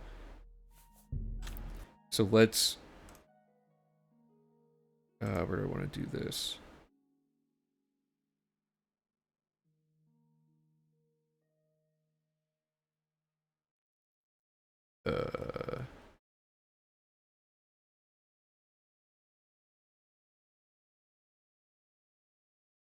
So the best way to do this... I'm just gonna write, like, the fastest thing and just some notes.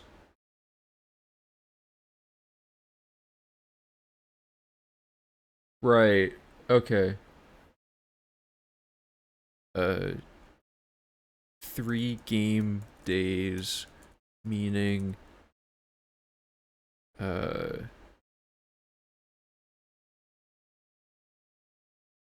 meaning after 12 p.m. on the last wait cycle, then sleep. Ideally only 50 hours waiting this way. Okay, so that's the fastest way to get to that using this code. Then we have... Okay, so when this happens,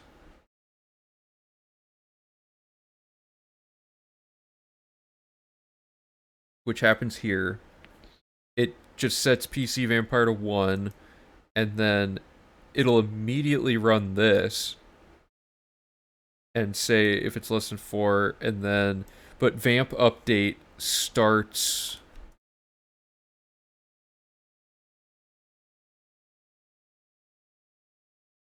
Vamp Update does not equal 1 at the start, I'm assuming. Okay, good. So then... The second... This is in gameplay, so when you're back in gameplay, it'll immediately run this chunk of code here because PC Vampire is now greater than 1. Or equal to 1, I mean. And then a Vamp Day has not been set yet, or did it just get set? No, a Vamp Day has not been set yet. So how is it even running this check? Wouldn't this cause an error because Vamp Day is uninitialized? Vamp Day would default to 0. Hey, so what is class reset? Hey, for the repeat question.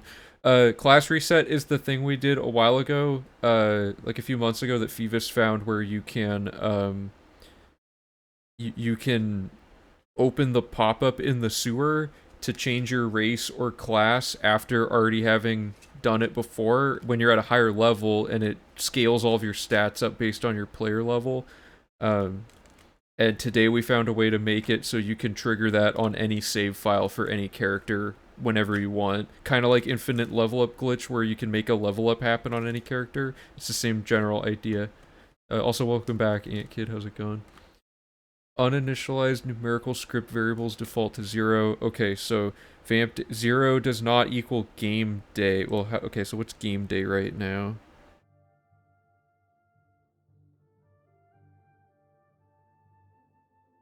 Is game day... Wait, Phoebus, did you see it? Were you here earlier when we were testing, or when I was showing how the pop-up thing works?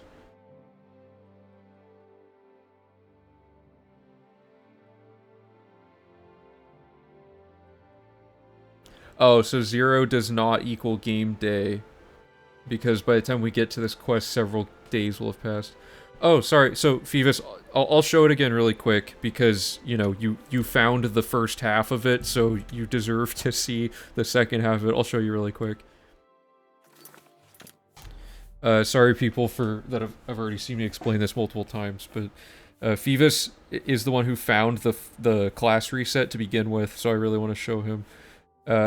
Okay, so Phoebus, step 1, you're gonna make a save in the sewer, like by the grate. So this is like right at the entrance to the sewer. So you make a save there when you do the tutorial. Then you exit the sewer like you normally would so that the wait timer bug is fixed. And then you get a character to level whatever you want. In this case, the save file says level 173.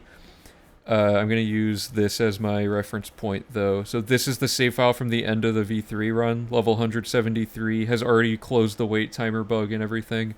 So step 1 is to load warp that character in. So this save just needs to... We're going to load warp this character into the room. You need help? How's it going, Mark? What do you need help with? But also really quick, I gotta explain this. So now we're in here, Phoebus. So now you make a save. So this character's now in the room that has the grate that runs the script that checks things. And then you load your original save from the beginning of the run where you're level 1 and haven't left the sewer yet, so you can still get the pop-up to appear. And you can pick any 3 of these. In this case, we're going to pick race. And it takes really specific timing, but you can press escape for 1 frame between the pop-ups closing, and then you load the character that's in the sewer with where the pop-up script is supposed to run, but is now the higher level character that can't class reset anymore, and then it forces them to do it instead. So now we're like the high level one, you change your stuff, and now it fixes everything. Yeah, isn't that crazy? So, and just to show you, so now all of our stats are reset. I did race reset, but you can change the class and stuff too. So yeah, now we're trying to get vampirism to work, because with vampirism we can underflow and do everything in such a way that skill farming is not a thing at all in the middle of the run or during training, except for alchemy. We got it mathed out that all you have to do is alchemy if we can get vampirism to work. So we're just testing, but vampirism's just throwing us for a loop because now it's just behaving really, like, bizarrely, and we have no idea why. But anyway, so that's it. Okay, where were we? There was something else we were testing. Oh, so we have 3 games. So we forced ourselves to be stage 1 of vampirism. So now, game day wait, okay. My keyboard input isn't working, and I know how to fix it, but I can't find any Oblivion files in my game section, and changing the Oblivion ini file in the Steam section just gets overridden on startup. Oh yeah, that's weird. I don't know exactly where it saves certain, because Oblivion saves your files in like two different sections. There's the My Games folder. I would recommend Googling how to, like where the Steam apps common folder files for Oblivion are, because I think it also stores some stuff in there. Um, but if you can't find it in either of those spots, those are the only two spots I know files can exist. But yeah, sorry, it's a weird problem to run into. Okay, so game day is like days past, so this is inevitably not going to equal it, so we dive right in, and if vamp hour, which was set to 0, or sorry, no, it sets it to game hour in the current day. So current hour plus 1 is less than the current hour, that won't happen. Vamp update, or wait, it'll skip that, and then else if vamp hour is greater than or equal to 22. Oh, so if we get the 72 hour wait thing to end exactly on 23, we can double trigger this? Does that sound right? Because it'll set vamp hour to game hour, which is 22, or which is 23 if it's like 11 p.m. It'll set vamp hour plus 1 to be, and that won't pass, but it'll go here and be like, oh, it is. Oh, but then it checks if vamp day plus 1 is less than game day, which can't happen. So you have to wait at least the first 24 hours, and it'll skip all of that. But let's not forget, there's a whole other thing going on here where there's like a second incrementer. So then it goes all the way down here, and it says vamp update is equal to 0, which is not 1, and it skips it. So then we come back up here, and if we wait 20, and we wait until, why did they check this doesn't, like, I get how this works, but why did they do this? Because it's supposed to just check if 24 hours has passed, but they don't. They check if it's the next day and the clock is at past 10 p.m. or like 10 p.m. or later, right? So every 10 p.m. of the next day is when the thing triggers, not every 24 hours. Is that what, am I understanding that correctly? Does that make sense to people? Because if you wait till 10 p.m., vamp hour is greater than or equal to 22. Oh wait, but vamp hour doesn't update every time you wait. It only updates if you get past one of these first two. Oh, it's 0 indexed. Okay, so 11 p.m. But like, vamp hour never gets set anywhere else, I think. Oh no, wait, what is this? Oh, that's if you fed. We can ignore that, thankfully.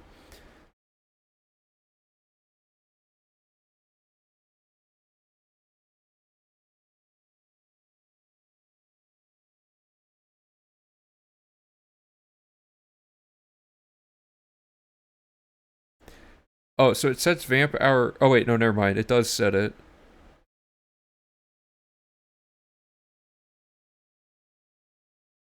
So it sets vamp hour to game hour. So if we stopped it at 11 p.m. the first time, vamp hour would be 11, and it would immediately run this and check this, and it would pass. But then vamp day wouldn't have passed.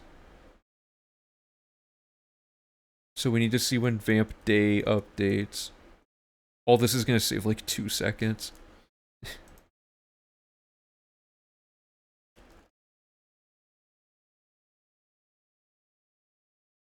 But it never updates vamp day. Am I wrong? Where would it have added it? Because when you feed, it resets it, which we're not doing. It resets it when it passes a check, which never happens. And it sets it when an update happens, which also never happens because it only happens when the check happens.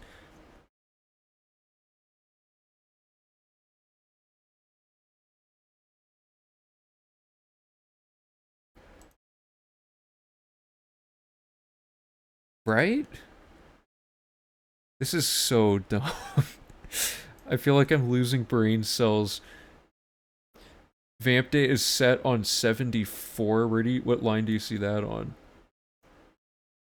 Game day is like a global tracker on the file that knows like what day is like when you open up the wait timer or whatever, it's that. Oh, sorry, you said I thought you meant it got set to 74. Oh, wait. Oh, I see, I see. Yeah, okay, I'm dumb. So, game day. So it has. Okay, so you stop at 11 p.m. and then you wait. Or no, you wait your 70 whatever hours and you end it at ideally 11. So, like, okay. Let me get this. The fastest possible way to get the vampirism here is you wait until 12 p.m. the first wait cycle, then you wait because that sets it to be exactly a day. Then you wait 24 hours twice, so that sets it to be 3 days. Or no, do you not want to do that? You need to end it at a... Oh, man. Because if you end it at 11 p.m...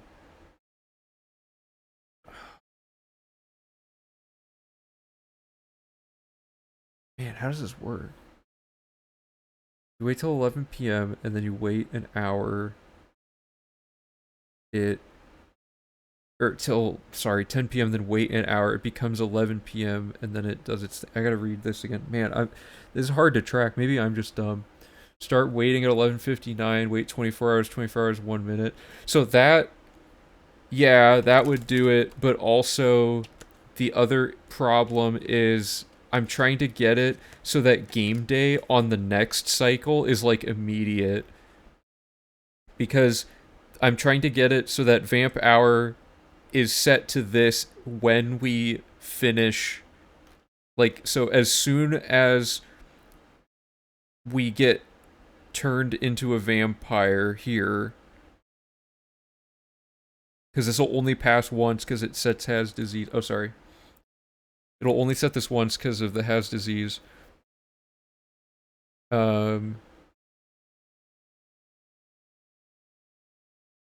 I want it to set vamp day to be like this, like at 11 p.m. one day. So I literally just wait like an hour and then it's the next day.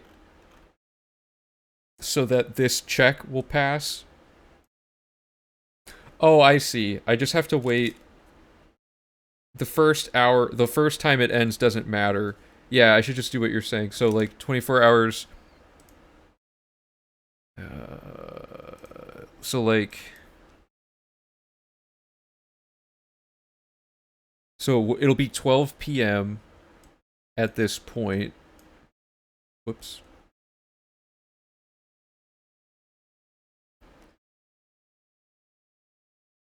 And then at that point, you have to wait. Doesn't that mean you have to wait 24 hours?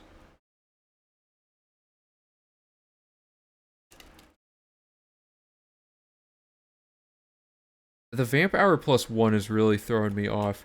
I don't get why they did that. Because it sets vamp hour to like your current hour, which would be 0. And then the game hour just has to go up.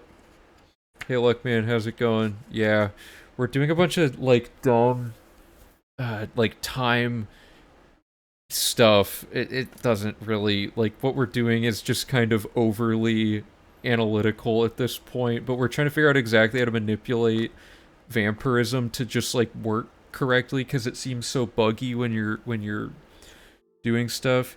But it's like this script basically is what we're, and there's like a whole other thing, but like, actually, I'm just gonna screen cap the other thing in here for convenience. Let me just pull this up really quick.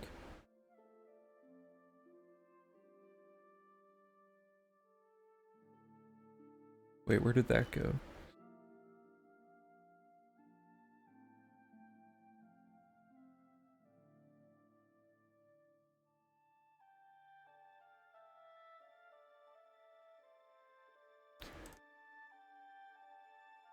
Okay, so the first script is this.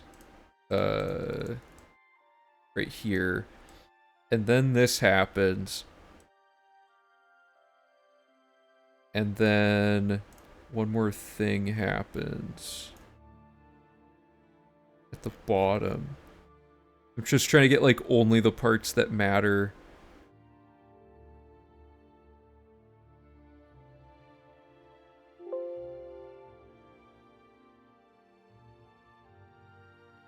Okay, so this is the order that these are the 3 code snippets that matter and the order that they run in, and we're trying to schedule out how to get waiting to be as effective as possible.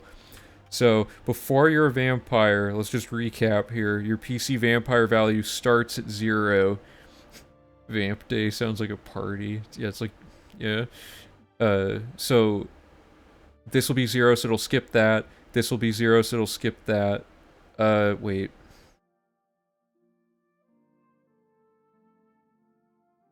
Oh, I'm dumb. Did I miss a chunk of code that mattered?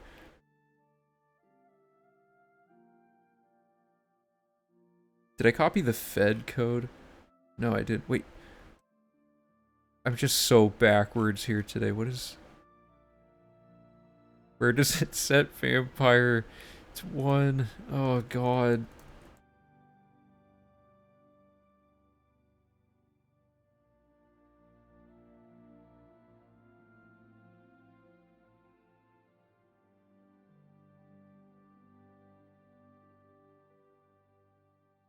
Oh, I missed a little chunk of code here.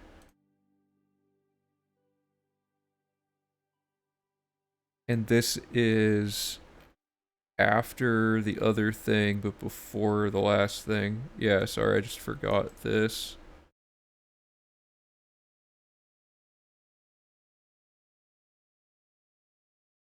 And for readability, I'm just gonna copy the other one.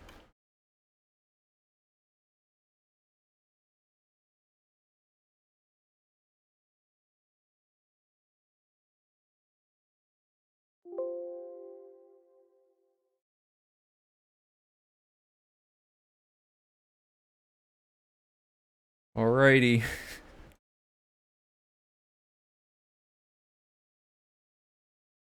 Okay.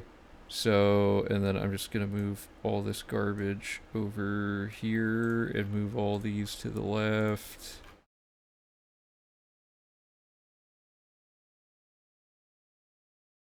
Like that, and move all this back.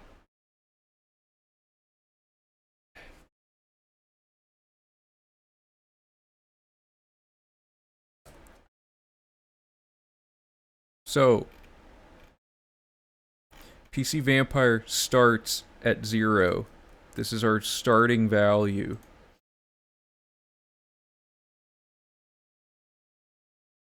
And when you get the disease, the first step is has disease, which is like the trigger that gets this whole thing going. So, I'm just gonna say assume has disease equals 1, because this is after we get a disease from a vampire. Oh god, I had whatever. So after 3 days, and when you're sleeping, that goes to 1. So the variable we're getting there is day count.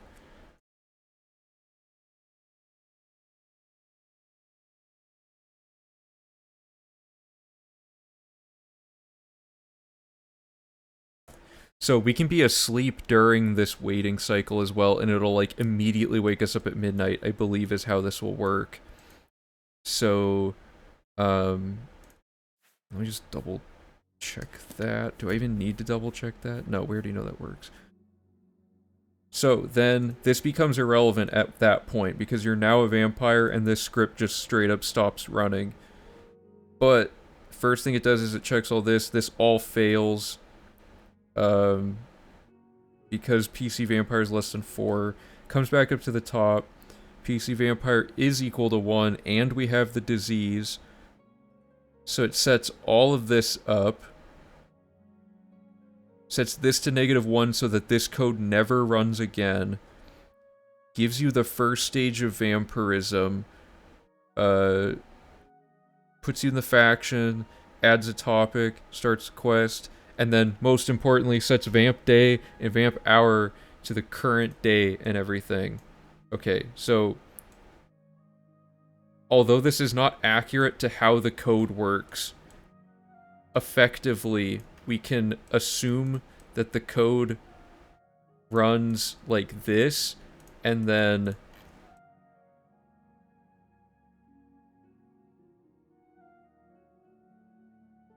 let's just put like a big divider here, because after this, it just never runs this again. So this only happens once, and then this is the loop, the pain loop. I guess we can have like, we should make a timeline here. That'd be kind of fun.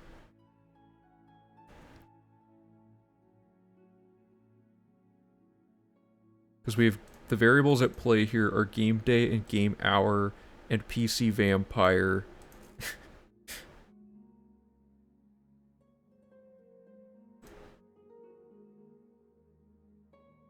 And also, has disease. Oh, okay. Thanks for hanging out, and thanks for all the help, Valorant. See you later. This is really fun stuff to be trying to solve now. Running a query. Other scripts that are potentially exploitable by the same button storage glitch for the class reset. Oh, interesting. Okay. Oh, wow. That's a lot of things. Oh, and it's all Daedric shrines. Dude, if we can, like, break Daedric shrines, that would be great. Okay, I'm definitely pinning that. Thanks for looking through that. The Gelius script.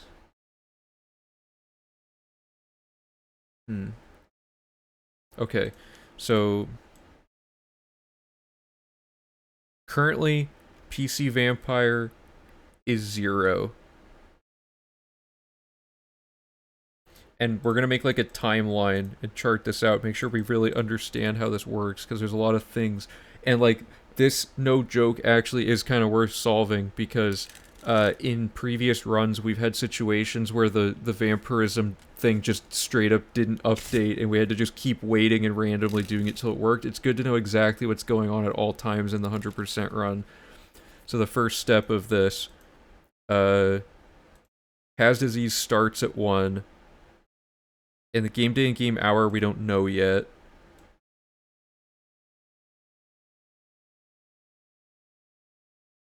So these are going to be like persistent things that we don't influence, and then things related specifically to the vampirism script. So we need vamp day and vamp hour. So has disease equals 1. Oh, and then we need day count.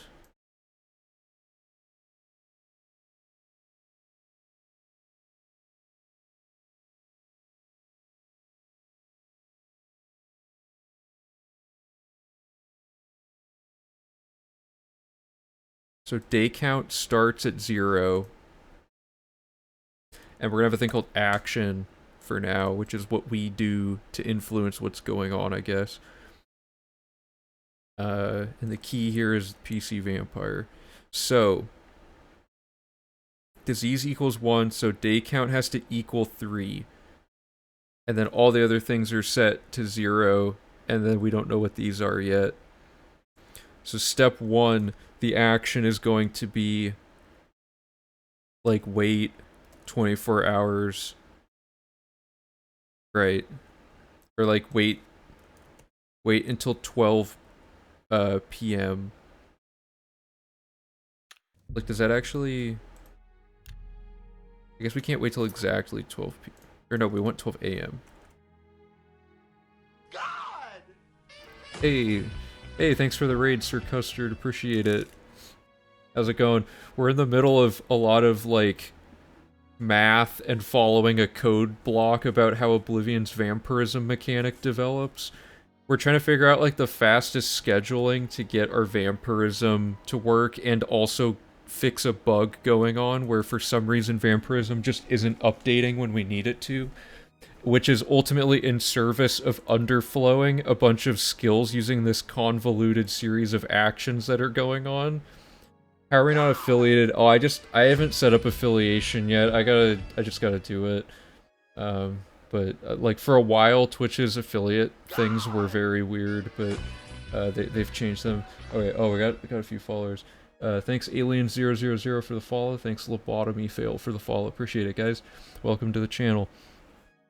But yeah, so we're trying to like underflow skills basically through all these actions, but the key here is that the drink vampire cure action in the route logic is disrupted by this annoying vampirism thing. So we're just trying to we're basically thoroughly understanding a very niche mechanic, like just so that we never have to think about it again. We'll just always know the best way to do it. And that way in all future routes, as a player, you never really need to know what's going on with this. We just need to know it for like our routing purposes. If vamp hour plus 1 is less than game hour, and if vamp day plus 1 is less than game day, are an error, right? It looks like they mean at least 2 hours need to have passed, or at 11 p.m. 2 days need to have passed rather than 1. That sounds... yeah, that sounds right. Last year found the skill leveling content on YouTube and got stuck there for 5 hours. It's an honor. Oh, thanks so much.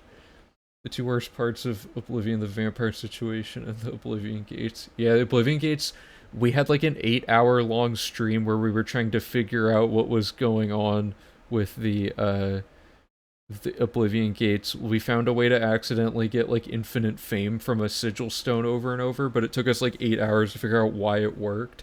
It was pretty intense.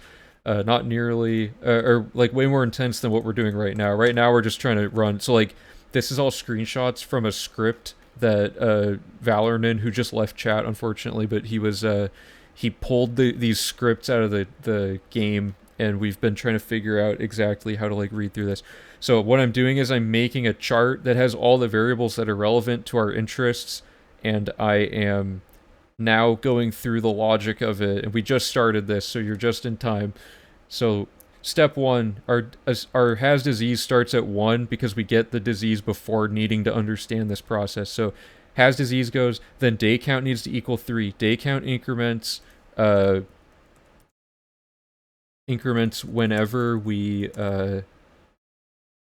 whenever a day ends, not every 24-hour wait. That's an important distinction. So let's say the game hour, which is in military time, is, but for our sake, we'll do it in not military time. Or no, I guess we kind of have to. Let's say it's 22, so it's 10, or it's 0 indexed, so that's 11 p.m., right? Because 23 is the last hour. Wait. Going to bed now because I have an 8-hour shift and a party tomorrow. Okay, see you later. Thanks for stopping by. So game hour 22 is going to be the start, and game day is how many days have passed. Let's arbitrarily just make it like 50, because in essence, this number is going to be some really crazy high number in our actual run, right? So like, we don't know what it'll be, but the point is that it's not 0 or some incredibly low number. Okay, so so we got the disease, so has disease becomes 1, and these are our starting values, let's say. So has disease goes here, day count, and let me know if you guys can't read the text or anything. Day count is greater than or equal to 3, it's not, and then it ends, and because we're not a vampire yet, none of this happens. So the first step of this is going to be waiting until 12 a.m. the next day. That makes day count 1. Has disease stays at 1. These all go to 0. This stays at 20. This goes to 0. And then game day turns to 51, right? So, like, we're now going to just fill this chart out until we figure out the best way to get through this. So... And we don't have to sleep yet. We just have to wait. But now that we've waited till 12 a.m. the next day... Has disease is going to run again. Day count's still not going to pass. And none of this is still going to pass. So basically, now we just do this again. And we'll just simplify this by saying wait 24 hours, which puts us at game hour 0, day 52. And then we'll do this a third time. And this one specifically, we want to sleep 24 hours because wait 1 second. Wait, I don't want to do that. Day counts 2, day counts 3. And we want to show which variables are changing each time, like what the key variables going on here are. Like this. Okay. So we want to be sleeping because it checks if you're sleeping and immediately triggers this. So if you're waiting and then you sleep, that's like you lose like a second. Isn't that pretty rough? You want to save that second. Isn't max distance fast traveling faster than waiting when trying to get time to pass? Yeah, so there's actually... Here, let me show you a glitch really quick. For newer people here. Oh, whoops, I got vampirism. One of our viewers sent me this on the Discord. Bosch, he's done like a crazy amount of work. I'm taking... Oh, okay, I can't show it when I have vampirism. Basically, if you... So right now it is 4:35 a.m., right? If you press E and tab on the same frame to get the door opening sound, you can fast travel, but you're going through a door, right? And there's a bunch of glitches related to this behavior, but if I now choose to fast travel somewhere really far away, it still makes me go through the door like I normally would, and puts me here, but time has elapsed as if I fast traveled to the other location. So we call this time warping. Up to this point, we have not used this before, because wait times haven't been like super necessary to cut down. But now that we're on the 4th revision of the 100% route, it's really important to start putting in stuff like this. And Bosch found this like fairly recently anyway. So like now that we have all these weird scheduling things we need to solve, we're going to get it down to like, okay, what's our movement speed in the middle of the route? What's how do we make the 24-hour time happen in as few time warps as possible while still being accurate enough that we get the right things we need to trigger the variables to update? So it's all that kind of stuff. So yeah, that's time warping. That's new. Okay, so when we wait the 3rd day, we're in the middle of sleeping, and the action here is that it's going to update day count to 3, game day to 53, and we're finally into the meat of it. So now it goes, yes, day count is greater than or equal to 3, and then are you sleeping? Yes, because we chose to sleep instead of wait in this case. And then it says wake up the character and set PC vampire to 1. So I'm going to have a thing. I'm just going to do a hyphen for when it's like a variable updating phase. So PC vampire gets set to 1, has disease is set to 1, and day count is irrelevant at this point. So I don't know if it keeps tracking it, whatever. Day count never gets mentioned again, so it's going to turn into that. And then these haven't changed yet, and it's still 53. So we're going to make these red because these are the newest variables. So now it says... if PC vampire equals 1, which it now does, so we're gonna have another, I'm just gonna call this like vars or something. So we're gonna have another vars phase. So the variables are if has disease equals 1, which it does,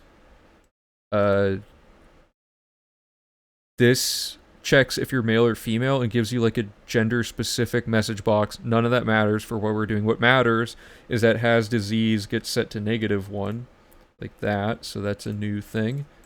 And it adds all this, which doesn't really matter. We want these things, but they're not helping us with how tracking works.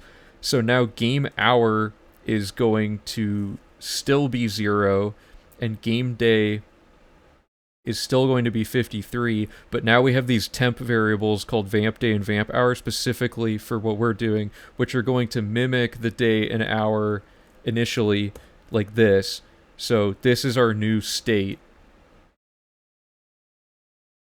So now we can get into it. And the goal is going to be that we're trying to figure out what to start game hour at each point so that we can manipulate this thing to not break every single time we try to do it. So that's the variables updating. And then this is at like the beginning of the code. So now it's going to run through the rest of the code. And at this point, these two things don't happen anymore. And it's just going to be an infinite loop of these two. So now that, let's do another variable thing. So I'm going to actually, no, I don't need to separate these by chunks, do I? Maybe I could.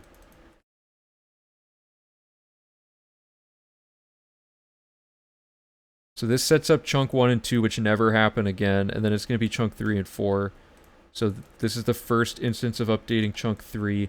So it's going to go here. It says PC Vampire is greater than or equal to 1, which it is. And then if Vamp Day is not equal to Game Day, which inevitably it will be because we can't actually put any user actions in during this time, it's going to skip this because it will equal this. So this code gets skipped and nothing happens.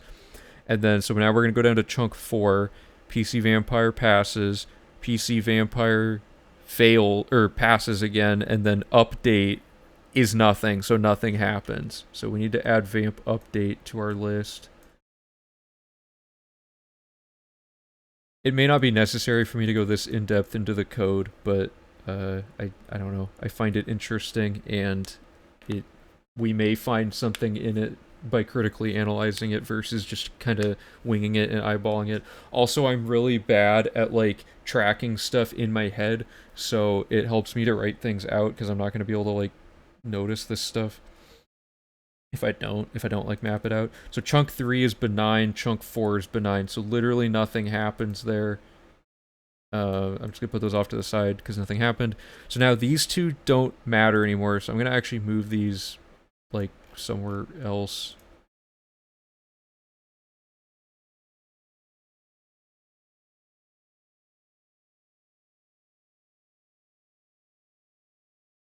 Like that. And go here, and I'll just name these.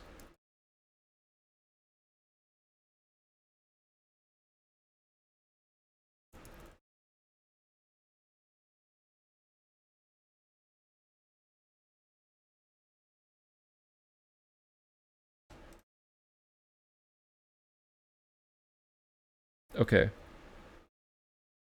So now we've massively simplified this because now all we need to understand is these two things. So now we just plug numbers in, do math, see what happens. So we've reached a nice phase here. So now we're going to check chunk 3. And when it goes through 3, it says vampire. Oh, so okay, so now we need to put in a player action. Something needs to happen on our end to change these variables. So we need to figure out what's ideal.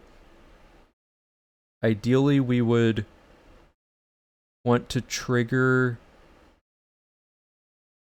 the vamp update being set to 1 is our top priority because setting vamp update to 1 triggers a script that isn't visible on here, but it basically upgrades our vampirism each time.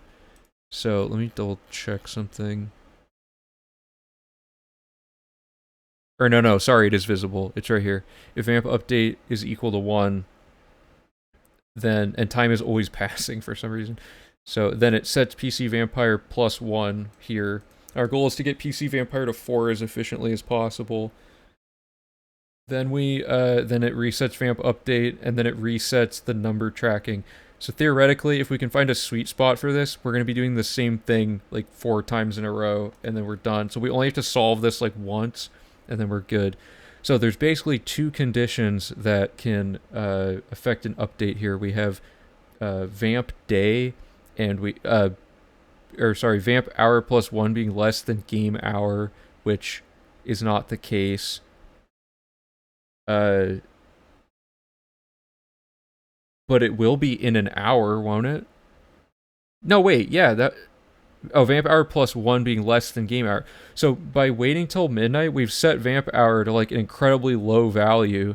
So if we wait let's just wait 2 hours. And vamp update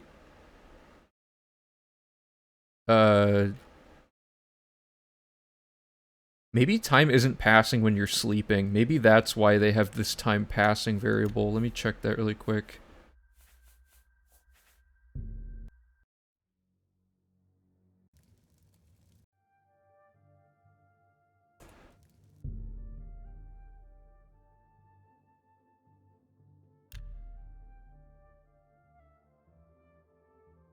It like always says time is passing though.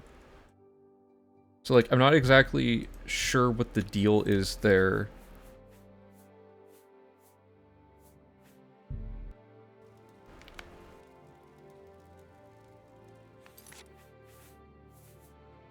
This one vampirism's already at 100. Anyway,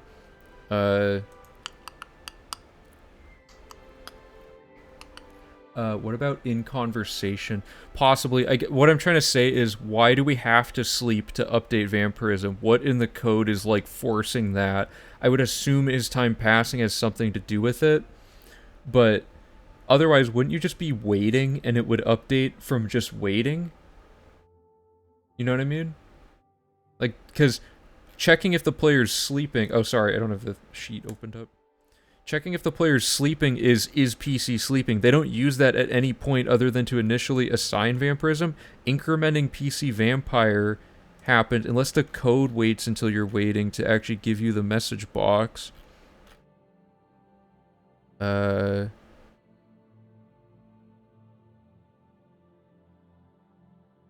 adds your spells and stuff. Yeah, maybe it's updating it without even having to look at the pop-ups if you do it the right way. Okay, let's get the first update and see if this actually works. So, has disease is now irrelevant the rest of the time, just like day count. We've passed this, so that can go away. And then PC vampire is 1. If we wait 2 hours, game hour should be 2, and game day... Wait, okay, so... This should all be 53 still. So it's day 53, this. Vamp day is still 53. Vamp hour is still 0. So this means... You're missing something on line 2 in the sheet. Vamp day equals game day on your wait 2 hours. Wait, what?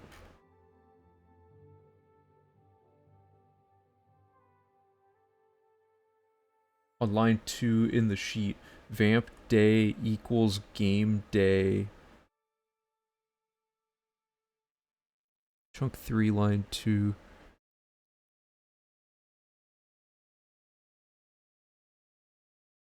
Oh. Sorry, you're right. Yeah, so we don't want to wait. We want to wait, okay. We want to wait... Yeah, thank you, that's a good point. I need to wait... So we have to wait at least 24 hours then. Unless we started... It's really annoying that the game day thing is only incrementing at the end of a day instead of in 24-hour increments, because we can't cheese it now. So could you do a time warp to just pass all the time you need and test it that way?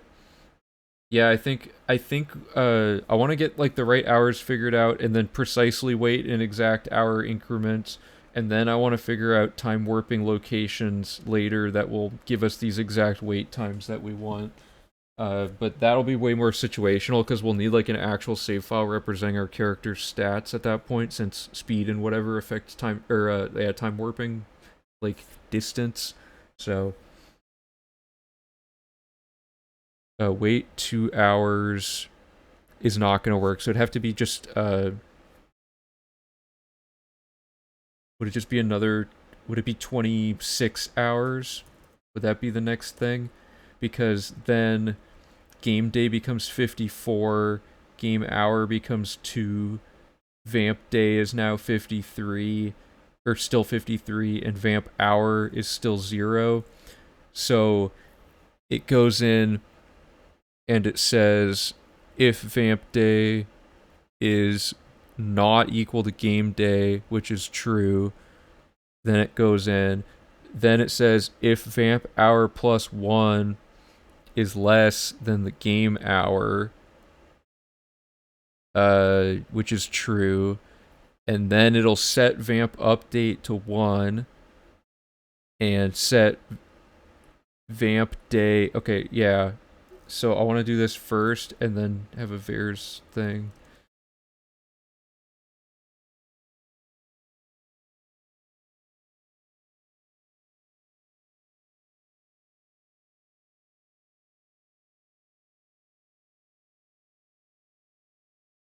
Because now it's going to set vamp update to 1, and it's going to set vamp day to game day. Whoops. It's going to set vamp hour to this. So is it just 26-hour wait cycles will hit this every time? Is that the idea? Or waiting 26 hours... Or, sorry, waiting 24 hours, stopping on 12 p.m.?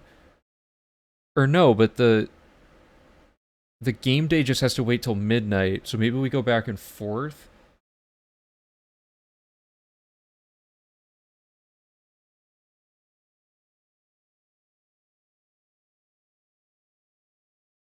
Yeah, I feel like you guys have already solved this and I'm just trying to figure it out on my own now. Like, I'm just, like, behind trying to understand. I feel like there's some stupid way to, like, mess with this, though.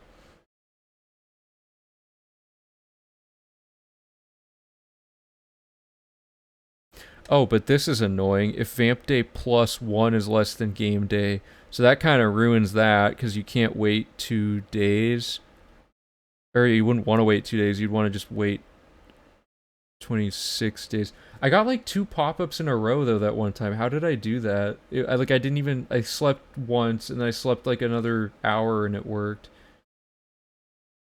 I was gonna do 26 hours just to make sure that it, like, I'm not accidentally overlapping. I can simplify it down though.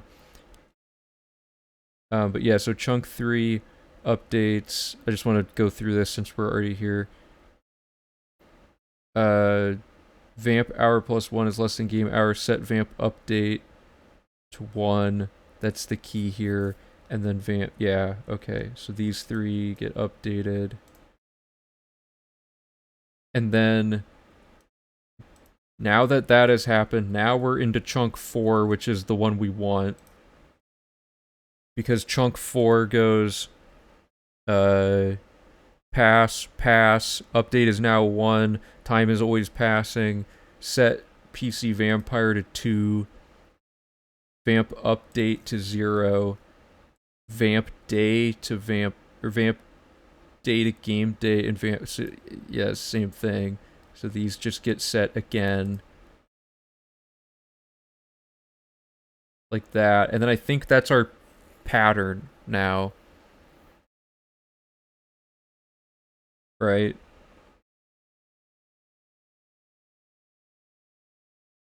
Because then if we were to wait 26 hours again, this would just do the exact same process. So it would go back up here, and it would be 55, and this would be 4, and then it would just say vamp hour, or vamp day is not equal to game day, which is true. Yeah, so I think it's just 26-hour waits 3 times, Which, yeah, I guess that's what Valorant's saying. So let's get this, oops. And this is all just so we never have to worry about getting vampirism to work ever again. What's the best starting? Is this file already at 100? Yeah, that one's already at 100. What about this one? Why are all my saves at 100? What's up with this? Maybe it's this one.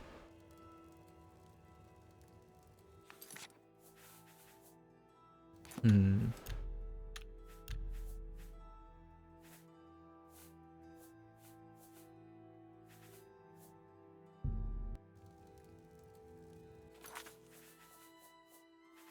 Okay, so I have the disease. I don't know how much time has passed since I got it, is the only thing. But, Step 1, get the disease done. Step 2, wait till 12 a.m. the next day. And this is straight from a cave. Like, we went to a cave, got it, and immediately fast traveled here. So we're gonna wait, like, as soon as it's the next day. Hey Bosch der Boer, thanks for following. Appreciate it. Okay, so now we've done this. The next step, I actually can't read this without alt-tabbing out. Oh god, I can't read it from here either. Is to wait 24 hours. Or we can just sleep 24 hours. What? That's not correct. Unless something was already... Man, what? Maybe time had already passed from me fast traveling. We can test the rest of this. Getting this to show up wasn't the part that's broken anyway, but I guess maybe it is. Okay, we're at Vampirism 25. So we're at this phase. So it's now hour 0 effectively. And so we got the disease, and so we did all this. This is like the initial setup, right? So the next phase is to do this 3 times, essentially, and the variables just increment each time. So we're gonna wait 24 hours and then wait 2 hours, and we're just gonna keep doing that. But eventually we'll find a wait thing that just does this for us. So if we...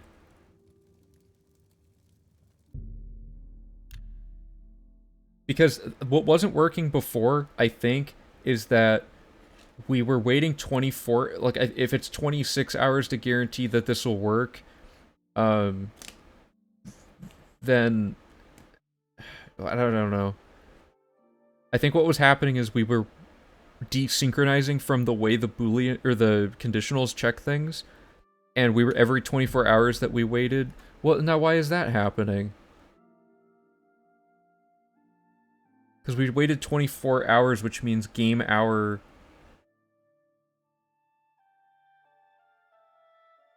Is this not at all how this actually works in practice somehow? Vamp day is not...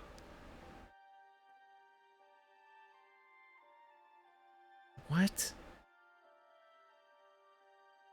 Vamp day should not equal game day right now, right? We just waited 24 hours. It should be all bad.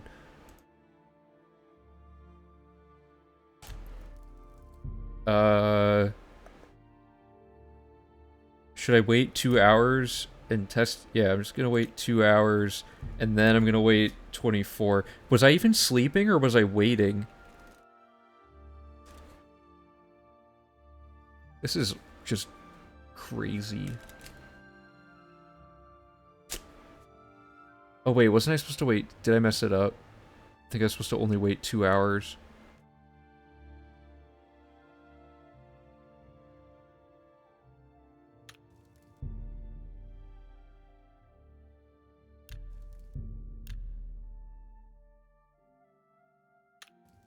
Oh, I messed everything up.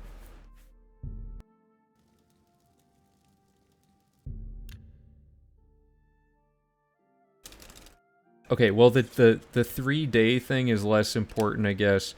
We just have to wait 24 hours 3 times and then sleep to trigger the thing.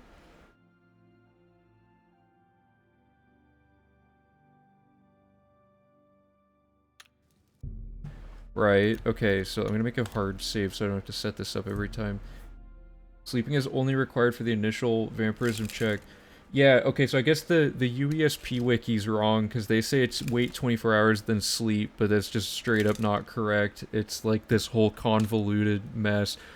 So after that, then you...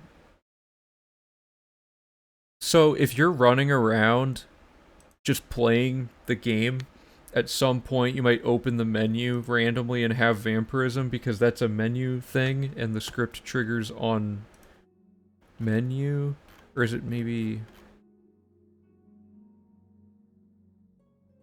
Because the actual update thing only triggers when you're in menu mode. I don't know what's real anymore. So what we want to do then... Shouldn't game hour... The thing that I'm thinking is that game hour might be, or, like, I don't think it's, like, I don't think it's rounded, I think it's, like, decimals, right? So, like, if it advances a minute, suddenly it's different, but day is not like that, I would assume.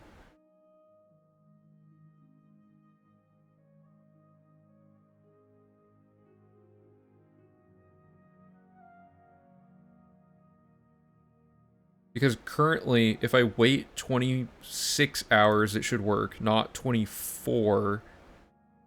So what if I wait 2 hours first, and then I wait 24 hours each time? So I do 2 and then 24.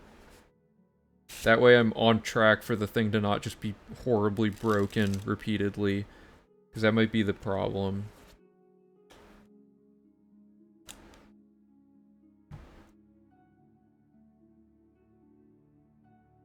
So this should work.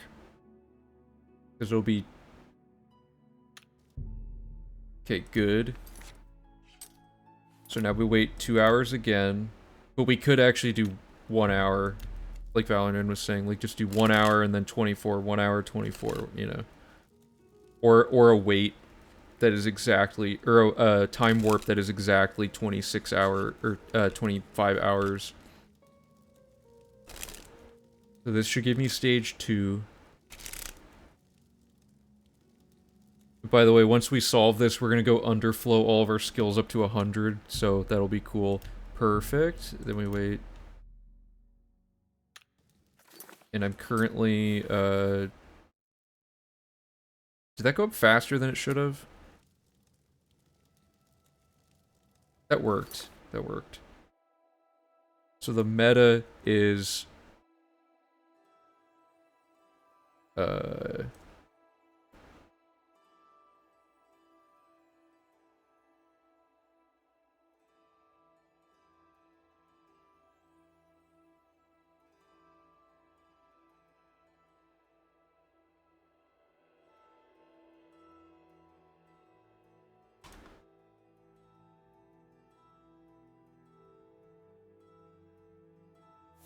believe that's the meta. So let's rewind it.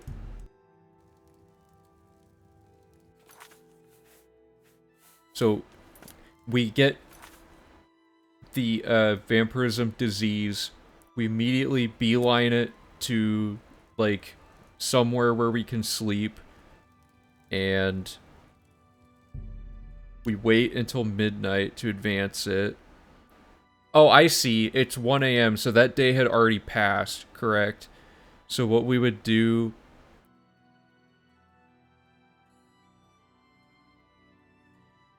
Because this will be the second day that has passed. Somehow we elapsed into the... I must have gone to that cave at, like, midnight or something. Or, like, near midnight. Because... Okay, so whatever. Somehow we end up in this situation... And then, regardless of what time it is, as long as it's not, like, dangerously close to being the next day, like, as long as it's not, like, gonna run us into that 22, like, that 11 p.m. check, now we can just do 1 hour, and then wait 24.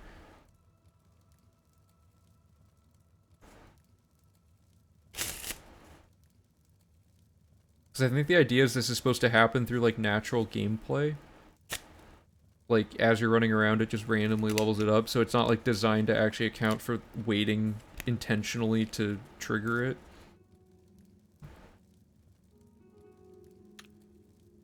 What? It didn't work that time. Maybe it is 26 for some reason.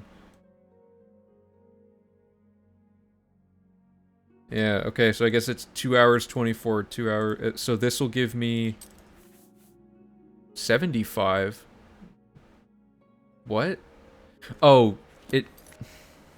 This is so confusing. 1 is 25, 2 is 50. Wait, no, but I never even went to 50. How did I shortcut it straight to 75?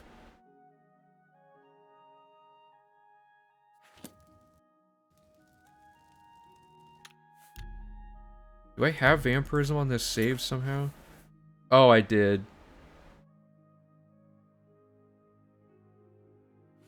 I thought this was like setting up getting the initial disease. Oh, okay, so maybe the 1 and then 24 does work then? Or something? I don't know.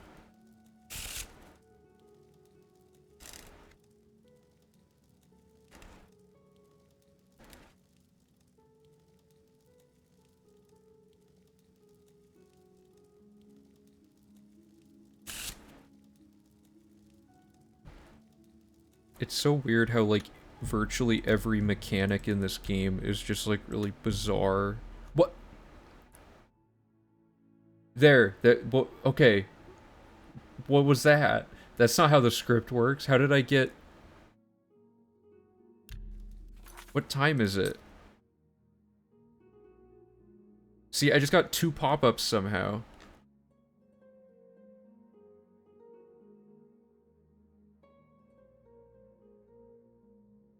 There's 2 things going on. Like, I shouldn't be able to get 2 pop-ups because in both situations where it would trigger an update, it is, setting the day to the game day. But, what? In both cases, it's checking if the day is not equal to the game day, correct? That shouldn't be possible. I wish I could, like, get these variables showing up in the actual game, but I can't. Man, this is just perplexing. I mean, we know the 26-hour thing works, at least. But I just, like, instantly got my vampirism up to 75.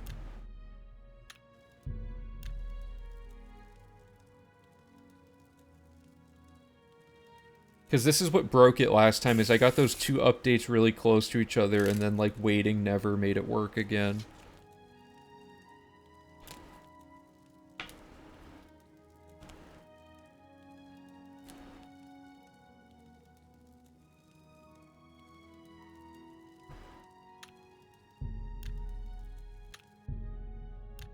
Well, okay, for some reason you get, like, a bonus thing, but maybe we'll revisit that another time. The important thing is that we know that you need to wait 24 hours, but make sure that you wait 2 hours first so that the timer is always slightly past, and your timer cannot be too close. Or no, it doesn't matter what time of day it is, does it? As long as it doesn't overlap into the next day. So that's 6 hours of time, right? So we want it to be like you should make sure it's not past 6 p.m. when you start the thing. You know what I mean? Oh yeah, don't worry about it, Valorant. It's fine. So yeah, so if we synchronize this by doing the 12 a.m. and then the wait and then the sleep, then this should work. That's true. So we're synchronizing the thing, The only way it can really go, it can't go wrong, because even if we slept on this one and then it advanced it proper, or like advanced it early, um, or wait, yeah, okay, so we have to make sure we don't, maybe we don't want to sleep after 24 hours. Maybe we should do like this. That way you always guarantee that you're sleeping and waking up at 12 a.m., right?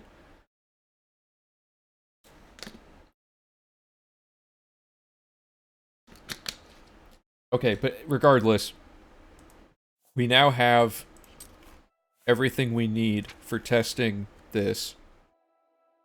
So to reiterate, all of this was to figure out how to make sure we can have vampirism in preparation for this, which we're now going to do. So using console commands to simulate actual, like, speedrunning, we're level 144, which would or 145, which would normally take 45 minutes to set up. The next 3 or so minutes would be drinking, and then we have to do the class reset. So phase 1 of this is, now that we're a full-blown vampire and we have our plus 20s and we have our skeleton key and we have Ogma, we're going to load warp this character into the sewer using a save that we would have made in the tutorial.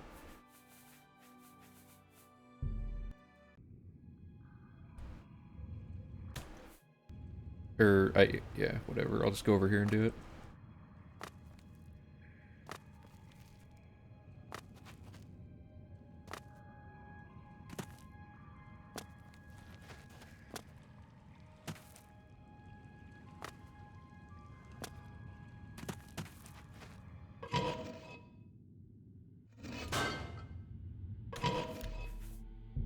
So they're now in the sewer. We make our save.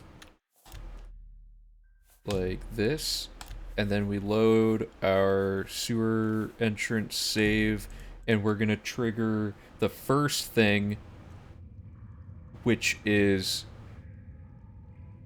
Well, we already would have triggered race reset. So we're now triggering class reset. Right? Develop vampirism, do vampire cure quest, power level to 1. Okay. Class reset is next. So now we need to get this pop up.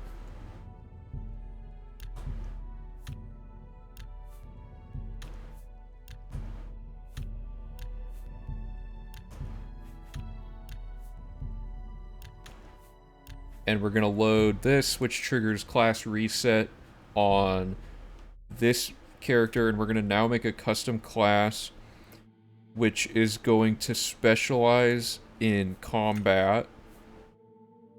Right? Yeah. So we're specializing in combat. These don't matter. And then we're going to do... Wait, am I not the right race? Whatever. I'll fix it if it's wrong. Alteration, conjuration, restoration. Mercantile, light armor, marksman, speechcraft.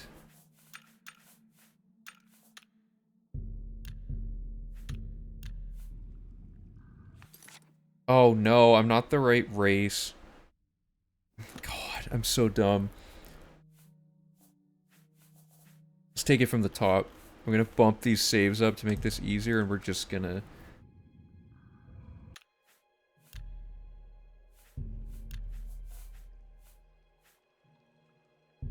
I believe this is the version of Keith that we need.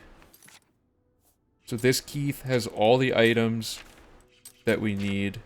Let me just double check so I don't have to do this again. Yes. Does not have vampirism. Correct. Yeah, the save files are actually glitched out because they're following Bosch's files that I imported. I was only at like 800 saves, but I put my saves like in folders. I probably have like 5,000 saves at this point. What is... Step 1 is to race reset. Yes. Okay, so I'm going to quick save and load warp this character into the sewer.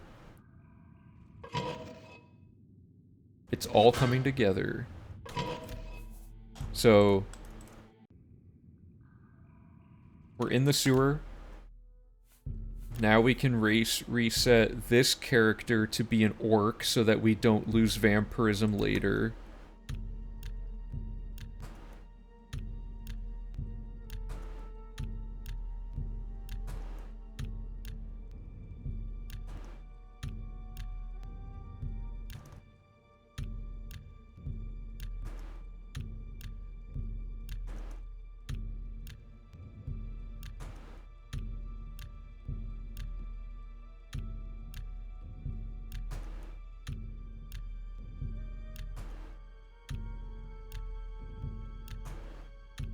Man, I'm getting bad timing here. Yeah, I'm just deciding what race I want to be.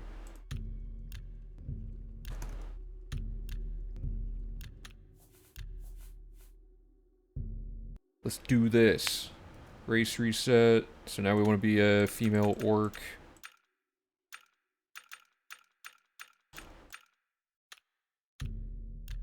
Okay, so we still have all the items we need. This simulates, and we're level 145. Did that show nothing? Oh, that's whatever. This doesn't reset fame or anything, does it? Oh man, we've never checked that. That would be horrible if that's the case. That would actually mean we just have to do it at the start of the run. That wouldn't... There's some way to pull that off. Anyway, now that we're this race, we need to develop vampirism using our system.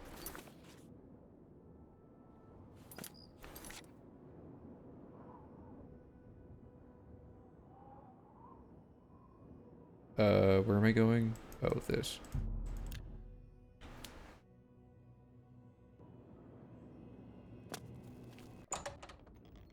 Luckily, you have a really high chance of getting the vampire disease from these people.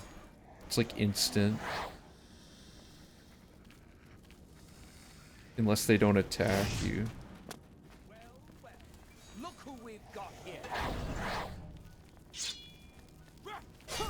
Thank you.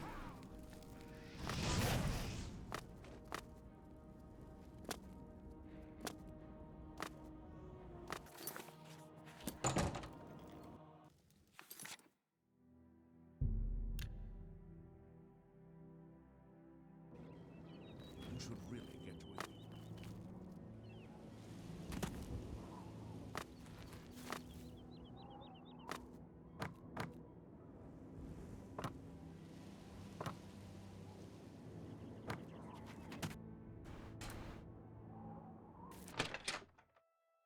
Okay. Step 1. Wait until 12 p.m. Or a.m. Sorry, 12 a.m.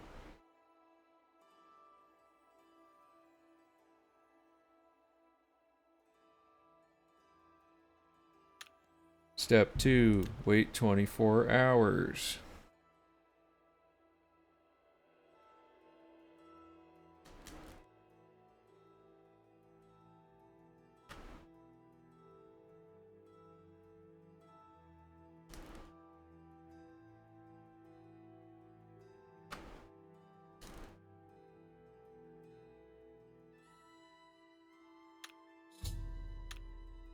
Next, we're gonna sleep 24 hours and it'll wake us up at the very end.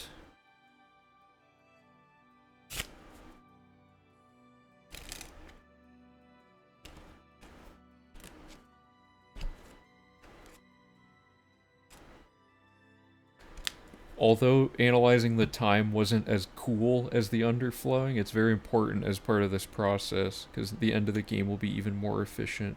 It also didn't work. Oh, maybe it will. Yeah, there we go. Okay, and then wait 2 hours. And... Excuse me? What is going on? whatever. I'm not gonna question that that works. I'm just gonna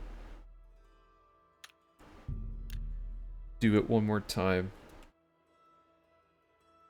It seems to just work consistently.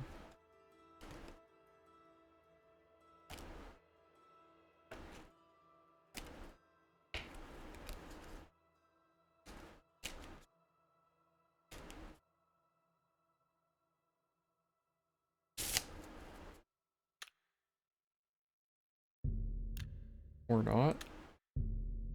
Okay. Wait, am I already maximum? No. It seems still buggy, like it's not entirely working as it should in the mapped out thing, but I don't know what would be up with that. This should be the last wait cycle, but something just happened there where I had to wait an extra hour to trigger something, so I really don't know what's going on anymore.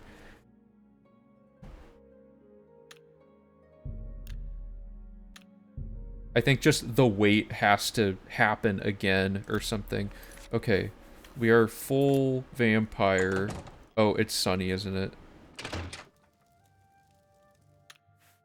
We don't need to go out there anyway, so let's make a save and load warp them into the sewer.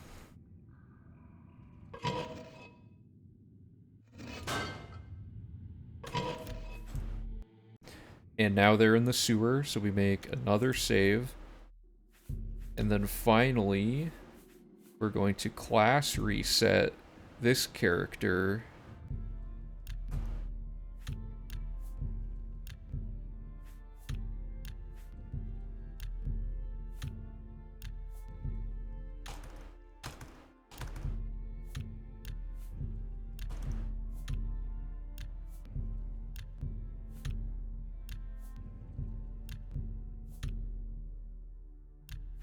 It seems frame perfect, yeah. It might also be something to do with, like, the boxes overlapping or something. I don't really know. I'm just kind of mashing and hoping it works, although I have gotten it a few times, just tapping it once.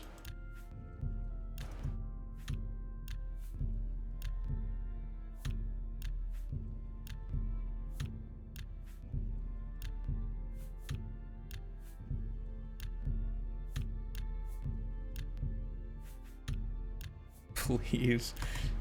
End my suffering. I just want...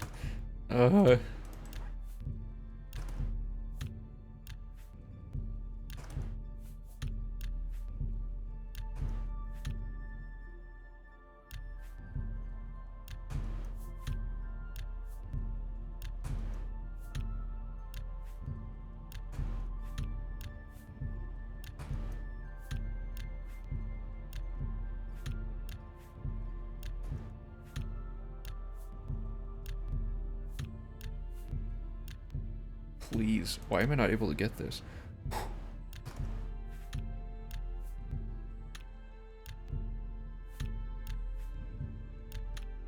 Oh, I had it, but I pressed too many.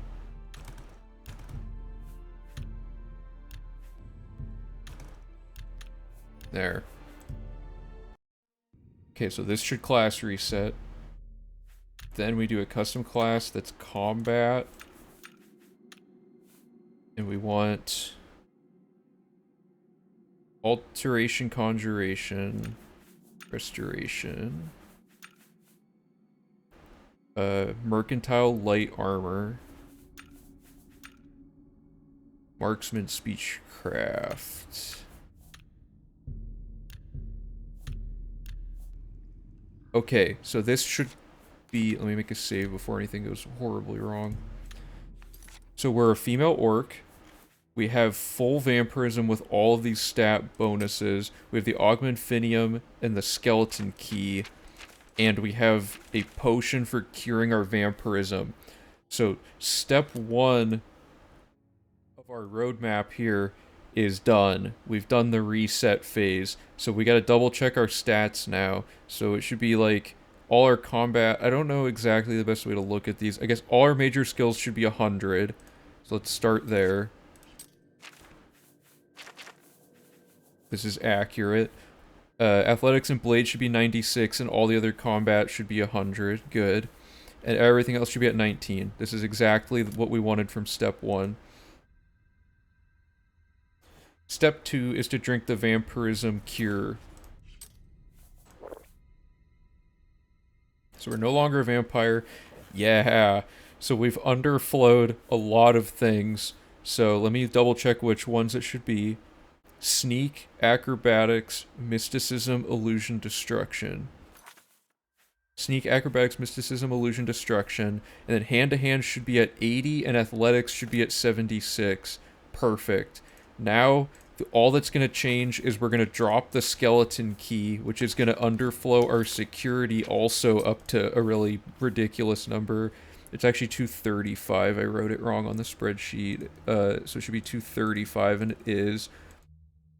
And then the next step is we have a lot of skills maxed out, but we need to get our other combat skills up. So the first thing we do is we read Ogma Infinium, and we choose Path of Steel. And that gets some of these fixed. And it doesn't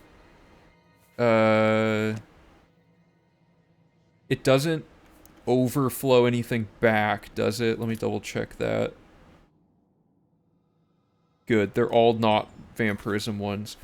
So now we should be at blade and blunt and heavy armor, so it should be 106, 110, and 110. 110, 110, and 106. Good.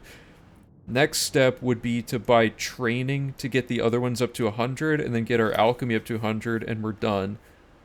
So our alchemy, we would just manually farm this, which takes like maybe 5 minutes of just spamming restore fatigue. And then we buy 20 levels of hand-to-hand training. Yeah, so 24 of this, so it works. It actually works. I can't believe it. We figured out a way to do this. One last thing I want to check, though, that I just realized we probably should have checked way at the beginning, is to race reset a completed file and see if somehow any statistics get reset to 0, at which point this whole thing is depressing if that's what happened. But we'll see.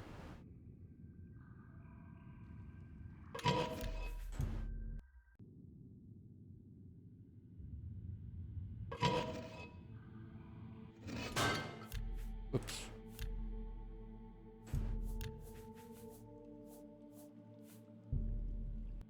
So I gotta race reset this character and see if anything goes wrong.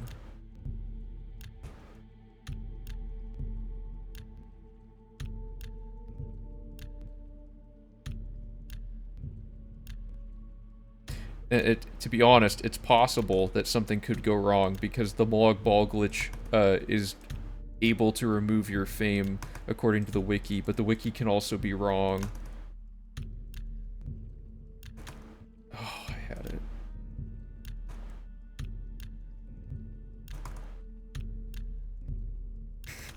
Yeah, this is like super stressful. So to clarify, this file is I'm gonna, just to be extra thorough, I'm gonna actually change a bunch of stuff. Fame is 198.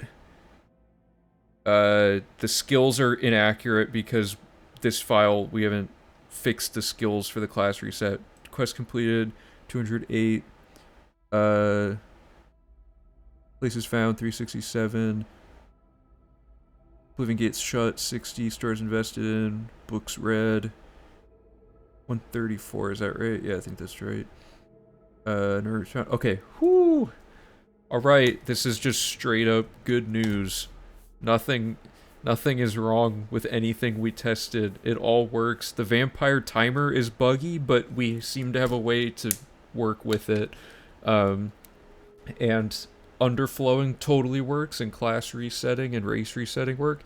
So now routing is just like wide open for options. There is so much we can do as long as the end of the run does what we just tested here. This is super exciting. The skill grind is just getting to level 145, and that's the only requirement. So we're just gonna do some power leveling, and that's it.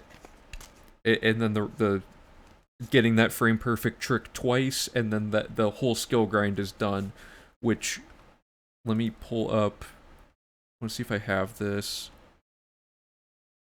My splits should be on here somewhere. Where are my splits?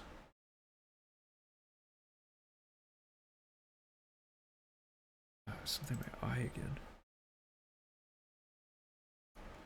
I cannot find anything ever. Oh, here we go. So for reference, here's our roadmap. We're at 79 hours from V1, 39 for V2, 21 for V3. So the goal for V4 is like 16-ish hours. And Bosch has already made map exploration like an hour and a half to probably realistically like 2 hours, let's say. So none of this data is like real, by the way, in these columns. V4 has not happened yet. But what was I gonna do? So this is now an hour and a half. I should mark these.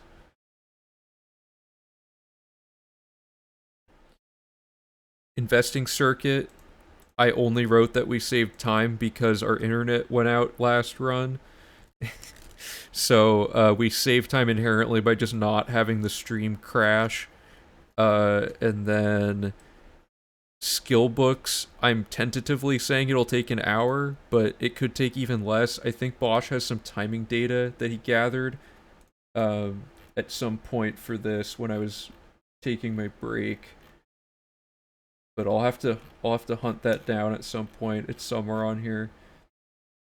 Yeah, I can't find it quickly. But basically, random skill books, for people who are unfamiliar, you have to like go into these caves and get like and keep saving and reloading outside of them until you find the loot you need, which is like a really low chance. And we finally found, we scoured every dungeon in the whole game and found a chest for each type of skill book that's right next to a door, so you can just instantly get a roll over and over instead of having to run to the end of a room. So skill books, the checking time, the odds haven't improved, but the checking time has improved significantly. So I'm just estimating a 45-minute time save. Great skill grind. Why did I put 45 minutes? It should not be that low because we still have to level up. It should be realistically, let's say it takes like an hour 20.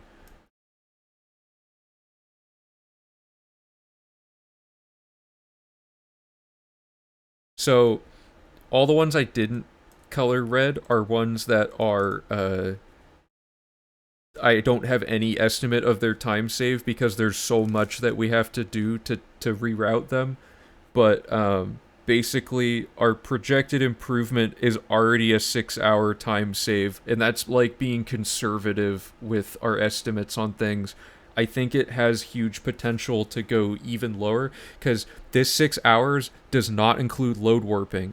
It does not include the 100% chameleon. And those two things alone are huge. It does not include the new method of spawning Oblivion gates. It does not include the new method of, or no, it does include Oblivion gates. Sorry, it doesn't include the what is it? The spell stacking, allowing us to not need certain spells to be made. So like the Arcane University split that's 30 minutes long might be 15 minutes long or something. It doesn't account for how much more logic weaving we're going to do into the pseudo routing of this. It's going to be way more dense than it used to be. So like we're not just doing quests, we're doing parts of quests when we're in an area, and it gets really particular. So that's all really good stuff. But yeah, we're already at like probably a 6-hour time save, which is like ridiculous for the fact that we haven't even like started the pseudo routing again. This is just the tech alone and this one end of the game routing thing going on. And this also puts like, I'm trying to think of like what's the worst part of the run now. Like I guess the longest thing on here is the Nern route. Like that's the only thing that's like truly that long. And we have pseudo routing stuff to test out for next time. So this is good. This is like a straight like this all just it took all like night for us to figure this out, but we're finally there and it's awesome. I don't even know how this could really be that much better at this point because the Molag Ball thing removes your fame, which means you can't use it. So I think this is like the pinnacle of underflowing unless we find some crazy other thing that underflows stuff. So we don't need this. So for next time, I also have to update the class reset thing to include info about the new thing that we implemented. Don't need that, don't need that. Free skill boost? No, I don't need that. Okay, so Bosch made this document before we had this new thing we just routed around, right? Which, unfortunately, that means a lot of this won't be able to be used, but there's a lot of really cool ideas that we can use that are like smaller pieces of this overall thing that he constructed. It looks like Muggy was working with him to like figure some stuff out. But the main thing we're going to be doing is pseudo routing and simultaneously looking at each quest we do and thinking like examining how Chameleon is affected by it, and if I guess combat is solved now too because we're doing combat. We don't have a high level until the end of the run, right? So, man, that makes like routing's gonna be so much easier now that we have this. I think I'll probably be streaming a lot more frequently now that we have like really good momentum because not only do we have this new thing, we now have an entire separate route idea from Bosch that has a ton of new things that I hadn't even tested on stream before that we can incorporate. And most notably, all of his insane spell stacking stuff that's going to equate to like 4 out of the 6 hours of this time save and whatnot. Oh, Nern route will probably be a little faster too because we might get some higher movement speed. But yeah, so next stream I'm going to be probably taking this document and my pseudo routing document, which is here, and we're gonna kind of merge them together and try to make a route that's like super strong because this pseudo route was like really dense, but this pseudo route also assumed we needed to get vampirism and underflow at the start of the run, which we don't need to do anymore. We need to get vampirism and cure disease it with a potion or like an alchemical. That was the thing I was going to write down. We can cure vampirism with shepherd's pie or the other one. There's some other ingredient that cures disease. Oh, mandrake root. Which means we could we can't farm alchemy at the start. But yeah, basically, so this is proven to work now. So it's get the vampire cure or get the vampire quest from Vicent by getting bit by him or get offered the thing from him or whatever, and then we just cure the thing immediately. But we don't even need to do this. Don't need to get bitten to start quest, and then ends when he dies. So that's like that doesn't matter. So this is like a maybe.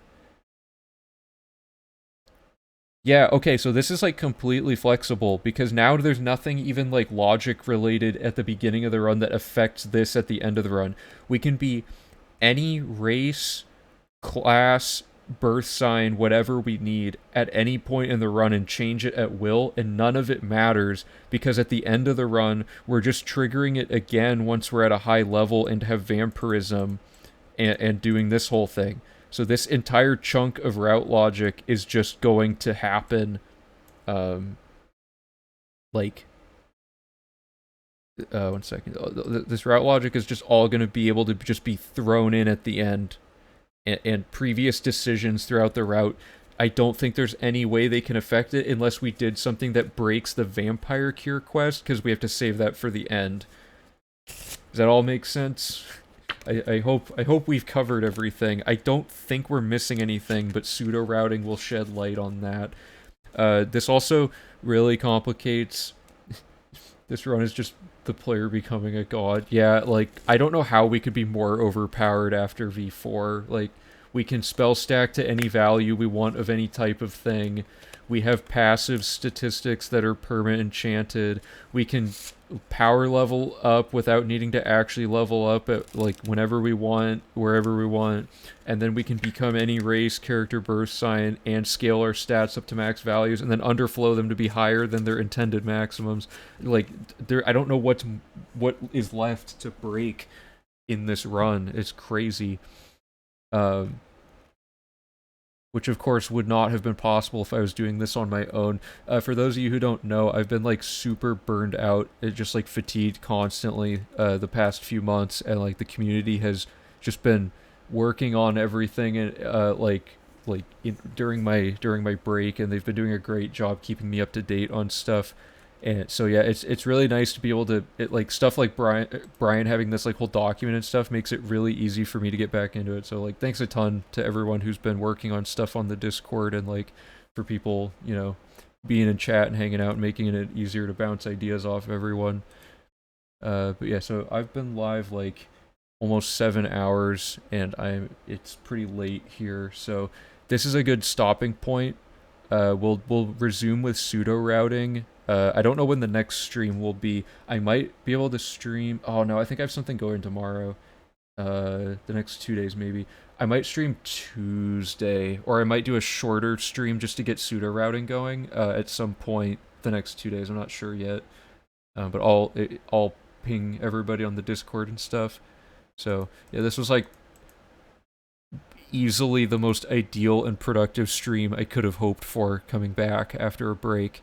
And yeah, it's great seeing everyone here hanging out. So yeah, great job everybody. We did it. We solved like the largest issue. This is like the equivalent of the Helvius Cecia bug that was throwing the V3 run off, where we couldn't figure out why the whole quest line of the Thieves Guild was broken. This is like that times a million, and it's now solved. So excellent. All right, I'm gonna head out for the night, but thanks again everybody.